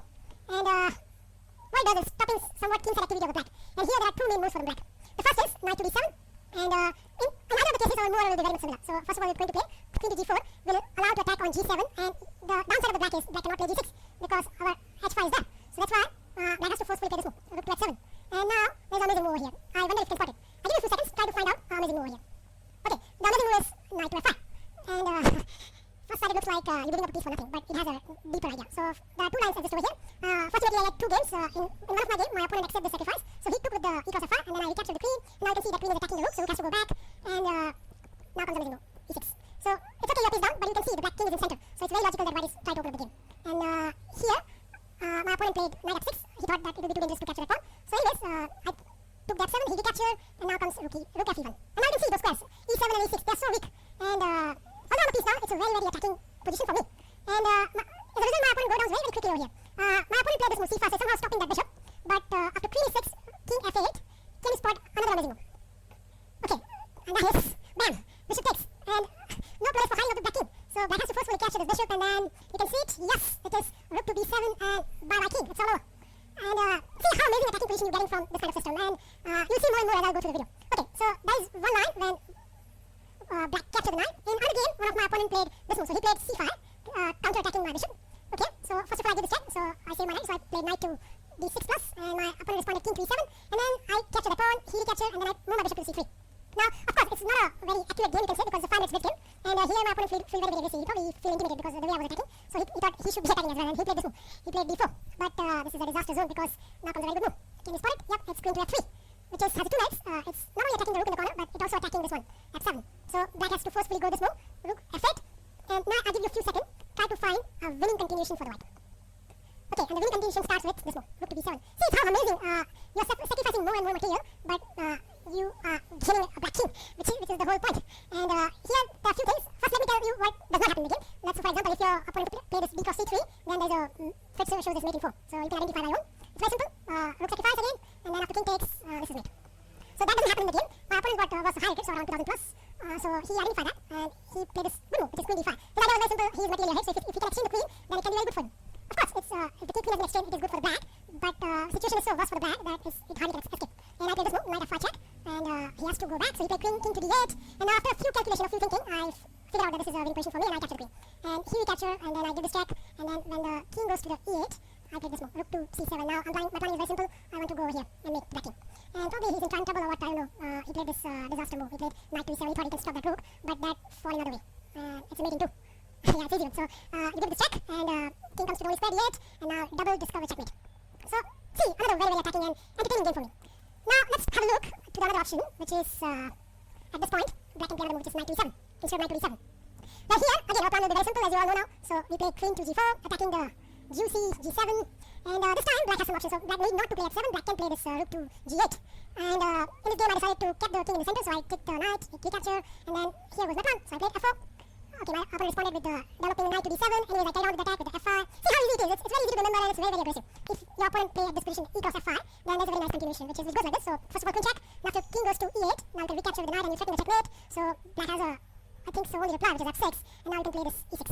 And a simple line can goes like this. So king run away from there. Queen to d3, rook to d8, trying to attack the pawn. Rook comes to the e1. And if I trying to run some of the pawns on the queen side, then comes the disaster. Where e7 check. Now the king goes over here, knight e6. This is actually happening in one of my games. Sorry, I forgot that. Yeah. So that was another amazing position for me, as an attacking position for me. Okay. Another game, my opponent doesn't capture that, and he played this move, queen d2. Now, idea is very simple. He wants to block the check of my queen with his own queen, and if it's allowed, he can capture some of my pawns. Now, here there are a few moves, but the most accurate move over here, rook to f4, which is cutting off the communication between queen and that square, g5.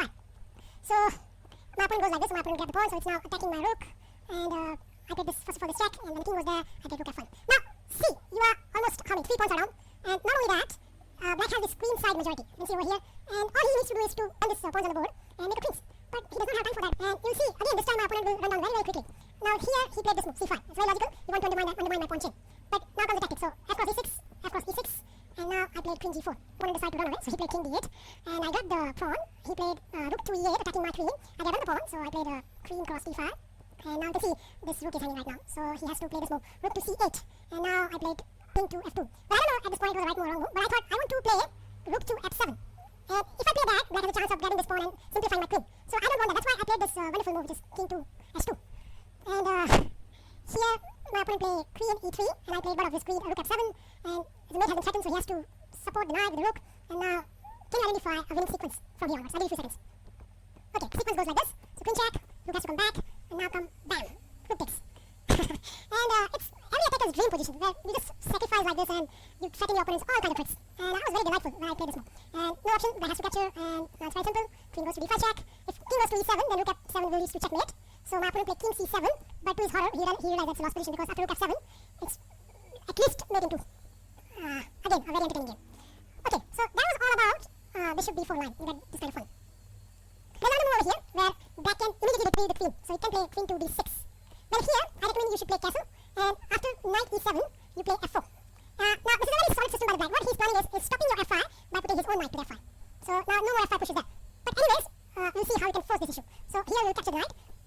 And after black recapture, you first of all play rook b1, attacking the queen, and once the queen goes to c7, now you play g4. And at first sight it looks like you are opening up your king. It looks like your king is nude right now. But the thing is, black does not have any attack going on. It's all pieces. And you can see this rook, knight, bishop, and this rook all are sitting on the back line. So it's very, very safe for the white, and white is all set because all pieces are very, very active, and they all are set to attack, and that's why g4 makes a big sense. Now, I haven't achieved this position in any of my games, so I recommend you should analyze my own with your chess softwares, but I give you a guarantee this is a very good position for the white. So another move is knight to d7. Now, it has an idea of tricking you. So, for example, it has an idea of queen to d6, and if by foolishness white plays knight to c3, then queen d6 comes to a very good effect. So that's why it's a kind of waiting move. So what white needs to do over here, he has to play this move. And this is my own line, so it's up to you are going to play or not.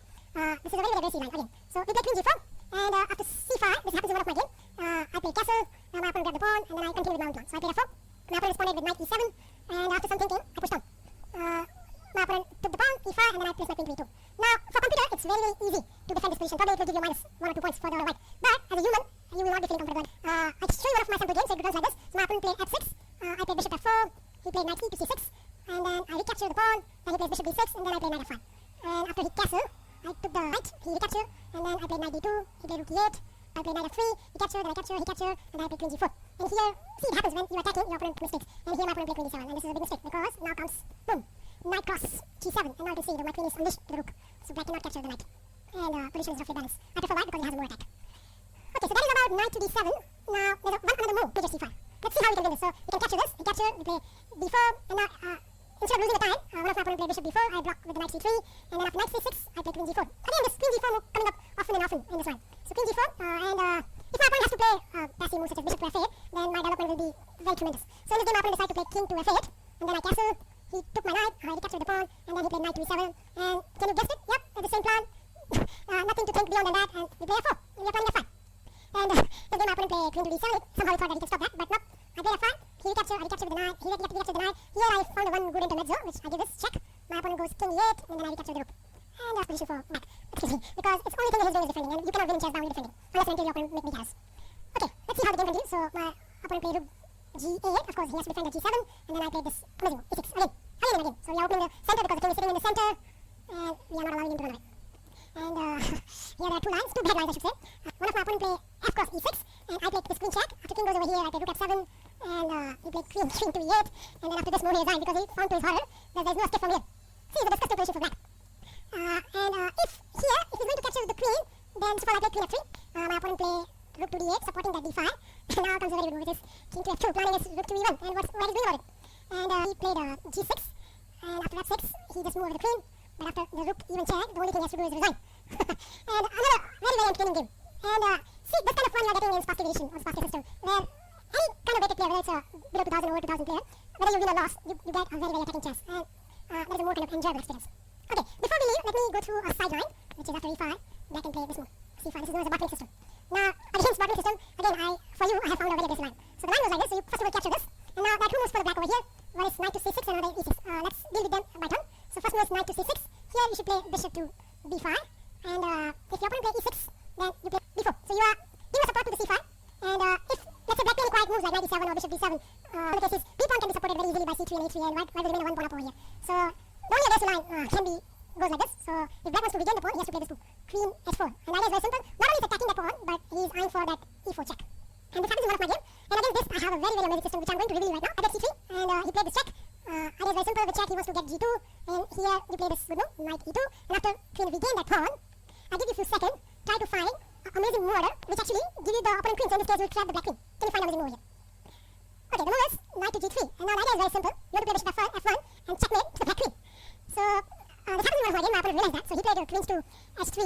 And again, I played this move, bishop to c5. And you can see now, again, I'm stopping all the squares where the queen can escape. So he tried to escape again by h5. But finally, I played f3. And I stopped that square as well. And I finally won the queen and the game. So there's a one entertaining line which can be goes if your opponent becomes greedy. Let's deal with another move order, which is if your opponent is going to play e6, then there's a very good line which where you can hold on to that pawn. And or maybe at least if you do not, then you have a better position than black. And that line goes like this: the bishop goes to e3, and after again there are two moves. If your opponent is going to play knight c6, then you can again play the bishop b5. And again, as my arrow has shown the plan, you can reinforce that c5 pawn. So the most theoretical line, as the book suggested, that goes like this. So black plays knight to e7, and idea is very, very simple. That after we play c3, he wants to play knight to f5. So it's attacking the bishop, it's attacking the pawn, and the whole idea of c3 is revealed now. So we are going to play bishop to d4, and we are solidly protecting everything. And here, if your opponent is going to play queen c7, which has a merit of attacking this pawn, then we have a very good line goes like this. So we play bishop to d3, and after some simplification like bishop cross c5, bishop cross c5, queen cross c5, we capture the knight, and when the black recapture, we play knight f3, and after knight c6, castle, castle, and knight d2. The plan is very, very simple. We want to go to from here and to here. And you can see our knight will be posted, and it will be a very, very monster knight, because it cannot be harassed by any pawns. And white will have a very, very good game from here onwards. I hope you enjoy all the fireworks which I have explained today. Please at least give a shot in at least online or some friendly tournaments, and you'll realize the good potential of this line. Please feel free to comment on my video, and I'll post a new video soon. Bye. Play this move, which is queen cross e5. Well, against this, we will play knight to f3. Again, let me reveal the plan, which is pretty much similar to the main plan, except this time white has a good advantage because this time we will attack the queen. So let's see our plan. So what white is aiming for again is bishop to e2, followed by the castle on the king side, then play d4, and then play c4, which has a merit of attacking the queen. And let's say queen goes to the a5, then again we can put our bishop either on e3, f4, or g5, depending on the circumstances. Please note the most active square for the bishop is f4, and afterwards we play knight to c3 or knight to d2, depending on the circumstances. Again, the most active square is knight to c3. And again, the plan is very simple. What he wants to do is to play a3, d4, gaining space on the queen side. So that is one plan. And the second plan is we want to play queen to d2, and again, those two rooks can join either on c1, d1, and e1. And again, you can see this is pretty much similar, which we have played against the knight to f6. So now let's see some of the aggressive reply by the black, which can disturb this plan. Now, before we look at them, some of you may ask, why not knight to c3 at this point? Now, the problem with the knight to c3 move is, yes, it's okay that right now you are getting time on the queen, but once the queen moves, you have blocked your c pawn. And somewhere down the line, that can prove very, very crucial. So that's why I will not recommend knight to c3. The most dangerous line, which has recommended by ECO, which runs like this: after we play knight to f3, black will pin that knight with bishop to g4, and here we have to play bishop to e2. Afterwards, black will play knight to c6. Here, I recommend that you do not afraid and play the move d4, and after very initial looking queen side castling by the black, which at first sight looks very threatening to that pawn, you just play bishop to e3. So you completely avoiding the castle at this point and carried out your piece development. Here, black has a two main moves, which I have highlighted by the arrows, which are e5 and knight to f6. But against this, white's plan of campaign is pretty much consistent. So let's see each by turn. So the first move is the very aggressive looking e5, and here I recommend you should play the immediate c4, which has a merit of attacking the queen, so black doesn't have time to capture the pawn. And the most logical reply looks like queen to a5 check. Afterwards, we'll play bishop to d2. In one of my game, my opponent responded here with bishop to d4. Now, instead of bishop to d4, if black plays queen to b6, then there's a nasty trap exists in this line. What white is going to do is to play c5, attacking the queen, and the queen has only place left, which is queen cross b2. Afterwards, white will simply play bishop to c3, and that queen is a goner. So there's a two trap exists in this line. You should always watch out for this. That's why at this point, queen to b6 is not at all good. So in one of my game, my opponent responded with bishop to d4, and I played d4. You should always look out for this advance in queen to d5 line. So that's my recommendation, that whenever you get a time, you should always play d5 at the right moment. In the game, my opponent responded with capturing my knight, and after I recapture, he played knight to d4, attacking the bishop. Nevertheless, I played knight to c3, carried out my normal piece development, and now he played f5, which looks very threatening because now he's trying to push that e pawn, but I responded very energetically. So first of all, I hit that bishop with the move h3, and after bishop captures, you can see that bishop is attacking two pieces. So my opponent has to forcefully play queen to b6, Afterwards, I simply castle on the king's side. And now my opponent cannot push forward with the move e5, otherwise the knight will hang. So instead of this, my opponent decided to trade out his final piece development with knight to f6. And here I start my counter attack with the move d4. So now the idea is very simple. I want to play the c5, and probably my opponent thought that he can easily handle this, and he just played out his aggressiveness with the move g5. So now the planning is very simple. He wants to play the move g4, but he did not calculate accurately. And here I played c5, attacking the queen, and after queen goes to the a6, so that was his calculations. But afterwards, the very simple will be bishop cross knight, and after pawn recaptured, now I can play this bishop to e2. And now you can see this queen doesn't have any squares, so my opponent has to forcefully weaken his king. So he played d5. Probably he thought that I will take with antacent, and that way his position will be good. But instead of this, I played a very strong move, which is a4. And now that pawn will be a goner. So in the game, my opponent desperately played queen to b7, and after a cross b5, my opponent grabbed the b pawn with knight cross d5, which allows me to play this wonderful move, which is c6. And my opponent responded with queen to b6, which gave me more time to that queen with rook to a6. And now please note, if the queen goes to the b8, then the very simple will be queen to a8, and the a pawn will be dropped as well as the game. So in the game, my opponent decided to counter this with knight to c3. But afterwards, the game becomes very, very easy for me. So I first of all capture this queen, and after knight captures queen, I played rook to b7. My opponent plays knight to c3, but after rook cross a7, game is about over. My opponent just lost for a few moves, so first of all, my opponent captured this piece, and after king to h1, my opponent plays king to b8, but after rook to a1, there is no way he can defend this mate threat, and my opponent resigned over here. So that is about e5. The second move, and somehow the most critical one at this point, is knight to f6. I will show you one of the very high-level game, which will show us how to go ahead from this position. So the game which I am going to show you is played by Morozevich, rated 2723, versus Ian Rogers, rated 2618, and this game was played in Bundesliga 1998. Here, Morozevich responded with the move c4, immediately attacking the queen. And please note, if the queen goes to the a5, then the very simple will be knight to c3, and afterwards a3 and b4 will come in a flash. That's why in the game, Rogers decided to play active location for the queen, which is queen to h5. And now there are some tactics looming on the d4 pawn. So that's why here Morozevich responded with knight to d2, supporting his brother and also blocking the d5. So here Ian responded with the move e5, and Morozevich expanded with the move d5. As I told you, you should always look out at the right point to push that pawn to the d5, and that will give a tremendous space on the queen side. Now, in this game, Rogers decided to gambit the pawn for a serious counter-attack, so he played knight to d4. Afterwards, white will capture that knight, and after e cross d5, white simplified more material with bishop cross d4, and after knight cross d4, now white grabbed that pawn. So please note, right now, white is a clear pawn up, but black's position is very, very aggressive. Also, black has stopped the white to castle on the king side. Here, Rogers continues with the bishop to b4, and now the rooks are coming into the picture, so Morozevich has to play very, very accurately. And he did. He responded with the move h3, so which has the merit of attacking the knight, and please note, if the rook check has been occurred, king can safely go to square f1. So in the game, Rogers decided to play bishop cross knight, but at this point, the Morozevich played the strongest move of the game, which is king captures bishop. And after queen to g5 check, the king has gone to the very secure place, which is c3. Here, Ian has to play very, very energetically, otherwise white will be a clear pawn up. Rogers responded with knight to e4, and Morozevich answered this move with queen to e2. And now, at this point, Rogers decided that if he's going to play secure moves like rook to e8, then it will not turn out good for the black. So he sacrificed more material to gain initiative and get an advantage of the open king. So he sacrificed his knight, and after queen recaptures, now black responded with rook takes pawn. So now, the idea is very simple. It's okay that black has sacrificed the material, but because the white king is exposed, black has a short-term advantages. And it is very instructive that how Morozevich has handled this position.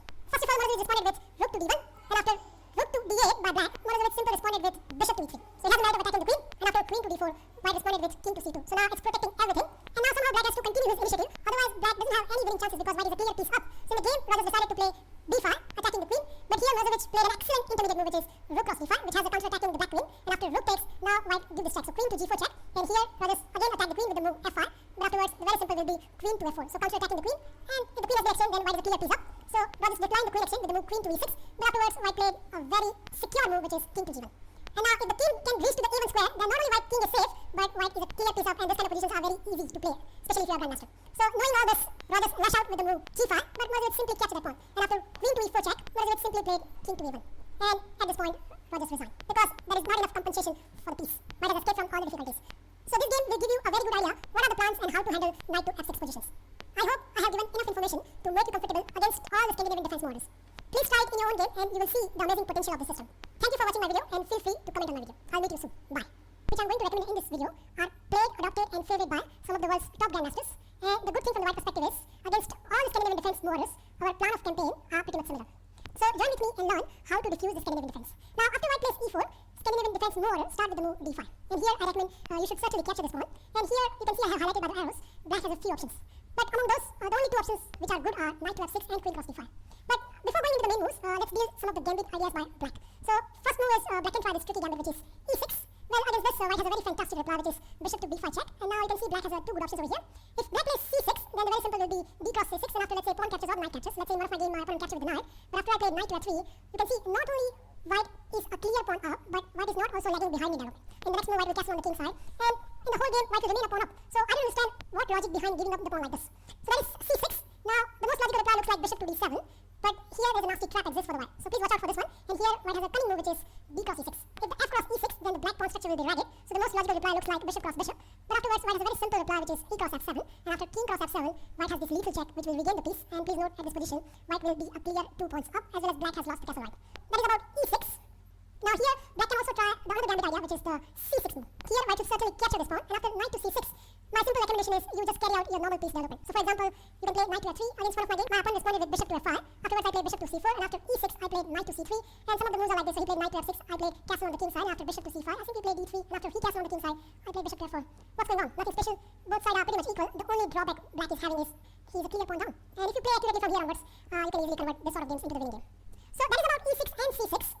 Let's start with some of the main moves of the Scandinavian defense, and the first move I want to consider is knight to f6, which is known as modern Scandinavian defense. Here, there are few tricks and traps exist which you need to watch out. If you meet this position first time, then you're likely to play this move which is c4. It looks very logical because it's protecting the pawn, and what's wrong with this? But the idea is now black can launch a vicious gambits, and that can be proved very, very dangerous. For example, black can try e6, which is known as Icelandic gambit, and now if I capture this pawn, black will certainly recapture with the bishop, and I certainly believe that black has enough compensation for one pawn, because it has a tremendous piece development, and there are some nasty theories exist for this lines. So altogether, I'm suggesting you that you completely avoid this.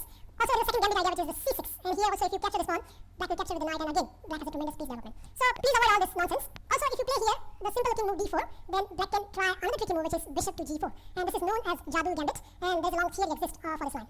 So rather facing these sorts of variations where black knows their stuff very well, and white is fighting for the initiative, what I recommend here is you follow the simple step which I'm going to recommend in this video, which start with the move bishop to e2.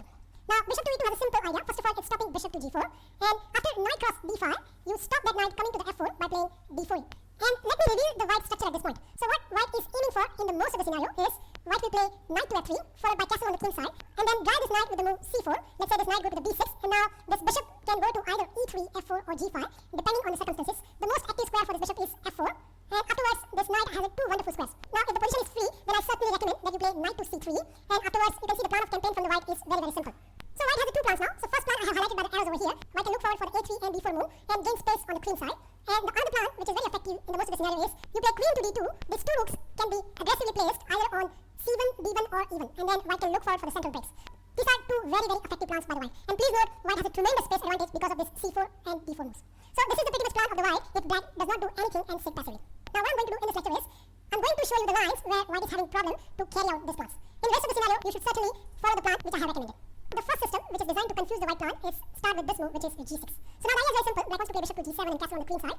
Here, I recommend that instead of normal knight to f3, you immediately kick that knight, and after knight go to the b6, now you play knight to c3. The simple reason is, when black plays bishop to g7, which has a merit of attacking that pawn, white has a wonderful forcing lines which start with the move c5. Knight to d7 is a bit passive, so most likely, most of the time your opponent is going to play knight to d5, and here you play bishop to c4. And now you can see two pieces are attacking the knight, and if your opponent plays e6, then that will lock up that bishop, and if your opponent plays c6, then that will take the wonderful square from this knight.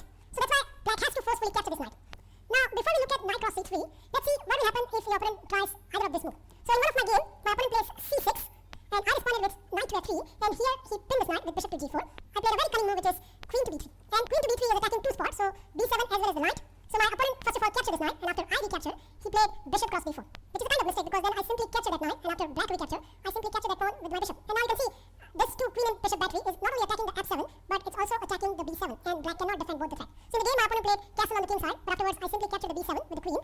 My opponent responded with knight to d7. Afterwards, I simply captured that rook. And after queen captures, bishop recaptures, rook captures, I simply played bishop to e3. As far as I can see, white is a clear exchange up, and in the game, I easily managed to win. So that game will give you an idea what kind of disaster can loom if black plays c6.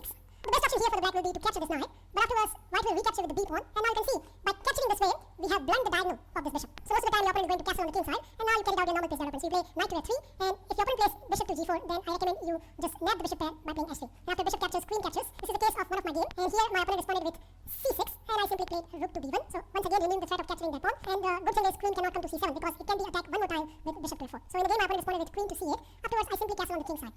And you can see white position is already very good, and black pieces are very, very passive. Let's see how the game progresses. So my opponent plays knight to d7. Afterwards, I played rook to e1, so attacking the e pawn. And here my opponent responded with bishop to f6, which is a kind of small mistake. That allows me to play bishop to f6, attacking the rook. And after rook to e8, I simply played h4. And you can see the plan of campaign from the white is very, very easy. All I want to play is h5, weaken the black king, and then go for the attack.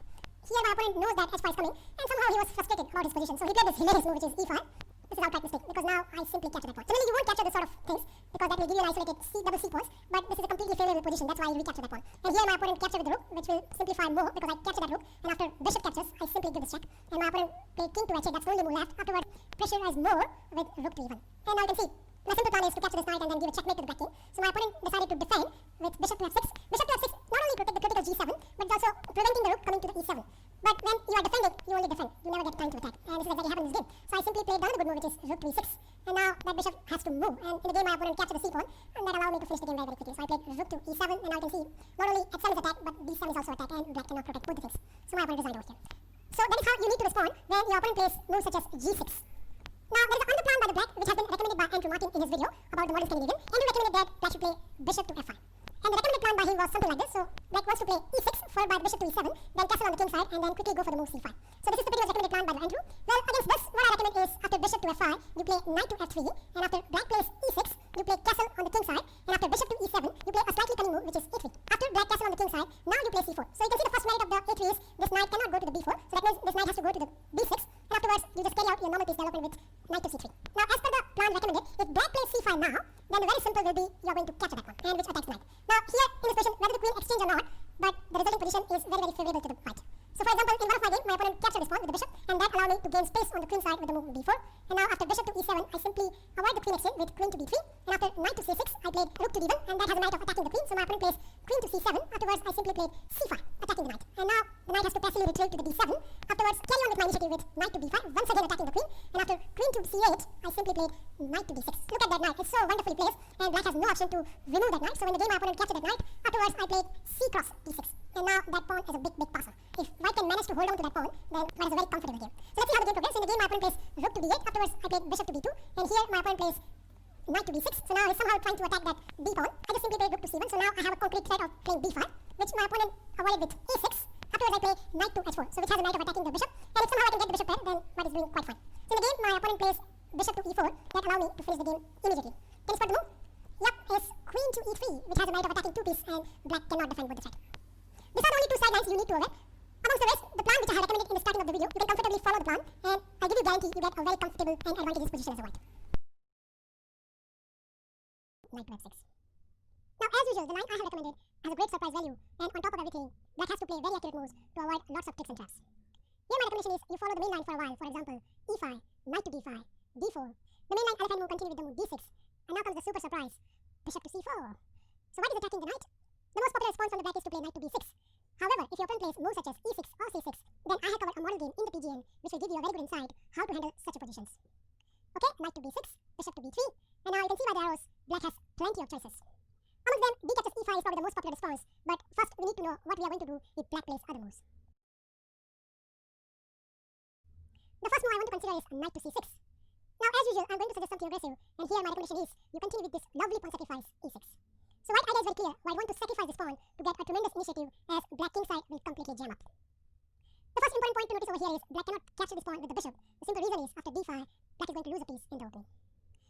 So here the first reply is f captures e6. Afterwards, white should continue with the move knight to f3. So now white has a very simple plan to play knight to g5 and having the e6 pawn with a very good initiative. So accordingly, black has three major choices in this position.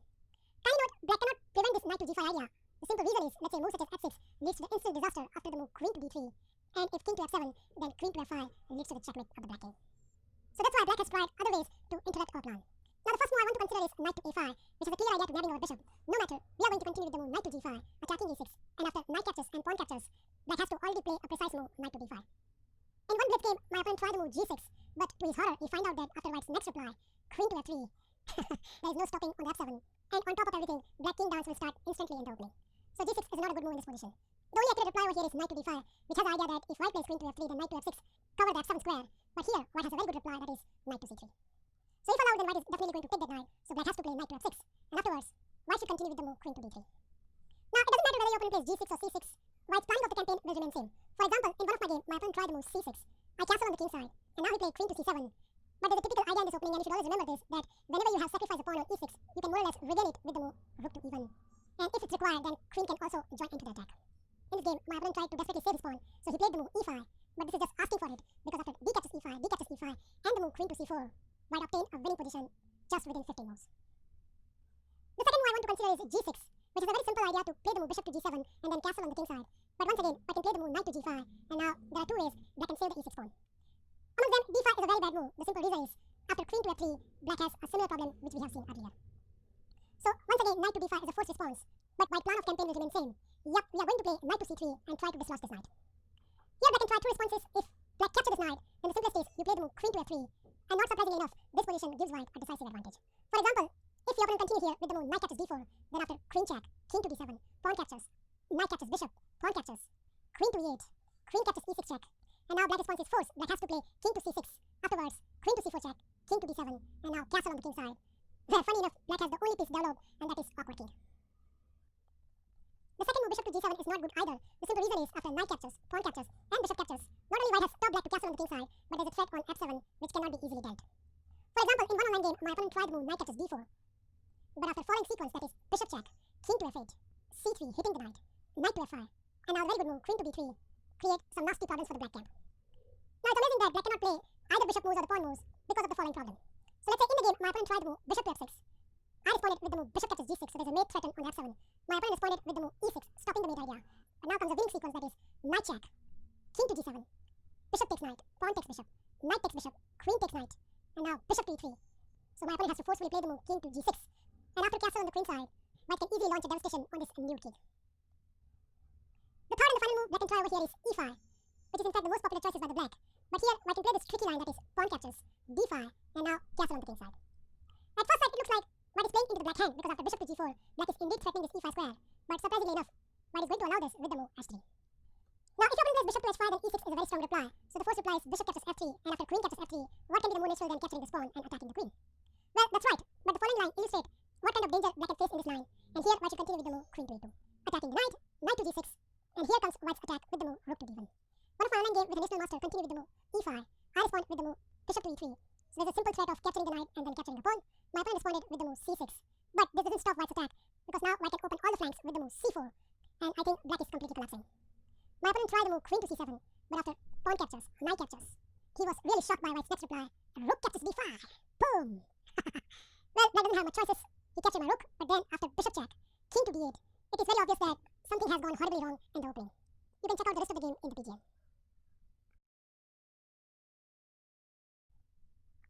The second move I want to consider is bishop to f5. Well, against this, pretty much the same story. I'm going to recommend you should give this pawn sacrifice with the move e6, and now black has to capture with the bishop, because if he captures with the f pawn, which is hardly played in any games, white has a simple plan, that is knight to f3, and you can see, as I have highlighted by the arrows, white has a simple but very effective plan of campaign. So that's why in this position, bishop captures e6 is more or less forced, and afterwards we should exchange this bishop. So once again, the similar motifs of the knight to g5, the main line continues with the move knight to c6, white should castle on the king side, and almost all the games black follow up with the move g6 and queen to d7. For example, if you play queen to d7, then knight to g5, and black cannot castle, so he has to play g6, and the main line, which is g6 first, and now white will play the move knight to g5, and in order to save this pawn, black has to play the move queen to d7.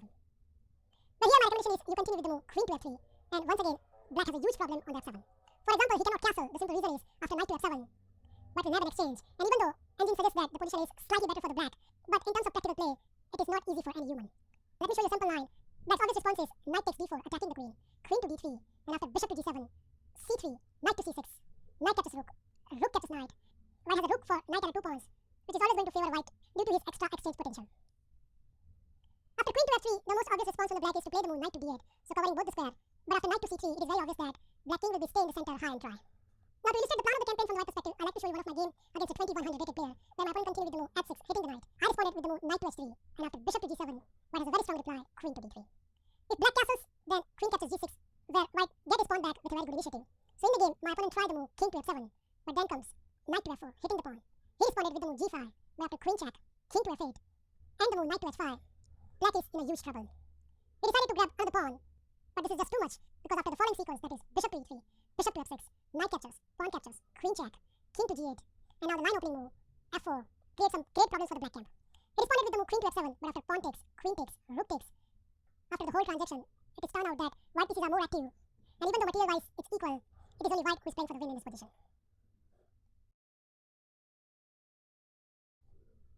The third move I want to consider is g6, which I think is the most popular choice at the club level, but after the following sequence, that is knight to f3, bishop to g7, and knight to g5, already black is having some great difficulties. In many online games, my opponent straight away fall into this trick, that is castle on the king side, which is outright blunder, because after the move e6, black has a lost position within 8 moves. If you exchange everything on the e6, then white will never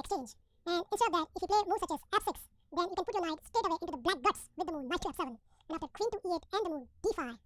It is a disgusting sight for the black. Not only black has to sack an exchange in the later game, but white has a simple plan to play the move h4, h5 and getting on with his wonderful attack. So it's very obvious that castle is prohibited in this position, so black has to play a passive move such as e6, but in that case his knight square bishop is already in the prison, and on top of everything, white can start his kingside attack immediately with the move queen to f3. Now once again black response is forced, black cannot castle on the king side. For example, if he castle on the king side, then white can continue with the move queen to h3, attacking the h7. So black response is forced, black has to play the move h6, but then comes knight to e4, attacking h6, and this is the reason why castle is a very bad choice. King to h7 leads to the instant disaster after the move bishop to g5, and after the move f6 you can take this pawn, as this bishop cannot move due to the devastation on f6. So here the good reply is d captures e5, and after d captures e5, black should continue with the move h5. Okay, no matter, white will continue his piece development with the move knight to c3, and now white has a very good threat of bishop to g5, which black cannot ignore it. In one blitz game with a FIDE master, my opponent grabbed this hot pawn with the move bishop captures e5, but then comes bishop to g5 hitting the queen. He responded with the move queen to d4. I played bishop to e7 hitting the rook, and after rook to e8, I played my next move and my opponent resigned. Can you spot it? I hope you find this wonderful blow. Rook to d1 and bye-bye Miss Queen. So this game shows the potential of this attacking setup by white. After queen to f3, the main line run with the move queen to e7, knight to e4, d captures e5, and now majority of the white people has tried the move bishop to g5, which doesn't create a good result for the white, but instead of that, I'm going to recommend a tricky move, that is d captures e5. Now as we seen in my last game, grabbing this hot pawn is a very risky one, and I have attached a sample line in the PGN, so instead of that, black has to concentrate on his piece development with the move knight 8 to d7. No matter, white should continue with the move bishop to g5, and after queen check, knight to c3. Once again, white offers this poison pawn to the black. Now if your opponent take this pawn in either way, I have covered a sample line in the PGN, so instead of that, white should continue with his piece development with castle on the king side. Well, so far black is doing quite good, but after white's next reply, that is knight to f6 check, I think black has a huge problem. Now to illustrate the danger in this position, I like to show you one of my game with an international master, where my opponent continued with the move king to h8. I responded with the move queen to h3. He played the move h5, and now I think g4 is a bit risky at this point. Instead of that, I played a stronger move, that is castle on the queen side. My opponent continued with the move knight captures e5, but he completely overlooked white's next threat, that is g4, which at first sight looks impossible, right? Because black can take this pawn, and this is in fact he did. But white's idea is to play the move queen to h4, and now that knight is indeed pinned, and white has a simple idea to play either f3 or h3, nabbing a piece with a great attack on the king side. In the game after a long think, my opponent continued with the move a5, so protecting his queen. But what he overlooked is, after the move a3, this queen cannot stay on the 4th rank. After queen to e7 and knight captures g4, white emerged with an extra piece and attacked to boot. Last but not least, what happens if your opponent plays the most popular response, that is d captures e5? Well, after that, white response is very obvious. White has to play this queen to h5 move, attacking f7. Now here g6 is a very bad response. The simple reason is, after queen captures e5 and rook to g8, black can never able to castle on the king side. So that's why, at this position, the main move is e6, but you can see that with this move, black's knight square bishop is not going to take any aggressive place in the game. Here, white should continue with the move d captures e5, and now, as I have highlighted by the arrows, white has a very simple but very effective plan of campaign. So in the majority of cases, no matter whatever black plays, you can stick with this plan and obtain a very good position. Now to highlight the potential of it, I like to show you this plan in action against most critical response by the black. So as per the online database, the highest played move against this setup is a5.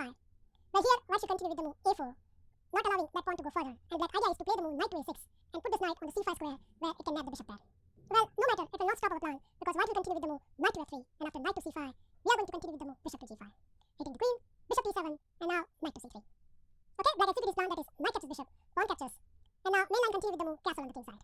Kindly note, black cannot capture this bishop. The simple reason is, after knight captures, queen to e7, and now knight to h7 gives white a very good position. So that's why castle is the main line move, but after that, white is going to play his last usual move, that is rook to d1, and surprisingly enough, this will create a great difficulty in the black camp. I get 2 games in this line. In the first game, my opponent tried the move queen to e8, but after queen to h4, I force him to capture my bishop, and after knight takes, black has to play the another forcing move, that is h6. So at first sight, it looks like black has stopped every white attack, but after white's next reply, that is knight g to e4, I think black has already a lost position. And to show you how quickly game can finish, my opponent tried the move bishop to d7, but to his horror, he has to face this move. Bam! Well, it's a fork, so black has to take it, but after pawn takes, and the move queen captures f6, it's unavoidable checkmate. He tried the move f5, but after queen check, king to h8, and rook to d3, he simply resigned, as there is no adequate way to stop the mate. The second move black can try over here is bishop to d7, but after that, I should castle on the king side. And now my opponent, who is 2200 plus rated, continue with the move c5. So he wants to start attacking on the queen side, but I think it's too little too late, because after white's next reply, that is rook to d3, white has a simple threat of rook to d1 and nabbing a piece. For example, if black continue with the move c4, then the simplest is you take this pawn, and after knight captures, rook to d1, knight to d6, white has this winning move, bishop to e3, and black is going to lose a piece. So considering all this, in the game, my opponent tried the move f6, but this is not good either, because after pawn takes, bishop takes, queen takes, black still get the losing position after the following sequence, that is queen captures c5, knight to d5, knight takes, pawn takes, queen takes check, bishop to e6, and now queen to b5, where clearly white obtained a 2-point advantage. Well, that's it, guys. I hope you enjoy and learn this wonderful setup against Alpine defense. Thank you for watching this video. Feel free to like, subscribe, and comment on my video. And I'll meet you in my next episode very soon. Bye and take care. But can you believe Black has made a blunder? Yes, indeed. Knight to c4. Well, sacrificing the whole piece. Okay, I hope you find this wonderful blow. Knight to d6 check. And Black position is completely crumbling. Now, Knight to f6, which is considered as one of the most reliable and solid defense from the Black. It has been used at the highest level to get a comfortable equality or maybe a draw. And not only that, at the lower level, you're often going to meet this when you're facing a lower seeded opponent. So that's why, as a white, you should have a good replica against it. Now, the setup I'm going to recommend in this video not only contains lots of tricks, but the good point is, even though if your opponent doesn't fall for it, white get slight consistent advantage. Here I'm recommending white to certainly follow the main line with the move knight captures e5. And now, knight captures e4 is a famous mistake, so that's why the main line run with the move d6, knight to f3, and now Black regain his pawn with the move knight captures e4. Here white has tried few options, for example, main line runs with the move d4. There's also knight to c3, which is recently more popularized. But I'm going to recommend Lasker or the cozy attack, starting with the move queen to e2. So Black response is forced, Black has to play queen to e7, and we reach to a very unique scenario where both the side has blocked up their kingside bishop. So it's very obvious that in the most of the cases, they are going to castle on the queen side. Here I should continue with the move d3, hitting the knight, and after the move knight to f6, white has tried many options including bishop to g5. Now, as usual, we are always going to shock our opponent, and here I'm going to recommend a very tricky move, starting with bishop to e3. So not only we are activating the bishop, but we are stopping the queen trade. Now, amazingly enough, when I checked this position in the online database, I found out that this position has only occurred in 12 games. So you can understand the surprise value of this move. Black is in a crossroad now, and he has to decide amongst two plans which one he is going to follow. The first plan is very obvious. Black is going to play g6, bishop g7, and castle on the king side. And the second plan is taking out this queen side piece and castle on the queen side. Considering the opening choice, I think Petrov player will hardly consider the move g6 because they are not familiar with the fianchetto setup. However, I have included a sample line in the TGN, which is available in the description, which will give you a very good idea how white should proceed and get a good advantage against this line. The more nature for the Black player is to finish his queen side development, such as knight to c6, and after white continue with the move knight to c3, they are going to play the move bishop to g4. So not only pinning that knight, but Black is all set to castle on the queen side with a wonderful position. Well, white response is very obvious. White has to unpin this knight as quickly as possible with the move h3. Now, if your opponent surrender the bishop pair with the move bishop captures f3 or bishop to f5, then white should be delighted because in the open game, bishop pair is one of the major factors. We are going to look at those lines at the end, but first I want to show you what happens if your opponent played bishop to h5 because it looks very natural, preserving the bishop pair and maintaining the pin. Well, everything looks so good except one problem that Black has straight away fallen into the white tricky camp. The tricky business starts with the move g4, hitting the bishop, and after the move bishop to g6, that g pawn rolling down one more square with the move g5, hitting the knight. And now, no matter wherever this knight goes, white will obtain a winning age just early in the opening. I have reached this position 6 times in my game, and in 5 cases, my opponent has tried the move knight to b7, but I'm afraid this is a big time mistake, because now, by force, white can win Black's queen. Here, I should continue with the move knight to d5, hitting the queen, and kindly note, queen has the only space to go, that is d8. And after that, I want you to pause this video and find out how, by force, you can win Black queen. Okay, I hope you find this wonderful move. Bam! With 2 distinct lines, if queen captures c7, then this is very easy because we can deliver this discover check with the move bishop to b6 and nabbing the Black queen. More critical is what happens if king comes forward. But then again, we can play the move bishop to b6, discover attack to the king, and after any knight moves which blocks the diagonal, let's say knight d to e5, then we have this knight check, which again trap the baby. So you should remember this queen trap, where if your opponent plays knight to d7, then by force you can win the queen with the move knight to d5. Let's see what we should do if your opponent plays other knight move. The first move I want to consider is knight to h5. So Black has already put that knight in the corner, and the best way to exploit this is to start with the move knight to h4. White's idea is, when Black plays the obvious move castle on the queen side, White will play the move bishop to g2, and now there are 2 threats, which I'm afraid Black cannot parry both of them. In one blitz game, my 2100 rated opponent continued with the move queen to d7, so his idea is to protecting the knight and then develop his dark square bishop, but White's next move, bishop to f3, and he realized that he just lost the piece at the 14th move of the game. The more accurate move order over here is f6, but then White can take this knight, and after pawn captures, already Black's king protection is shattered, and top of everything, White has this move in the picture, that is queen check. Kindly note, queen to d7 can be easily met with the move queen to a4, so in one game, my opponent tried the move king to b8, but then White immediately concentrated on the king with the move queen check, king to 8, and now queen to h5, threatening the checkmate, so Black has to stop it with the move c5. Probably here Black has only considered the move knight to b5, where he can defend everything with the move c6, but what he missed is, after knight captures, pawn captures, and the move b4, Black position is completely crumbling.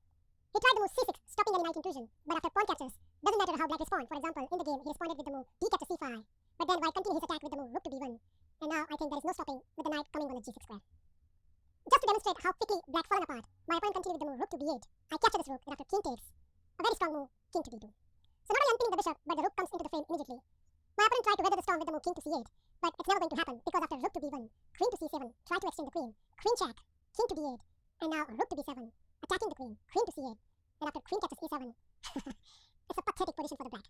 Not only his king side pieces are completely sleeping, but on top of everything, White has a rook to b8 threat. Probably the third and the best choice for the Black over here is knight going back to g8. but nevertheless, white still obtained a winning age after knight to d5 hitting the queen. This time around, queen has a hiding square with the move queen to d7. But as usual in this line, white never run out of the tactics, and here, the star move. Yup, bishop to b6. Discovered attack to the king. Kindly note, if any piece comes into the e-file, then knight to c7 is a winning stand for the white. So black has to forcefully play over here king to d8. Afterwards, we are going to continue with the move knight to c7. Hitting the rook, and that rook cannot move. For example, in one game, a 2100 rated player tried the move rook to c8, hitting the knight. But then comes knight to e6, double discover check. Black has to forcefully move the king. He played king to e7. Now comes another discover check. And after the move knight to e5, I simply took this knight. And white is on the verge of creating another discovered deadly check. My opponent tried queen to a4, but after knight to c4, it is very obvious that white is going to have a lot of fun in this line. He tried king to d7, queen to g4 check, king to c6, and now I finish him at the center of the board with this order, that is queen check, king to d5, bishop to g2, bishop to e4, and now bishop captures e4, finished with a picturesque checkmate. So here it's very obvious that black cannot move the rook. The best line goes with the move pawn captures b6, but then white can take this rook. So already white is an exchange up, and the only move to keep black in the game, which I doubt your opponent can find out, that is queen to f5. So black has a cunning idea of queen to e5 check and nabbing the piece. But nevertheless, white has a decent reply over here, that is b4. So stopping all the nuisance. The best line runs with the move knight captures b4, but then white can continue with the move rook to b1, attacking the knight, queen to a5, trying to get a discover check. So white needs to block it with the move queen to d2, and after knight check and king to b1. If black takes the piece, then his own knight hangs. So the best response goes over here with the move queen to d5, hitting the knight. But amazingly enough, white has this wonderful resource, knight to b6, hitting the queen.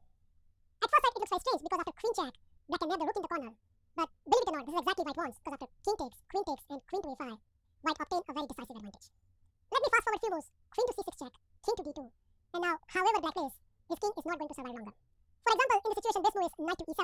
But then, white can play the move rook to c1, and black has to give up the queen, as if he tried to save the queen by moving anywhere, let's say queen to f3, then we have this finishing blow, queen check, knight to c8, rook to c8 check, king to e7, and now rook to e8 is a checkmate.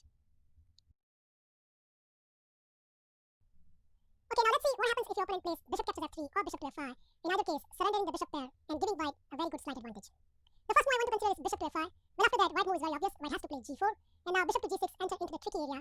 So the only good move over here is bishop to e6. Kindly note, bishop to b7 is a big time blunder. The simple reason is, after the move g5 and knight to g8, white once again trapped his queen after knight to d5. After bishop to e6, white get the bishop pair with the move knight to g5, because if he tried to save this with the move bishop to d7, then black has lost it so many tempos as I have highlighted over here, and this gives wonderful initiative to the white after the move bishop to g2. For example, a simple line can run like this, at 6, knight to e4, castle on the queen side, and after castle on the queen side, you can already compare this two stupid bishop with these two wonderful bishops, which are already looking at the queen side. It is very obvious that it is only white who is in charge of the game. The second move, bishop captures f3, is a big time concession, as I have already mentioned earlier, because not only black has surrendered his bishop pair, but the resulting position is quite favorable to the white. Now, just to illustrate the plan of the campaign from the white side, I like to show you one of my game where my opponent continued with the move castle on the queen side. Now, instead of castle on the queen side, black can play this tricky move d5, which happens in 2-3 games. But here, I think white should not be afraid and take this pawn, because after the following line, knight captures, queen captures, and now black reveals his nasty idea with the move queen check, regaining his pawn. But white should not afraid, because after c3, queen captures, and rook to c1, white has still obtained a very decent advantage. One of the recent game continues with the move bishop to a3. White continued with the move queen check, and after knight to e7, he liberated his other bishop with the move d4. Black took this pawn, hitting the rook. No matter, white moved it out of the attack with the move rook to b1. And the following continuation happened, that is bishop to d3, f5, queen captures b7, f4, which at first sight looks very threatening, but white has one amazing resource, which finished the game instantly. I wonder if you can spot it. Kindly pause the video and find out how, as a white, you should continue from here. Okay, I hope you find this wonderful move, queen to a6. So white has a very simple threat of bishop to c4 and nabbing the black queen, so black doesn't have time to capture this bishop. And in the game, black plays king to h8, but then comes bishop to c1, not only getting out of the attack, but nabbing the whole piece. So d5 is a very tricky move, but white can take this pawn and maintain his very good advantage. Let's concentrate on my game where my opponent castle on the queen side, which is a natural move. Against this, I'm recommending that you should also castle on the queen side, and black has to sort out the issue of his dark square bishop. Kindly note, g6 at this position is not possible. The simple reason is, after bishop to g5, bishop to g7, and knight to e4, black is going to lose a piece. So that means black has to find other way to liberate his dark square bishop.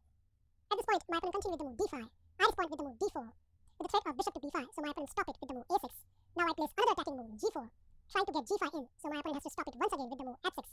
And white plays the obvious move, bishop to g2. So already white has completed his all-piece development, and two bishops are looking very, very good. Okay, my opponent continued with the move queen to d7, so his idea is to play bishop to b4. I stop it with the move a3. And now he would love to play bishop to b6, but in that case the d5 pawn will hang, so he has to forcefully play bishop to e7. Now both the side has tried to centralize the rook. King to b1, rook to e8, bishop to f4, king to b8, and now rook h to e1. So at first sight this looks like a very equal position, but the problem here is black is lagging a clear plan. After long thought, my opponent continued with the move knight to e5, so his idea is to play knight to c4. But after white's next reply, that is bishop to e5, my opponent realized that he is in a big danger, because white has a simple threat of capturing this knight and then capturing the d5 pawn. And the funny enough is, the c7 pawn is pinned, so he cannot play c6. Black continued with the move knight to c4, hitting my bishop. I responded with the move bishop to f1. And knight to e5 is now not possible because after d captures e5, once again the d5 pawn will fall. So in the game, he decided to play queen to c6. I captured his knight, and after queen captures, I activate my rook with the move rook to e3. So you can see that dark bishop is very annoying in spinning down the c7 square and create a tremendous pressure on the d5 square. My opponent had enough of this nonsense, so he played king to e8, freeing up the c pawn. But I think it's too little too late, as after rook d to e1, queen to c6, I can create this forcing sequence that is bishop captures, rook captures, rook captures, rook captures, queen captures, and now knight to d5, winning the pawn and get a favorable landing. My strong opponent tried the move queen check, and after king to e2, he played queen to e6, pinning my knight. But I just defend everything with the move c4, and now indeed there is a threat of knight to c7. He has to parry with the move king to b8, but then once again comes this forcing sequence which gives white a decisive advantage in the superior endgame. The forcing sequence starts with the move knight captures. If queen captures, then white will simply exchange the queen. So in the game, my opponent tried queen captures c4, regaining his pawn, but then he has to deal with the move queen to b3, and after queen captures, king captures, and pawn captures. Not only white king is superiorly placed, but black has some horrible pawn structure on the king side. The game wrapped up very quickly after c6, d5, king to c7, king to d4, king to d6, and now pawn captures, and the move b4, which completes the Zug's rank scenario. He tried king e6, but that allows infiltrating my king on the queen side with the move king to c5, king to d7, and now simple king to d6. It is just an easy technical win for the white. I hope you enjoy and learn this wonderful tricky setup against the pattern of defense. The amazing part is black has to decide whether he wants to surrender the bishop pair and suffocate slowly, or play the move bishop to h5 and give the white full point. Thank you for watching this video. Feel free to like, subscribe, and comment on my video, and I'll meet you in my next episode very soon. Bye and take care. Well, white has this dazzling move. Well, when first time I seen this game, I said, wow, what a game, man. This guy has some serious attacking potential. Are you ready? Have you seen this move? Shakalaka, boom, boom. Well, personally, when I gone through this game, I didn't find that move. d6, d4, knight to f6, attacking e4, knight to c3, and now there are two ways black can respond. In the first one, black can play the move immediately e5, and after the move knight to f3, black continue here with the move knight b to d7. Now, instead of knight b to d7, black can also capture the pawn, which is an old main line, but I think after knight captures d4, black position is very passive, and among both the good reply, that is g6 and bishop to e7, I have covered my own replica in the PGN. So kindly go through the PGN where I have covered this line in the detail. Now, as for the black line move replica, here black can continue with the move knight b to d7, and after the move knight to f3 and e5, we reach the same position. There's a third transposition in this position via the e4 e5 order, so let's say e4 e5, knight to f3, d6, d4, knight to f6, knight to c3, and now knight b to d7, we pretty much reach the same position. Now, as usual, I'm going to suggest a very surprising and aggressive reply by white, and here we are going to continue with the move bishop to c4. Now, as I have highlighted over here, black has few choices. Amongst them, bishop to e7 is the main move, but we should see what happens if your opponent plays other moves. So the first dubious move I want to consider is c6, which is to my surprise, even high rank opponent has tried this, but after d captures e5, black has just lost the game in the opening. The simple reason is, if he captured that with the pawn, then after knight to g5, there's a devastation on f7 which cannot be prevented. And if he captured by the knight, then the simplest is you capture this knight, and after pawn captures and bishop to f7, not only black king will be misplaced, but at this point white is a clear pawn up. The second move black can try over here is e captures d4, but after this, I'm recommending that you should capture with the queen, and now black has nothing better than to play bishop to e7 at this position. Anish Giri, one of the top super GM in the world, once played this line against a Chinese grandmaster, and here he got ultimate shock after the move bishop captures f7. Black doesn't have any choice, black has to accept this, but then after knight to g5, it's very funny that black has the only good move, that is king to e8, which not many of your opponent is going to find out. Anyways, I have attached this model game in the PGN, so you can refer it and get a good idea how to play after bishop captures f7. Finally, we come to the move bishop to e7. So black is in the verge of consolidating his position, but here comes the super surprising move, knight to g5. This is known as Nimzowitsch-Larabov variation, and recently this variation comes into the limelight, and black doesn't know the theory about this variation, then he can straight away demolish in the opening. So let's see what's the idea. So first of all, here black is forced to castle, otherwise that's one pawn hangs, and after that, we are going to continue with the move bishop captures f7. It's a check, and black cannot run away with the check because after king to h8 and knight to e6, black will simply lose a queen, so that's not possible, so that's why rook f7 is forced, and afterwards, we are not going to immediately capture the rook, but we are going to play the move knight to e6, attacking the queen. Queen has only one spot, which is queen to e8, and after that, we are simply going to capture another pawn, which is knight captures c7.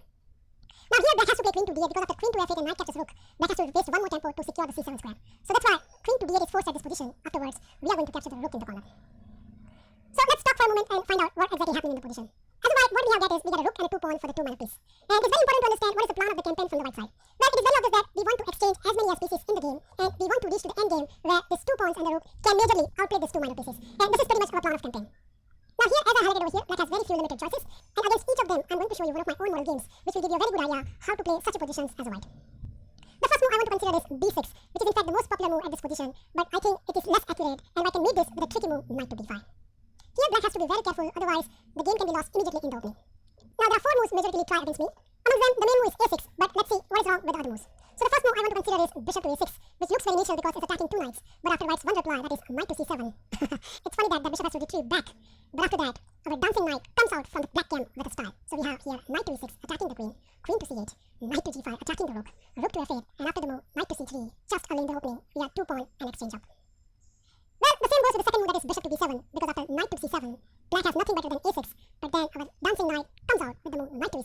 c8, knight to g5, pawn captures, knight captures, king captures, pawn captures, and now f3, where white has obtained 2 rooks for the 3 minor pieces, and not to mention there are some horrible pawn structures in the black camp. The third move black can try over here is knight to e8, so safeguarding the c7. But against this, I'm recommending that you should continue here with the move bishop to e3. Now, to win the piece immediately with the bishop move is a very bad idea by black. So, let me show you quickly what happens. Let's say if the opponent plays bishop to a6, then after knight captures b6, knight captures and a4, at this point, white emerges with a 3 pawn and a rook for the 2 pieces, which is a more than sufficient advantage. And instead of bishop to e6, if the opponent tried to move bishop to b7, then after knight captures, pawn captures, and the move d5, this position is even better than the previous one. The third move black can try over here is e captures d4, but I don't think so this will change the scenario, because after the move queen captures d4, somewhere down the line black has to play bishop moves. Let's say bishop to a6, then knight a to c7, knight captures d6, bishop captures, queen captures. Once again, we obtain 3 pawns and a rook for 2 minor pieces. And if bishop to b7 at this point, then the simplest is you capture this pawn, and after pawn captures and castle on the king side, we again get 3 pawns and a rook for the 2 minor piece. So you can see after knight to b5, it's not easy for the black to come out from great difficulties. Okay, let's consider the most critical reply by the black over here, that is a6.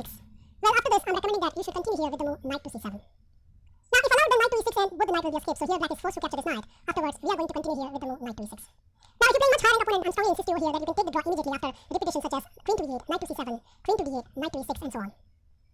But let's say you're playing this position against a lower rated, or maybe you're playing for the win, then you can continue with the following line, which is after queen to e8, knight to g5, attacking the rook to f8, and now the move castle on the king side. Now, to illustrate the plan of the campaign by the white, I'm going to show you one of my own game, where my opponent was 2100 plus rated, where he continued with the move bishop to b7, attacking the e4. I played f3, and now he continued with the move queen to g6. No matter, I continue here with the move knight to e6, attacking the rook to c8, and now very important move d5. Well, obviously black has a hidden development at this position, but if you carefully look at the black pieces, they are very much cramped and they don't have much scope, and that's where our advantage lies. My opponent continued here with the move knight to c5. I captured this piece, which at first sight looks horrible because it's straight up black pawn structure, but I have a specific idea in mind. Here I continue with the move c3. My opponent played bishop to a6. I played rook to f2, so getting out of any discoveries. He continued with the move knight to h5, but I think this knight to h5, knight to f4 idea is very slow and I can immediately exploit it with the move a4.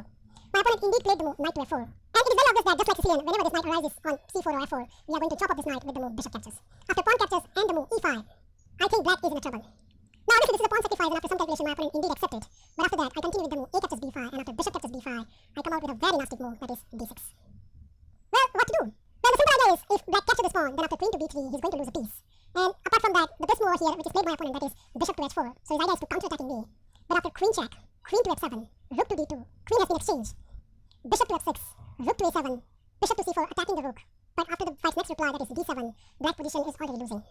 The simple reason is, after rook to d8, rook captures c5, attacking the bishop, bishop to e6, and now the move d4. This is exactly what I was talking about at the early stage. White has this majority on the queen side, and what we want to do is that these 2 pawns and a rook can clearly outplay these 2 minor pieces.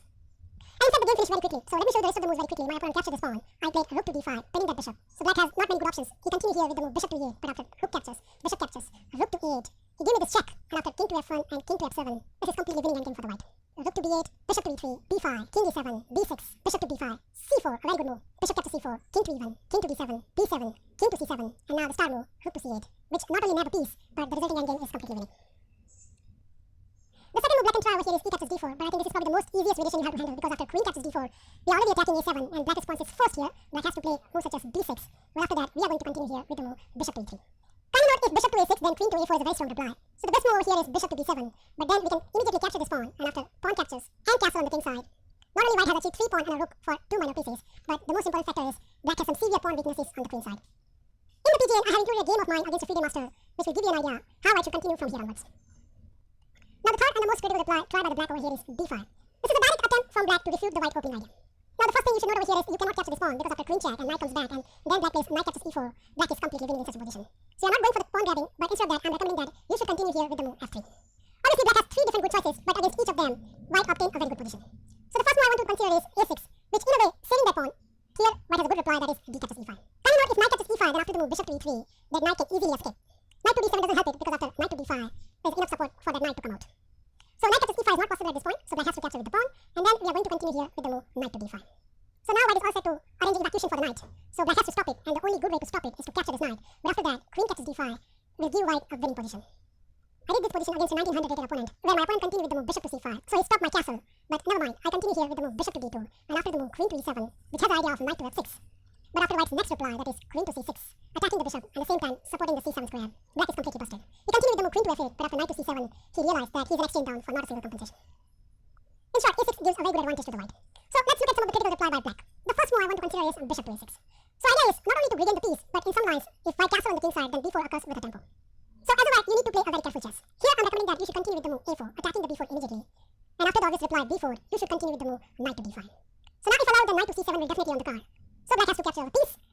I'm recommending that you should continue with the move knight to c7. This is a case of my game against the WIM, where she continued here with the move queen to b7. I captured her dangerous bishop. She recaptured with the queen, and now the good move, d captures e5. Kindly note, if knight captures e5, then queen to e2, and not only white is exchanging everything, but it will give black a horrible pawn structure.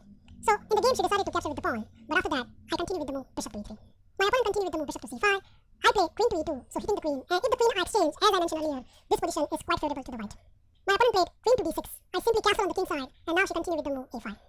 So once again we reach to the same scenario where white has a two-pawn rook for the two minor pieces, and this game will give you a very good insight how one should continue. Here I get a tempo on the queen with the move rook f to d1. My opponent played queen to c7. I captured his bishop, she captured with the queen, I park my king in the corner, and now she continued with the move f6. Well, so far we are defending, but now it's our turn to attack, and after some calculation I decided to open up the position with the move c3. Obviously this is a pawn set which my opponent indeed accepted the challenge, but my idea is now to play rook d to c1. So now I have some open lines for my rook, and it turns out that this is very deadly for her. She responded with the move queen to b4, and now, simple plan, yeah, we want to exchange the queen and reach to the endgame where this position is quite favorable to the white. My opponent responded here with the move rook to f8, so she desperately wanted to activate his rook, but after queen captures, pawn captures, rook to b4, attacking the pawn, rook to b8, and now rook to b3. So it's very important to blockade that pawn. My opponent continued with the move king to f7, so desperately want to defend queen side with the king, but after rook to c4, it is very obvious that b pawn is going down. My opponent continued with his king journey, which is king to e6. I capture the pawn, and after rook captures and rook captures. At first sight, it looks like black can easily handle that pawn with the two knives, but in fact, this position is completely winning. My opponent continued here with the move knight to e8. I played a5. She played knight to c5, so stopping a6, but it's just an illusion because a6 does happen. It's funny that I cannot capture because of the simple rook check. My opponent desperately tried to rescue the position with the two knights, so she played knight to c7. I continued with the move a7. And you can see the potential of this position. Last four moves, pawn moves, and still black cannot able to capture that pawn with the knight. She played king to b7, but after rook to b8, the position is already gone.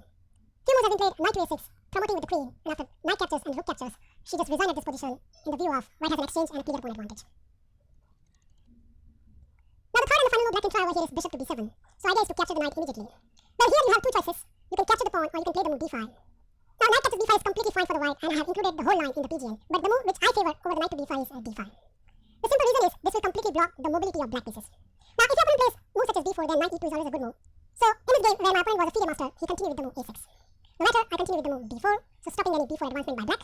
He captured my piece, and I responded immediately on the queen side with the move a4. My opponent counter-attacked my knight with the move queen to c8. I defended with the move bishop to d2, and now indeed he has to pay attention on the queen side. Finally he decided to capture this pawn, but after knight captures, white is obviously in the good shape. He continued with the move knight to h5, so same idea, that is knight to f4, but we don't bother, we just castle on the king side, and after the move knight to f4, even we don't need to capture that knight over here, because we can continue here with the move g3. And funny enough, black doesn't have any good option except going back on the g6. So black has wasted so many tempos, and this all happens because of that wonderful move d5. I continue here with the move queen to e2, so it's a cheap trap that if black captures this pawn, then after rook f to c1, queen to b3, and rook to c3, black simply loses the queen.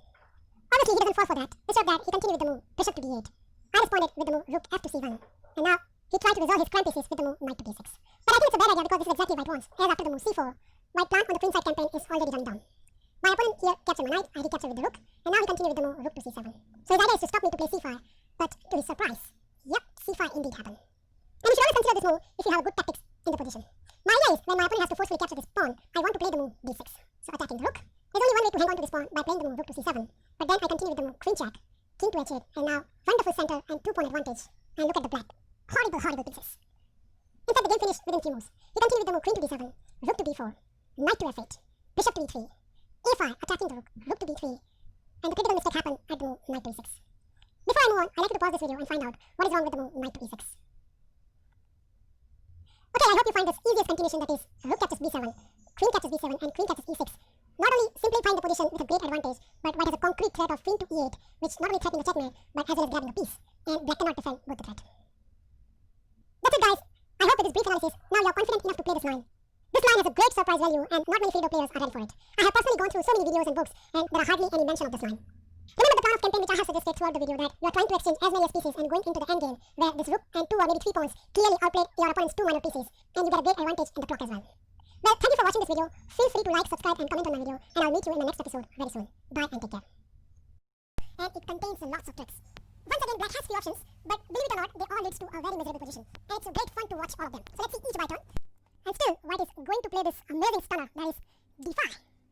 It's just like in that he's saying to the white, sorry buddy, d5 is mine.